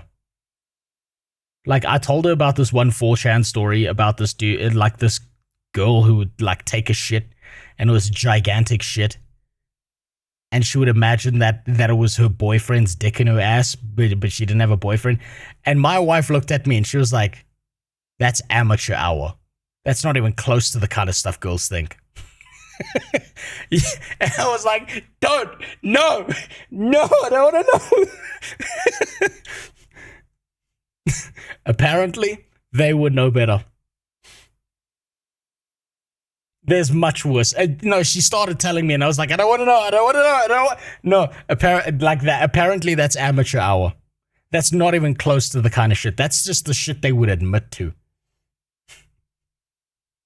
I mean, we did have a sister school, and there was one of the guys' sisters who went there did have to go to hospital because she shoved like 4 Viennas up her. For anyone who doesn't know, Vienna's like one of those hot dog sausages. She shoved like 4 of them up there, and they got lost, and then she couldn't fish them out, so she just left it for like a week, and then she started smelling like a fucking corpse and had to go to the doctor. So shit like that happened. So we'll dive into some of the ways that we're taking the meter and just kind of going. We're going with it, right? Sometimes we just start immediately with like a baby death and we have nowhere to go. So I'm ramping it up for you. RuneScape scams, guys. Which one is price manipulation? Yep. AKA the RuneScape pump and dumps of the time. There we go. I think that these people doing Bitcoin and crypto and pump and dumps work. I mean, this shit's been happening in RuneScape since the dawn. The same people doing the crypto scams now with the pump and dumps are the same people who used to play old school RuneScape and who used to manipulate the auction house in World of Warcraft. I know this personally. I know this. I've spoken to these people. We had a chick like that in high school, Shannon. She banged herself with a summer sausage. Man, it's a pretty common occurrence, apparently. It's a thing that happens a lot more than I'm comfortable with hearing. Like, man, it's fucking horrifying. Some of the shit that some woman will shove up there is terrifying. Absolutely terrifying. Action Man figures, the Ken doll, fucking sausages. Oh, the handle on that knife looks good. Fuck, man. Damn. Terrifying. Of time, dude. People would artificially raise the price of an item in the Grand Exchange, which is the in-game trading system. That's the one I was telling you, it's a panic attack, whatever. Just to sell them off and make a massive profit in-game gold. Not even in real life gold. Maybe sometimes, because you can trade stuff, or there's transactional stuff where it's like, I'll buy gold off you. But this is just people being like... I wonder if he's going to talk about the RMT and the Venezuelans who were making enough money to leave their country through playing RuneScape because they made more money playing RuneScape than doing an actual job. Look at my digital gold. You could also go to another scam was begging, because in RuneScape, beggars are simply low-level players that pester others for gold and items. Some are more experienced and will dress and act in ways that make people feel enough pity to willingly give them better items. God. So I just want to say dress in-game. And I don't know if psychologically they're just like, look at her, I feel bad. Oh, yeah. When this fails, beggars will follow high-level players and constantly harass them until they leave the world or give them something just to end the confrontation. I used to beg in WoW at the crossroads. Never worked. I don't know, what would you beg for? Is it just gold? What would you get with the gold? I need the gold to pay for my mount. Can you just do quests for... Yeah, you see, that's the wrong thing to do. You're not supposed to beg in the crossroads. What you're supposed to do is you're supposed to go to Orgrimmar or you're supposed to go to Stormwind and stand by the bank. Because there's a lot of people who... A lot of the richer players are usually pulling shit out of storage or putting shit in storage. Or they're doing crafting shit because they've got like a million stacks of stuff. Those are the people you want to harass. You don't want to harass random people at the crossroads. They don't have money. They're in the same situation as you. That's just... The crossroads was basically low-level homeless, like homeless crack addicts running around trying to find Mancrook's wife. Gold? Well, back in the day, it was, I don't know, maybe I just sucked, but it was hard to get gold. I could see you being a person where it's very much just like, I don't want to have to get a quest. I just want to, can someone just give me gold so I can get my pony? Another scam was armor trimming. Inexperienced players are unaware that you can just trim any armor set you want to add decorations to it. Because of this, people will offer free armor trimming to low-level players and trick them into handing over valuable armor for this service. As soon as they receive it, they log out the game and you won't see that ever again. Shit happened. Or we can talk about the double money scam, a type of trust trade in which players claim that they will double your money by exploiting a supposed glitch. The new player gives them gold, only to soon be traded twice that amount. After the victim buys into the scam, he trades a ton more money, only for the scammer to log off. This is literally the Bitcoin doubling scam. Where do you think the crypto fuckers got this idea from? It's not new, it's just the same thing being rehashed over and over again. The classic bit. I put in 811k and I got his 4.3 mil and he has no idea that it... You know what the... okay, so... There's a way to deal with the doubling scam. Do you know what it is? It's you give them like a reasonable amount of gold and you tell them like, damn dude, I want to see if you're bullshitting me, so it's fine if you run away with like 10k gold because I've got so much more. And then they double your gold and then you say, okay, cool, thanks, and then you leave. If you want to beat the doubling scam, you send a little bit, you get the double amount and you leave. Get out while you're ahead. And it pisses them off. It's a game of chicken, yeah. But you got to convince them. First, you've got to convince them that you have way more gold than you actually do. And they will double your gold for free and then you walk away. You got to be like, look, like you give them your whole bank. Like, let's say you've got like 10k. You're like, okay, I'm going to try it out with a small amount. I've got way more than this. I'm not sure if I can trust you. If you walk away with 10k, I'm fine. When you're not, right? And then they're like, oh, okay, cool. And then they double your money, and then you're like, okay, cool, bye.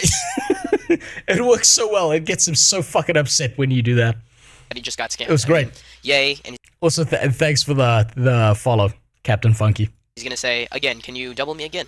Because this guy is an idiot. Total, I'm telling you, these are sociopaths being made, and these are children doing it. Kids are smart, dude. They're devious little, aren't they? Jesus Christ, I gotta delete that. Or we could talk about free membership scams. Experienced players will trick people into thinking that if they give their login credentials, they'll buy them a free RuneScape paid membership. And as soon as they buy into this, they get their account stolen. Throughout RuneScape's long history, there have been infamous groups and events.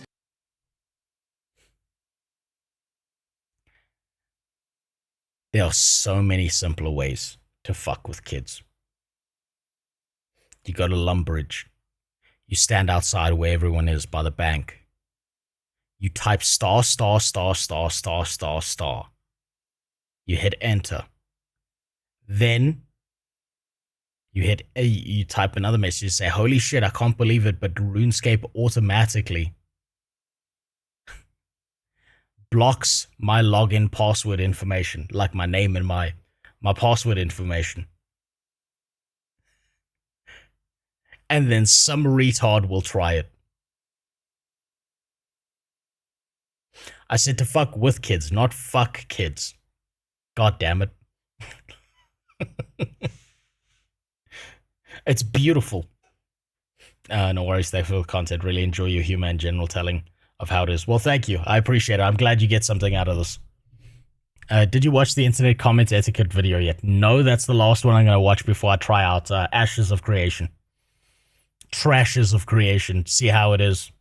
That have cemented itself in the gamer's lore. One of the most well-known examples is undoubtedly the Fidor massacre. I like this, dude. I like how we could talk about RuneScape in the same way that you could talk about American history. Like medieval history or something. Like it's like the Boston Tea Party or the Boston Massacre, that kind of thing. This took place in June of 2006, and it all began after a player named Cursed You became the first person to level up his construction skill to level 99. To celebrate, people started flooding into a large home to congratulate him and party. From here, something strange and unheard of occurred. Because there were approximately 800 people in his home, the game started to lag aggressively. It got to the point where Cursed You had no choice but to kick everyone out of the house. Everyone was ejected and sent back into Fidor, a city that is considered a safe zone where PvP is not possible. Somehow, due to a bug, players that were thrown out of the house could engage in PvP with any player in Fidor. Oh my god! This resulted in a massacre where players began abusing the bug to take out as many people as they could and steal their valuable loot. Because people thought they were safe for the celebration, many had incredibly valuable items equipped at the time. And at one It's so amazing. It is so amazing to think how this shitty little game caused waves of rage. If we lived in the Warhammer 40k universe, old school RuneScape would single-handedly be responsible for the birth of a new Chaos God. With how much, like, emotional torment that game put people through. RuneScape has so many scams and lures, you could write books about them. Weirdly enough, Dubber, the same scams that were perfected in RuneScape now actually flood the financial markets. There are people who used to sell courses on how to max out certain crafting skills. And the courses were just bullshit, and they would still get people to pay them real money or RuneScape Gold, depending on which they preferred, for some shitty course that doesn't work. That's what you see in the financial markets today. RuneScape was doing a long time ago. point, a player had lost one of their party hats in the Carnage, an exclusive item from 2001 event that later became one of the most rare and most valuable items in the game. Some of these items are worth thousands of real life dollars, okay? Can you imagine it? He's like, that was my kid's tuition. Out the door! My retirement was a goddamn hat! In the end, the bug was fixed, but there was little that they could do to return people's lost items. Rolling back the game would affect too many people that were not affected by the Carnage. It's awesome. Literally reads like a piece of like, doesn't it? Yeah, you got kicked out of a party and everyone got drunk and killed each other.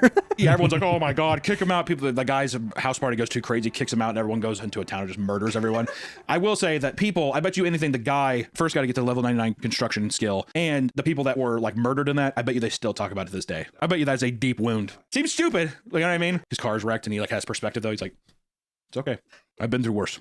That kind of thing. And not all historic moments in RuneScape were as negative as the Fidor massacre. In fact, some were insanely wholesome, like the Order of Cabbage. Don't know about that one. Gay.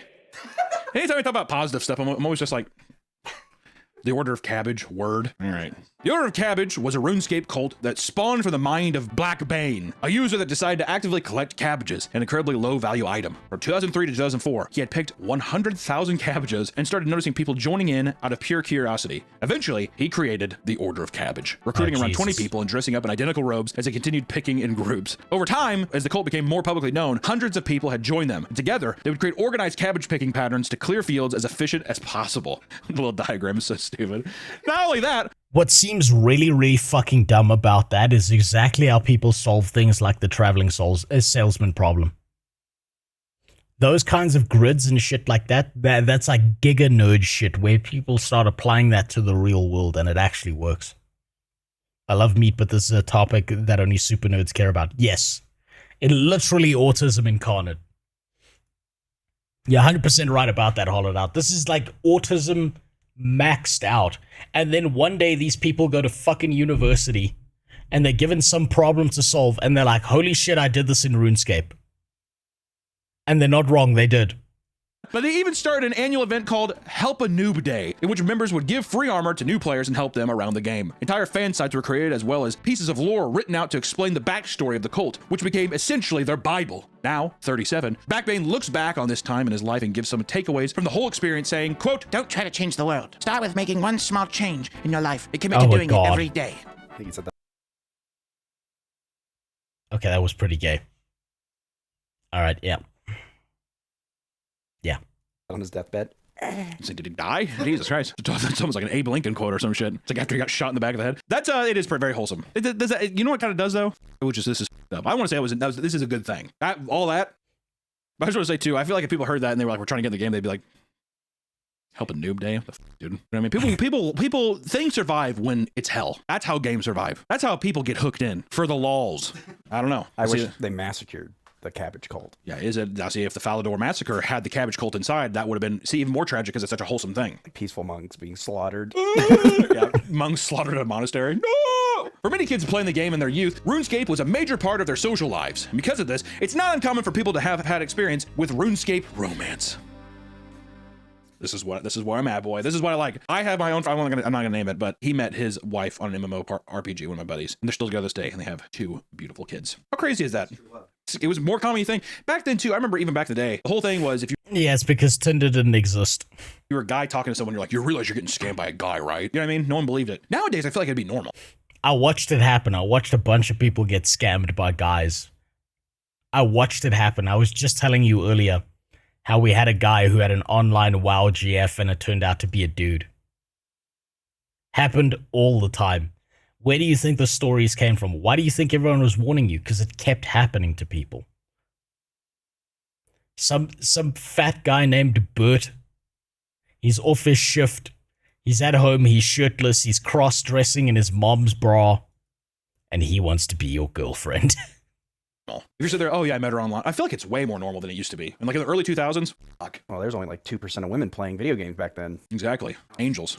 Saints. Many people have made posts reminiscing about how they met their first romantic partner in RuneScape, which ranged from short and innocent to an elaborate means to rob them of their gold. Regardless, people have long since used the game in order. Oh my fucking god, this person's back. The pair of floating tits is back. Oh my Jesus Christ. What did I tell you? World of Goonscape.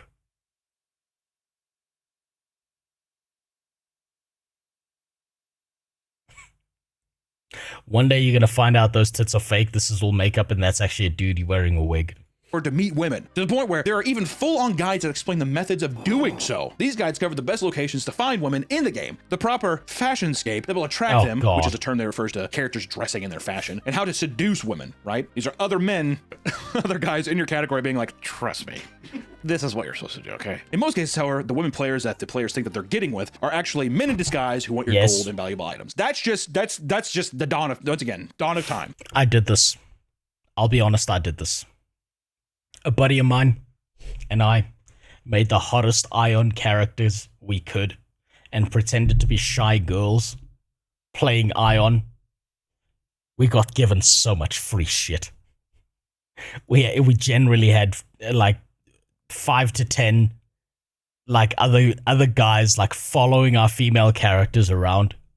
We pretended to be a woman and it worked. We had simps. We had simps. And we always pretended like we couldn't go on voice chat or whatever. And they just kept on giving us shit. It was disgusting, but it worked.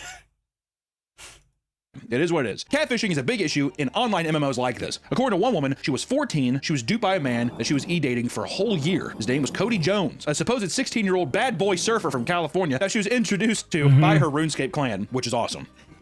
I love the idea of like one of those like sprites walking over and it's like, what's up, I'm Cody Jones. I love to surf. I'm from California. Oh. He was introduced to her as the little brother of their clan leader, John. They would become so close that after a year of dating, her mother let her fly to California to spend the day with him at Disneyland. And when she arrived, suddenly, Cody and members of his family, who were also in the guild, stopped responding to her. After a long stretch of radio silence, she received a text that read, "Hey Amanda, it's Jess. Cody's in the hospital. He tried to kill himself with a bottle of pills. He won't be around for a while.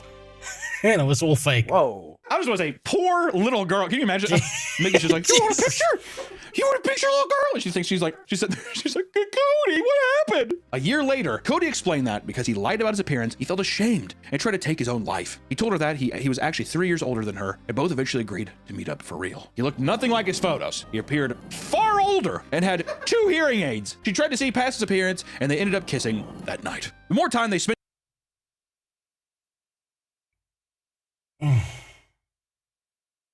These RuneScape motherfuckers are out here. This was proto Roblox. The age difference there was 3 years. Roblox, the age difference is 30 years. I remember when I was younger, I hop on RuneScape just to make a bonfire, and I made so many bonfires and aligned people be having PvP matches over them. I started making them. When I died, then uninstalled. Yep. It's the same problem. You know what's fucking absolutely crazy is imagine putting your daughter on a plane to go meet some random person on the internet that they've never met before. Just being like dumping your kid on a plane. There's a reason why these ads existed. I'm going to show you a certain ad. There's a reason this used to exist. There's a reason that our parents had to listen to these fucking advertisements because they were just so irresponsible. It's 10 p.m. Do you know where your children are? It's 10 p.m. Do you know where your children are? It's 10 p.m. Do you know where your children are? It's 10 p.m. Do you know where your children are? It's 10 p.m. Do you know where your children are? It's that to keep reminding our parents that we fucking existed. Jesus Christ. That's how bad it was. They just dumped this kid on a fucking plane. Yeah, go meet the stranger. You'll be cool. Don't worry about it. If you don't come back, we'll just make another one of you. Jesus. Oh, Jesus Christ. Oh, there's enough pedo shit on. When I turn on the news, Rosa reporting on the pedo shit. I'm 38 years old and remember sitting on the couch watching those commercials. Yep. Fucking parents, god damn it. They just did not give a shit about you. Imagine watching one of those ads after like an hour. You remember you don't have any kids. Boom, as a fucking. Imagine after an hour you remember you do have kids. Now it's 11 p.m. You have no idea where your kids are. Spent together, the weirder things got. He would outright refuse to let her see his ID when she asked about it, which that's already bad. When you're 14 or 15, you're like, can I see your ID? Jesus. To have that, no. Yeah. Or he'd be like, what? Huh? How old are you picturing? Like, do you think receding hairline? I'm picturing a guy in his early 40s. I'm picturing a guy in his early 40s that is like has had some genetic issues, whatever. So he's like maybe balding or the hearing, that kind of thing. I'm thinking early 40s. I'm putting my bets on early 40s. Eventually, she confronted him about it, only to find out that Cody was actually John, the clan leader. It was actually a 30-year-old man operating multiple fake. Oh.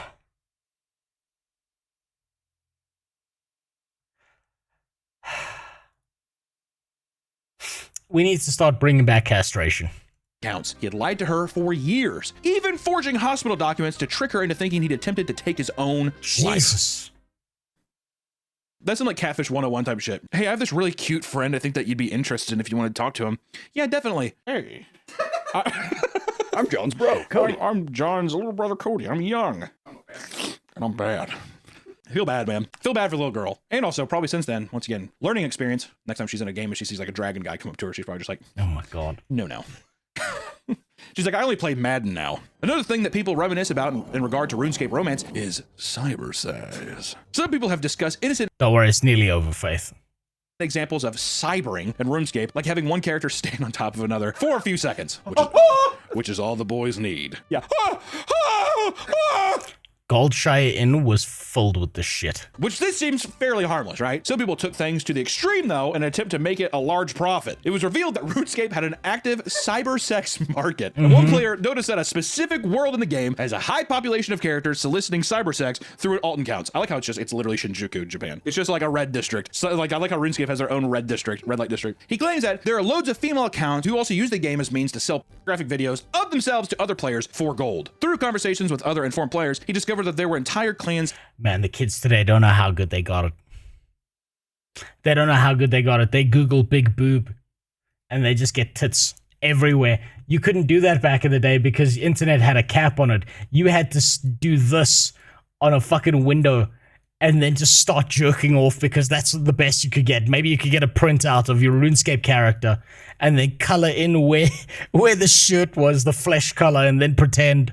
It's full of prostitute accounts that would trade insane amounts of gold for these services. And it gets much more dark considering the odds that minors are reaching out to these prostitute accounts and having actual conversations with people. It's fucking Roblox all over again. Also, too, it's probably men. I would assume a lot of them are men getting just like videos off the internet and selling it in that kind of way. But still, it's just like such a gross, weird role play behavior, that kind of stuff. But I bet you anything, a fair amount of like of age people were just like, yeah, what else would you do? Would you spit on my back? Turn this character around and the little sex bubble cup. 3 a.m. MTV Girls Gone Wild commercials. For my country, we had a channel called ETV, and after 12 o'clock, there used to be pornos on, right? But the problem is the pornos were all fucking terrible, Fern. I still remember one to this day where I didn't even bother jerking off because I just got so fascinated with where the story was going. It was a genie living in a woman's ass, and an invisible guy rubbed her ass, right? And the genie popped out and granted him wishes. And like anyone who rubbed this woman's ass got a wish. And there was like this really creepy guy who like rubbed her ass while she was asleep. The genie popped out and he was like, I want to be irresistible to woman. And so the fucking genie turned him into a dog. I wish I could remember the name of that fucking porno. I would watch it on Discord with all of you just because it was that fucking insane. Like literally, I sat there at like 1 a.m. watching this porno as like a 16-year-old, and I wasn't even joking. I was like, hold on, I want to see where this goes. How does this end? It was fascinating to watch that kind of plot. It was so fucking ridiculous. It pops up, it's like a star. Believe it or not, there are many cases of people committing crimes within RuneScape that have led to confrontations with the police in real life. I just want to clarify that. Yeah, I just want to make sure you didn't think that it was like the characters in the game like, halt. Joshua Brandon Paloa was arrested at the age of 19 after making death threats against someone over RuneScape. At one point, he claimed that he would level his local high school in Mississippi and that he couldn't wait to, quote, blow brains out of skulls. So the normal shit. He's white, so it's a mental health crisis. He's white. You can tell he's white, so it's a mental health crisis. It's only a problem when they're black. Some guy goes to high school. They're in the exchange and stuff still. Transfer all my gold out. Transfer my gold. Days after, he was arrested by the FBI and he pled guilty and was thrown in jail for 6 years. That's a hefty fucking... I wonder if there's more elaborate, if like it was something where 6 years is just crazy. I just wonder how elaborate it got. If he just said those two things and they're just like, come with us. Who's joking? That kind of thing. Or did they sit there and they found some shit in his car? Or I don't know. You know? And this isn't the first arrest to happen because of... They probably found his manifesto. RuneScape. In 2013, a 19-year-old Kyron Benham ran into trouble after scamming his friend out of his gold. They had both been arguing for some time, and Kyron decided to get back at him by sneaking onto his computer and stealing the gold that he had been collecting for 6 years in RuneScape. The next morning, he left the home after stealing 2 bottles of liquor. Surprisingly, things escalated to the point where Kyron was arrested and brought to court. Where the gold had no real-world value, he had still gained unauthorized access to a friend's computer and had stolen their property. As punishment, he was ordered to pay €116. Oh, God. USD. But the judge would just be like, yeah, but back in the day, that meant something. What is it? Yeah, he got on my computer, Your Honor. He saw all my pictures, my Microsoft Paint drawings, and he talked to my elf priest, and he took all my gold. My dragon armor, to my dragon armor. Especially 2013, he'd be like, I don't care. You're both gay. Order.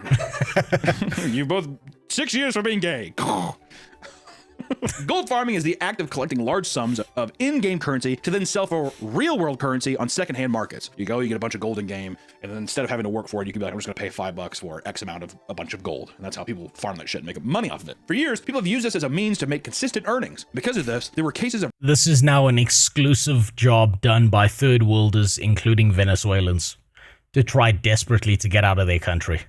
RuneScape bots flood in the game to mindlessly farm gold. RuneScape has long since established harsh rules against real-world trading. Because of this, they rushed to take action. I mean, it got so bad that up to 8,000 accounts were being banned weekly in 2007. The gold farming movement grew to a massive scale in areas like China to the point where the government had to officially ban the practice in 2009. I feel like I remember back in the day, like early days of eBay and stuff, I feel like I remember seeing like, oh, RuneScape gold, and you could buy stuff on eBay. Because then you buy it and then they would like send you a link or a thing to where you could log in and...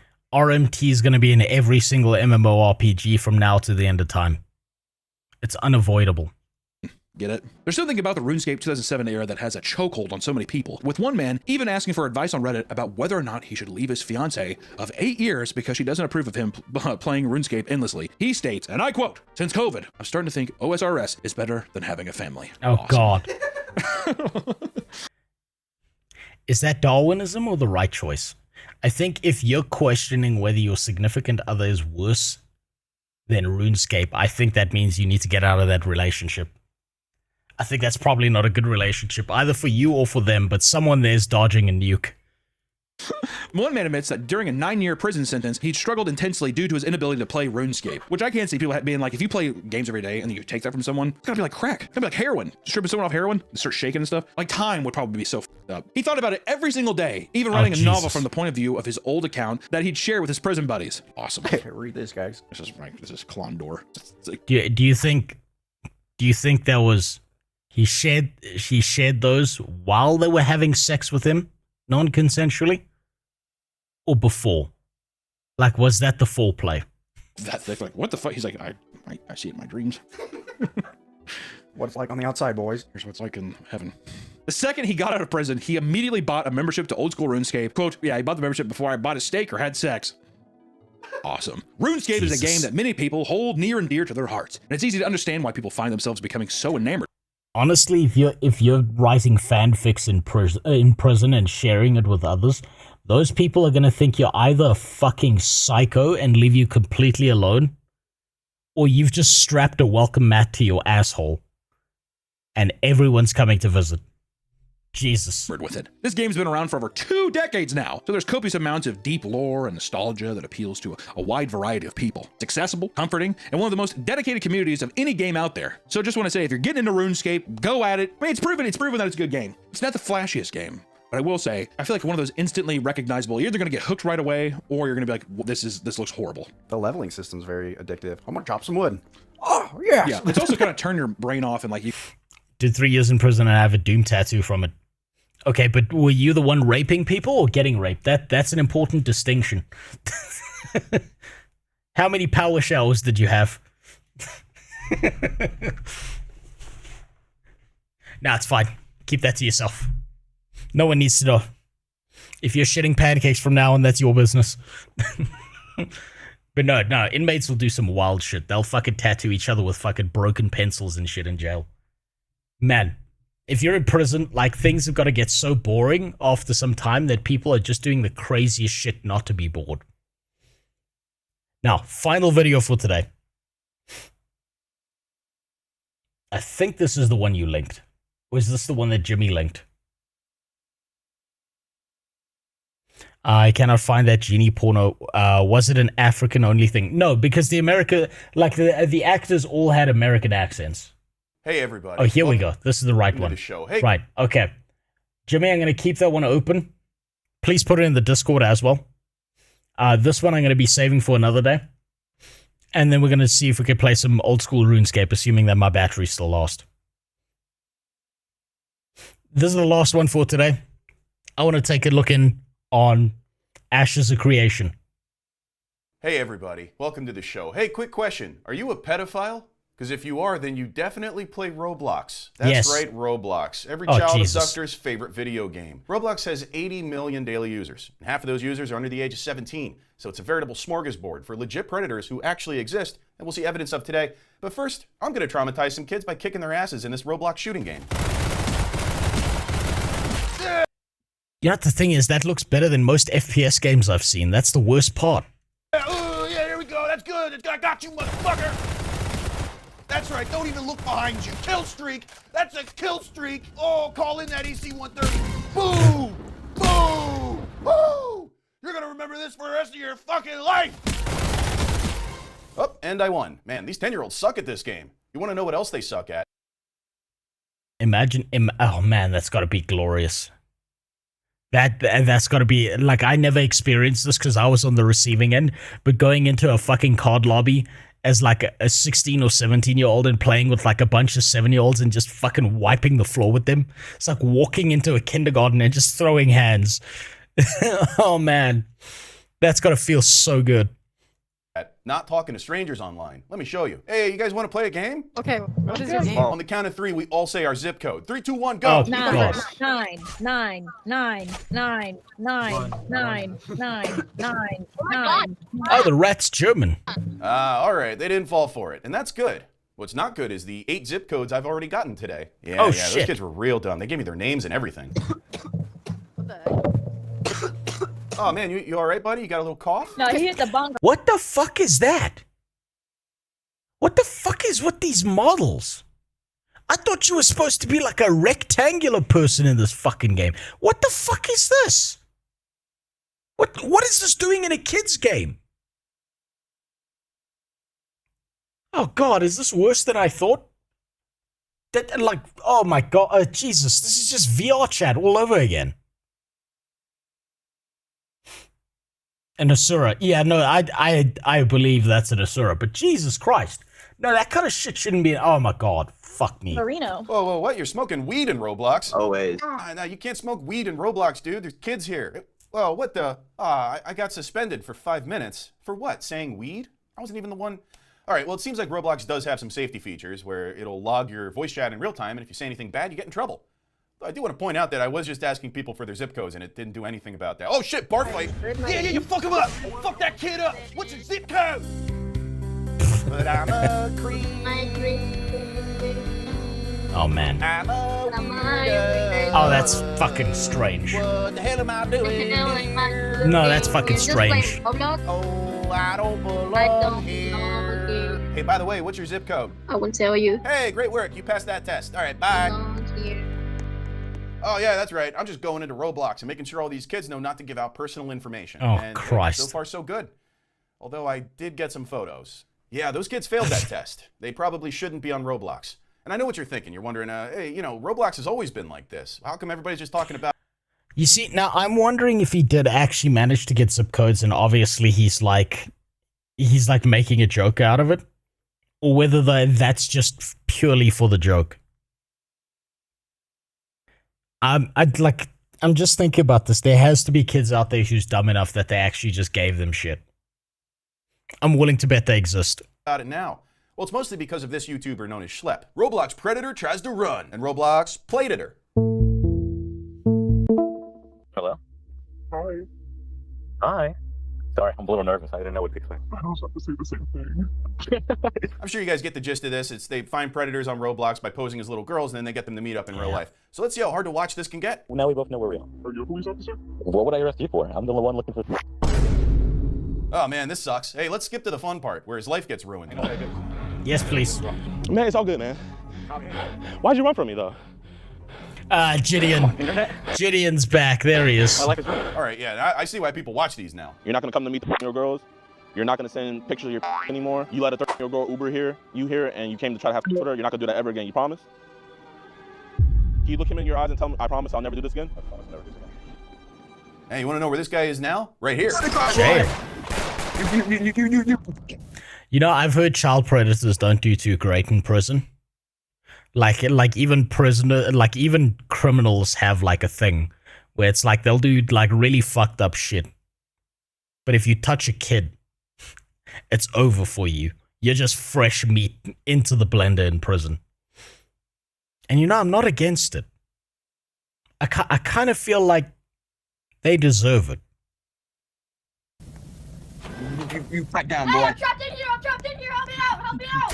But in real life, hey officer, what's your zip code? That's my zip code? You're going to court. 1, 2, 3. Your mom's house, pal. Oh, all right, nice work. You aced that test, buddy. Hey, anybody got a cigarette? I got a cigarette in my pants for you. Oh man, my chat got suspended again. I guess that means you can't talk about cigarettes in the Roblox prison simulator. Oh, Christ. We're gonna send this video to all your friends. Come on, please, come on. Send it to his mom and dad. For saying something like "shut up," but yet there's literal predators out here. Roblox isn't even batting an eye. And yet my friend got banned for calling someone a turd. Droopy flower. Roblox moderation. You could get terminated for having a McDonald's logo in-game copyright, but not situation like in this video. I'm done. Well, yeah, you see, the difference is that McDonald's has some ability to attack them and actually cause damage. I mean, the way they look at it is like, why would they be banning their own employees who obviously want to have sex with kids? Honestly, I think that there have to be employees in Roblox who are like also predating on kids like this. That's the only way I can see it, that they allow all of this shit to slip through. With Roblox, if they can't even look at the messages these people send to kids, they shouldn't be the ones advertising to kids. Oh, and in case you're wondering, yes, Roblox did ban Schlepp's account, and they sent him a cease and desist for his vigilantism. So that's... Yeah, we looked into this.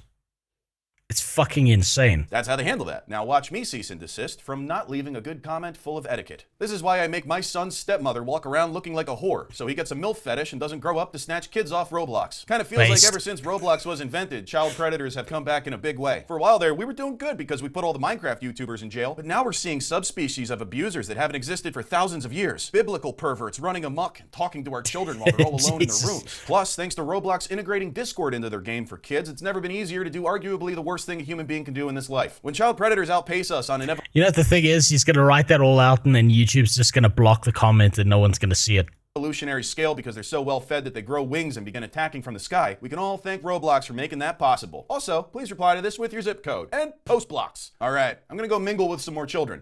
Oh yeah, that's right. I'm playing Friendship Island with a bunch of little kids. Oh, I'm gonna make them all my friends. It's never been easier. Meet our cast. These are all the people playing Friendship Island. There's Jesus. This guy. Everybody gets to say a little piece about themselves. Hello, it's Kiki. No, you can't have models like that in this fucking kids game. You get the fuck Hey out y'all, of here if you in with a that purple shit. wheelchair, I got beef. Yeah, I'm definitely gonna make friends with them. It's Clanker! Okay, that's fine. That's just... Oh my god, how do I even come after that? Ew, who's this stinky bitch? I'm not making friends with her. Fuck you, Marty. All right, now here's my turn. Hey, y'all, I'm Curious Betsy Jr., and I'm 40 years old. Oh. No one's need a friend. Who's the 46-year-old? You're 40 years old. Oh, they didn't like that. Hey, y'all, what are we talking about? Where are you from? I'm from High Wycombe. Oh, we're talking about where we live, huh? All right, well, I didn't even have to ask. Right, nice. It's in the UK. Unless you're in... I'm from Manchester. Hey, y'all, stop talking about where you live. I'm from Scotland. You know how there's like a bunch of illegal immigrants in the UK grooming kids and raping them? It turns out the kids will groom themselves. I'll be honest with you, when I was a kid, I was really fucking stupid. Where are these kids' parents? You've got to know that a kid who's like between the ages of 5 and 15 is retarded beyond measure. You've got to fucking be there to help them. God damn. Eric gave me one of my old YouTube channels, shout out ages ago. It didn't do nothing to grow it. Shame he's a leftoid. I don't care about his politics. I care about the video. Scotland. All right, well, I think you can all see for yourself what the problem is here. One of which is that it's a bunch of little Also, I literally know nothing about the guy. kids and then a 40-year-old man. That shouldn't be happening. I don't know. What do I do? Boo, Marty, boo on you, boo! Everybody vote out Marty. Pick Marty. Pick Marty. Pick Marty. Hang on, did you say Big Money? Pick Marty. Oh yeah, pick Marty, but also Big Money's my coupon code. Curious Betsy, Oh great, what do you want, Marty? did you say you wanted me out? No, I'll just booing you. Oh, okay. Anyway, use coupon code Big Money for today's sponsor. What? I said, what's your zip code? What's... Is that guy... Did that guy say fucking herpes in the game? Just booing you.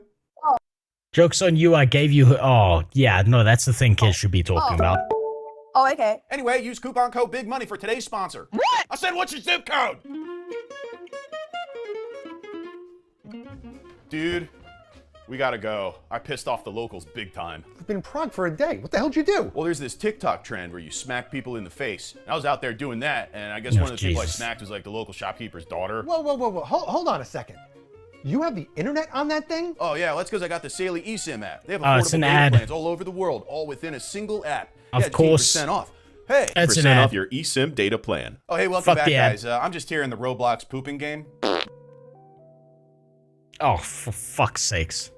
All right, so I hit that to poop. Is this the whole game? Yes, welcome to the whole game. Well, why are you doing this? Don't know, I'm bored. You do anything else when you're bored? Jerk off. Well, now, how come he gets to say that, but I can't say cigarette? Oh, yo, I think this guy's hacking. Yeah, he's Super plays that game. I wouldn't be surprised. Oh, definitely using Jesus. some sort of poop exploit. All right, well, this is all harmless fun. Unless, of course, there's a child predator lurking around in here. And statistically speaking, on Roblox, there's probably like 10 or 12 of them. So I don't like that. And Louisiana's Attorney General doesn't like it either because she's suing them. Louisiana AG files lawsuit against gaming platform Roblox. I'm announcing today a lawsuit against Roblox, the #1 gaming site for children and teens. The #1 gaming site for child predators, you mean? It's also the #1 site for sex predators. All right, somebody needs to get Oh, her a there we step go. stool. Roblox fails to implement basic safety controls and to protect child users from predators. Roblox knowingly and intentionally fails to provide notice to parents and child users of its extreme dangers. Parents should do a better job in monitoring their own kids, filthy Americans. Louisiana, don't be fooled. They should. They should. And at the same time, none of this shit should exist in Roblox at all. By this. This woman is the one who wants to enforce age verification on the entire internet for the children, even needing to use ID just to look at your emails. You see, this is what I'm talking about when I say there's a bunch of fucking retards on the internet who don't know what the fuck they're talking about. Right? It's like, you'll say one thing, and they will see every fucking meaning except the thing you meant. Right? They don't want ID verification, as far as I'm aware, for a fucking video game. What everyone's trying to push currently, what a bunch of nations are pushing, is ID verification for the entire internet. And this fucking retard is in... Oh, man.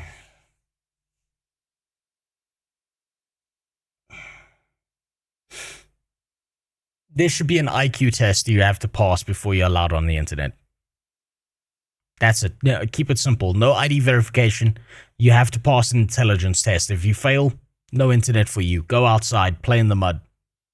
Eat some dirt. That's all you're good for. She is your enemy and a monster. Take her down. This has nothing to do with protecting kids and everything to do with controlling the internet. Parents should know how to handle the kids. Every parent of a toddler that I've seen allows this. I get the impression they don't care. Anything is fine as long as they don't have to interact with their child. Place, it's safe. We need to teach kids about online safety. Let that be a thing. They need to learn about stranger danger for the online world as well. All right. Well, here's my comment. We should be careful when it comes to politicians talking about protecting kids because a bunch of them are on that kid banging list they refuse to release. Your local pedophile might be shit out of luck when it comes to Roblox, but the pedophiles writing the laws are going to be like pigs in shit, and by shit I mean kids. And post. Well, we've sure seen a lot about Roblox, and we've Another YouTube comment that's going to be shadow banned and censored, and no one's going to see it. seen what goes on inside Roblox. But what about the people behind Roblox? How have they responded to all this sudden interest in the safety of children on their platform? Tech Talks EP28 update on our safety initiatives. And I think legislators are reacting to some things, and we're going to riff into, obviously, vigilantes on Roblox. What do you think of Roblox? Do you like it? Fuck. I think that David Wuzuki should step down from CEO. Luke, you ate too much hamburger. I think a lot of the challenges that other messaging and social media platforms have had is that those platforms were built from the beginning for adults. Yeah, they were built, everything was built for adults, dude. Are you saying Roblox was built for kids? That's not good. I'll be honest. All right, so it's fun, but a lot of people in it I don't like because they're either creeps or they're child predators. The ethos of how Roblox has been built with this understanding that there are kids and there are young adults on the platform. And so everything that we do from a safety perspective begins with that. Yeah. And it ends with Amber Alerts. This entire situation is like taking Roblox down to hell. Did you know in the last 2 weeks, they've lost over $15 billion worth of stocks? Yeah, I sold all my stock. We don't allow people to share images or video in those chats and in those, one-on-one conversations. Yeah, of course not. No, that's for the Discord integration that's on the homepage of almost every Roblox game. Now, activity that happens on Roblox, we can verify it. We have the logs, we have all kinds of data. But activity that happens on other platforms is problematic. Honestly, it would suck because I spent like $10,000 on it so far. What? No, you what? Honestly, you're lying. I can show you proof. Show me proof. Do you have a Discord? All right. I was warned about this, but all right, yeah, we'll take it to Discord. There's $1,000 in the past month. Past year is $6,000. Oh, Luke. And the sad part is, I regret every damn. I regret it, dude. I regret it. Nearly every example of real critical harms that happen on the platform. You're telling me this guy spent real fucking money in this this pedophile ring? Jesus Christ. Oh my God. Where somebody's health or safety is at risk. Nearly every single one of them involves not just Roblox, but it involves other social media and messaging platforms. Here's what they need to do if they want to save Roblox: bring back human moderation, fire David Baszucki, and get an actual non-perverted chief of safety. I think one could say the target would be imagining a family member, either Top left looks like a fucking weasel. I'm gonna be honest with you, Sandersfern. All of these look like demons to me. Something. I don't know if it's the camera. I don't know if there's some kind of filter on all of them. All of them look like demons to me, like just wearing human skin.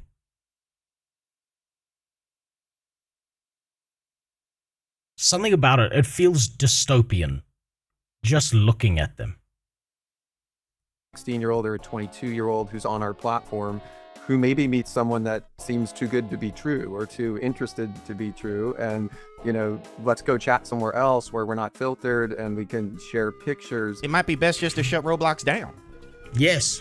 Honestly, I agree, dude. It honestly would be better to just shut off Roblox. Wait for me, sir. You're not cute. I'm talking to the dog, not you. Hey, does it still make you a child predator if you only rape their wallets? Because Roblox is one of the greediest video games to ever exist. And despite the obvious editing during this little meeting of the minds, you still seem to admit your game is made for children, so all three of you can go fuck yourselves. I'm sure there's a lot of pats on the back over at Roblox HQ whenever you get kids to dump their lunch money into custom twerking emotes and game modes that make the end of Stephen King's It look like a group hug. I'm also sure you guys have realized by now that it's a bad idea to maintain a service which 40 million little kids are logged into every single day, yapping on voice chat about their name, where they live, giving out their Discord information, all while some dude with a John Wayne Gacy profile pic covers his basement with plastic sheeting. It's not worth the trouble, is maybe what I'm hinting at here. You could always shut down Roblox and walk away. That would be responsible. But you're also responsible for keeping Roblox's market value from dipping, so you're in quite the fucking pickle, huh, guys? You could always sell it to China, where they can harvest all the information you've collected through your age verification process and create IVF Chinese clones of us that then hunt us down and replace us in life. I already met mine, and yeah, I sucked his dick till he married me. Nice try, China. Hey, also, real quick, why is there no push-to-talk button in Roblox? It's just an open mic? All the time, an open mic. Do you guys not play other video games? Every other video game on the planet has push-to-talk as an option, so that maybe private conversations aren't overheard. You know, like addresses and last names, stuff like that. I don't know. That's just off the top of my head from when I first turned on voice chat in the most popular game for kids and realized there's no push-to-talk. Yo, try that out. Maybe that'll fix your gigantic pedophile problem. Good luck with that, dickheads. And in conclusion, I'm deleting this game from my nephew's computer for real type shit. 6-7. And that's gonna get me banned. All right, well, at the end of the day, I know there's no kids watching this, so... Yes, it will. It will get you banned. If I am, I will apply to that job because I need a paycheck. I get paid to fuck with Epstein's kind of people. Jimmy, there's an easier way to do this. You go to your local hardware store and you buy a hammer, right? You find one of these people on the list, and if you manage to place the hammer deep enough inside one of their heads, you get free housing and food for life. It's a life hack. All my precautions are kind of not really reaching them, but they are reaching the parents, because all of my viewers are old. So hey, old parents, go delete Roblox off your kid's computer. It's definitely safer for that to happen. Shit's horrific. Delete that shit. It's a fucking nightmare. Maybe have your kids play like a real video game, you know? Like Rainbow Six Siege. Yeah, hey, check this out. Push to talk. Anybody got a cigarette? Nice. Not bad. Not bad. At least he made it. At least he made it entertaining. Hey there, folks. If you were thinking about buying a gay frog okay, shirt. that's just an ad. All right. It's time. It is fucking time. I have that open on a separate thing. So, I really want to play Guild Wars 2. I'm gonna be honest with you. I really want to play Guild Wars 2. But I know at some point my batteries will give out. I don't know how much time I have left. So instead, we're going to play this pile of shit. I don't want to fuck up my recordings. Let's see what a mess Ashes of Creation is.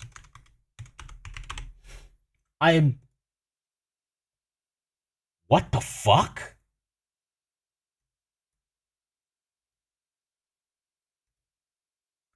Am I fucking reading that right? The next big MMORPG. The greatest MMO that's ever going to release only has 765 viewers. Only 765 people are currently watching this. Jesus Christ.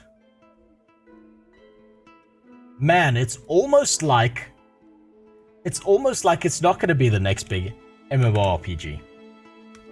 I'm going to tell you a story now.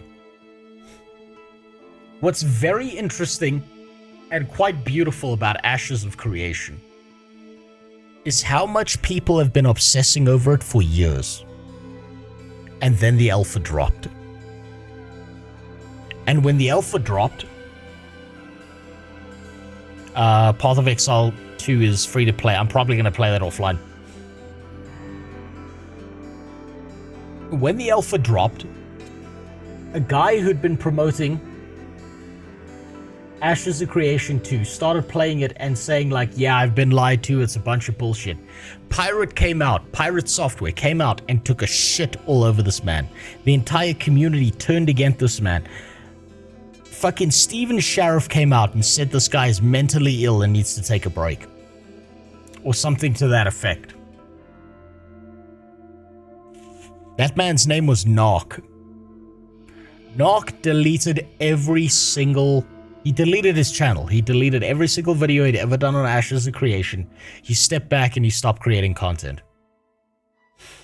After Pirate Software, the rat fuck that he is, did that to Narc. Can you imagine the levels of vindication that Narc feels watching Pirate Software's life fall apart? Can you imagine how good that feels for him?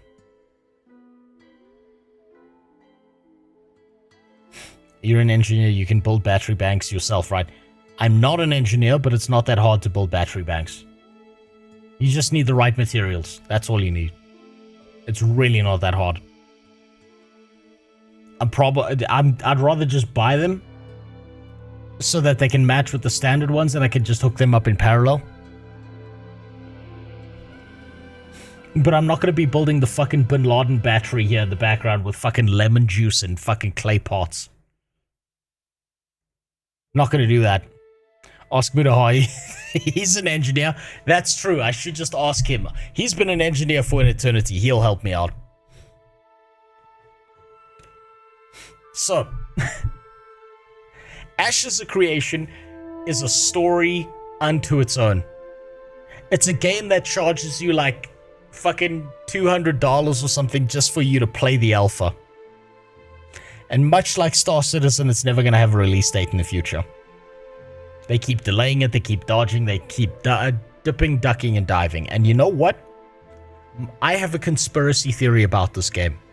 It's the same conspiracy theory I have about Star Citizen. And it's that this game and Star Citizen will never release because it's just too profitable to keep it in the alpha. If you take this game and you release it, the hype is over, the game's done. But if you keep on telling people that it's gonna get better in the future, people will be dumb enough to keep giving you fucking money about it.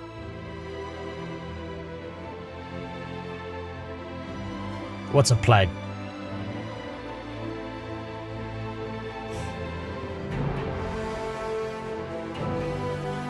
That's true for Star Citizen, but the shit isn't profitable. Do you know how much money, Newgash, they made off of the fucking alpha keys alone?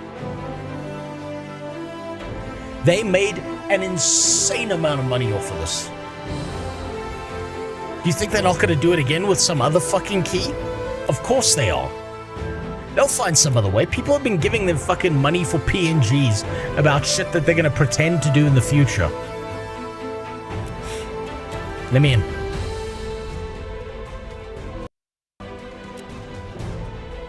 You can go look this up, Devless. Look how many people bought alpha keys at like a price of $300. It's fucking ridiculous.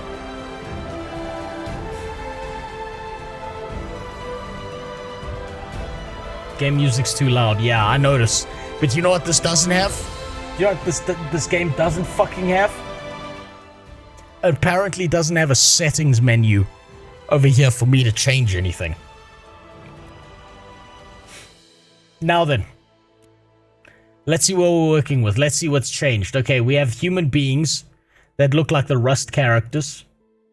We finally have dwarf. Oh, okay, Jesus Christ. Okay, we have Rings of Power dwarves. We have other Rings of Power dwarves.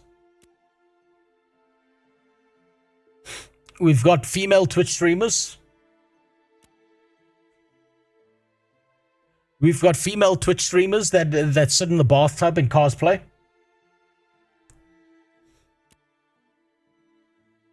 We've got red gods.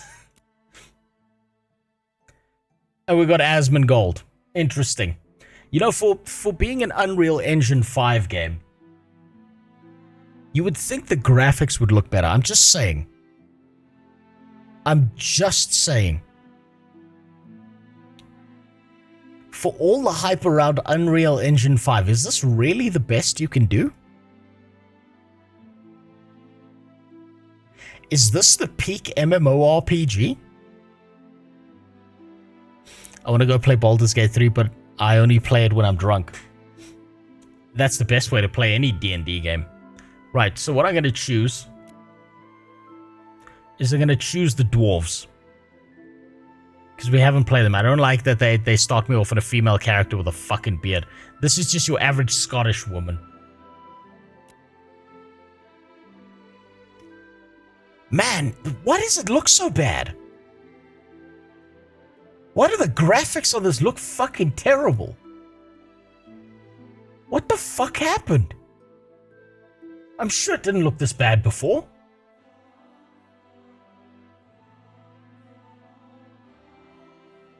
Okay, well, let's just go ahead. Preview the armor. What's the armor look like? Nah, it doesn't look any better. Okay.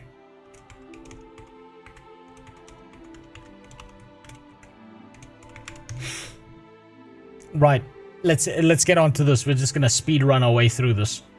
Last time, what did I play as? I can't remember. I think I played as a rogue. No, I didn't. I think what I'll do this time... No, I played as a mage. I remember I played as a mage. So what I'm going to give a try to is the ranger. I'm going to see how that works out. See, we got some presets. Nothing's changed here. Body shape.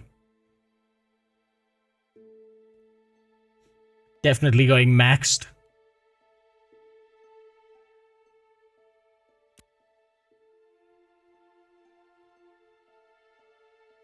Can change the hue. We got a little bit of pigmentation here going.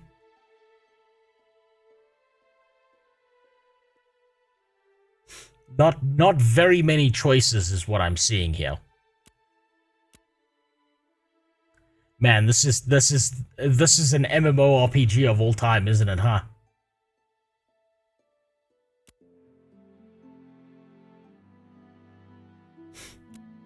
Damn. And how many years has it been?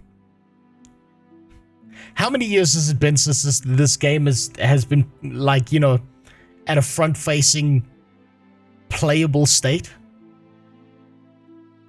Only question that matters, does it have a tit slider? I think it does. I'm not going back to check. I don't want to remove my beautiful character here. I feel like truly, I have made the character of all time.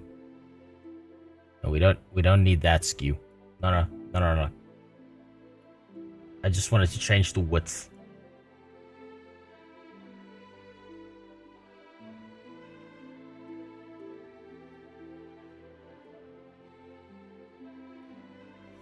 There we go. That's good. That's good. Okay, now we've got 2 starting regions, so something has changed.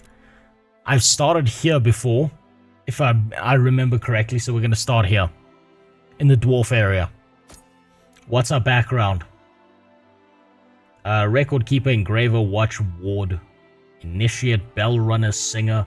Oh, you know we gotta go singer.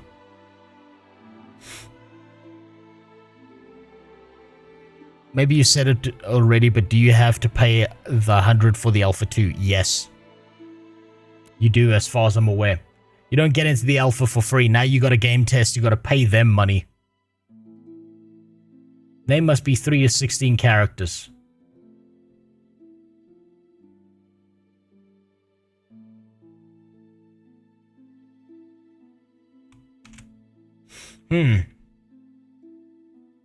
Damn, it didn't like my name of socioeconomic factors.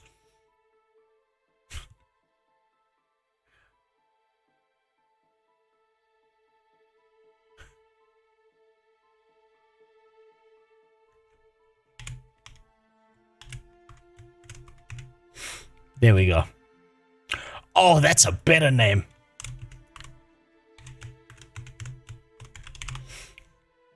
That's a much better name. I wonder if this gets me banned.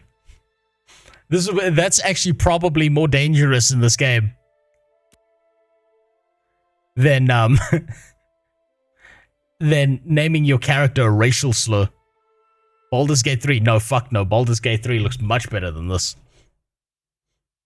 This is trashes of creation.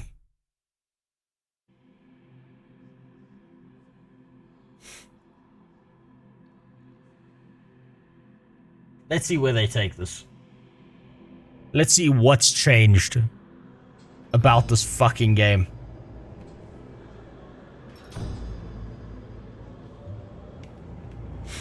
Right, do we still have the AI voice acting? Got you a bit dizzy, eh?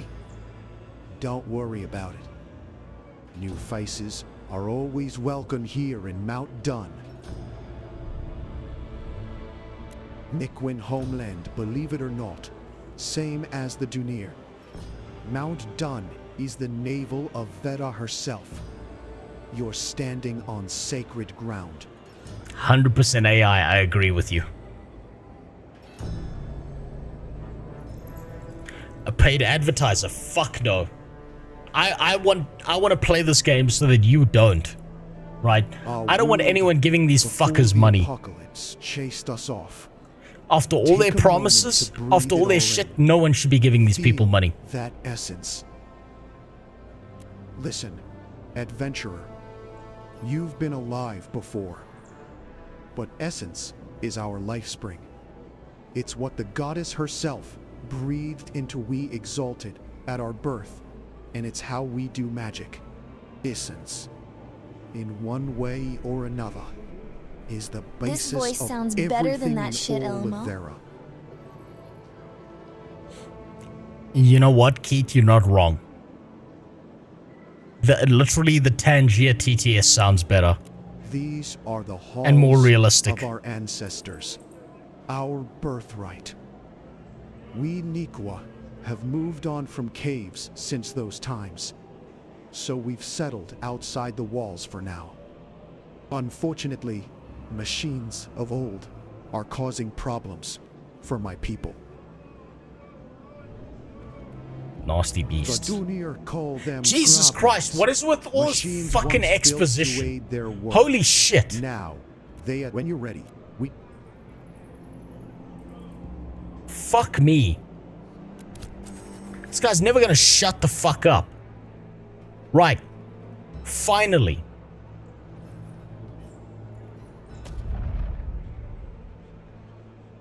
You've discovered Ember Spring.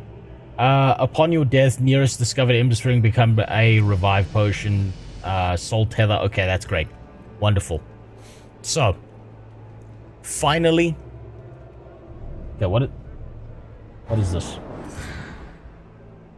Okay.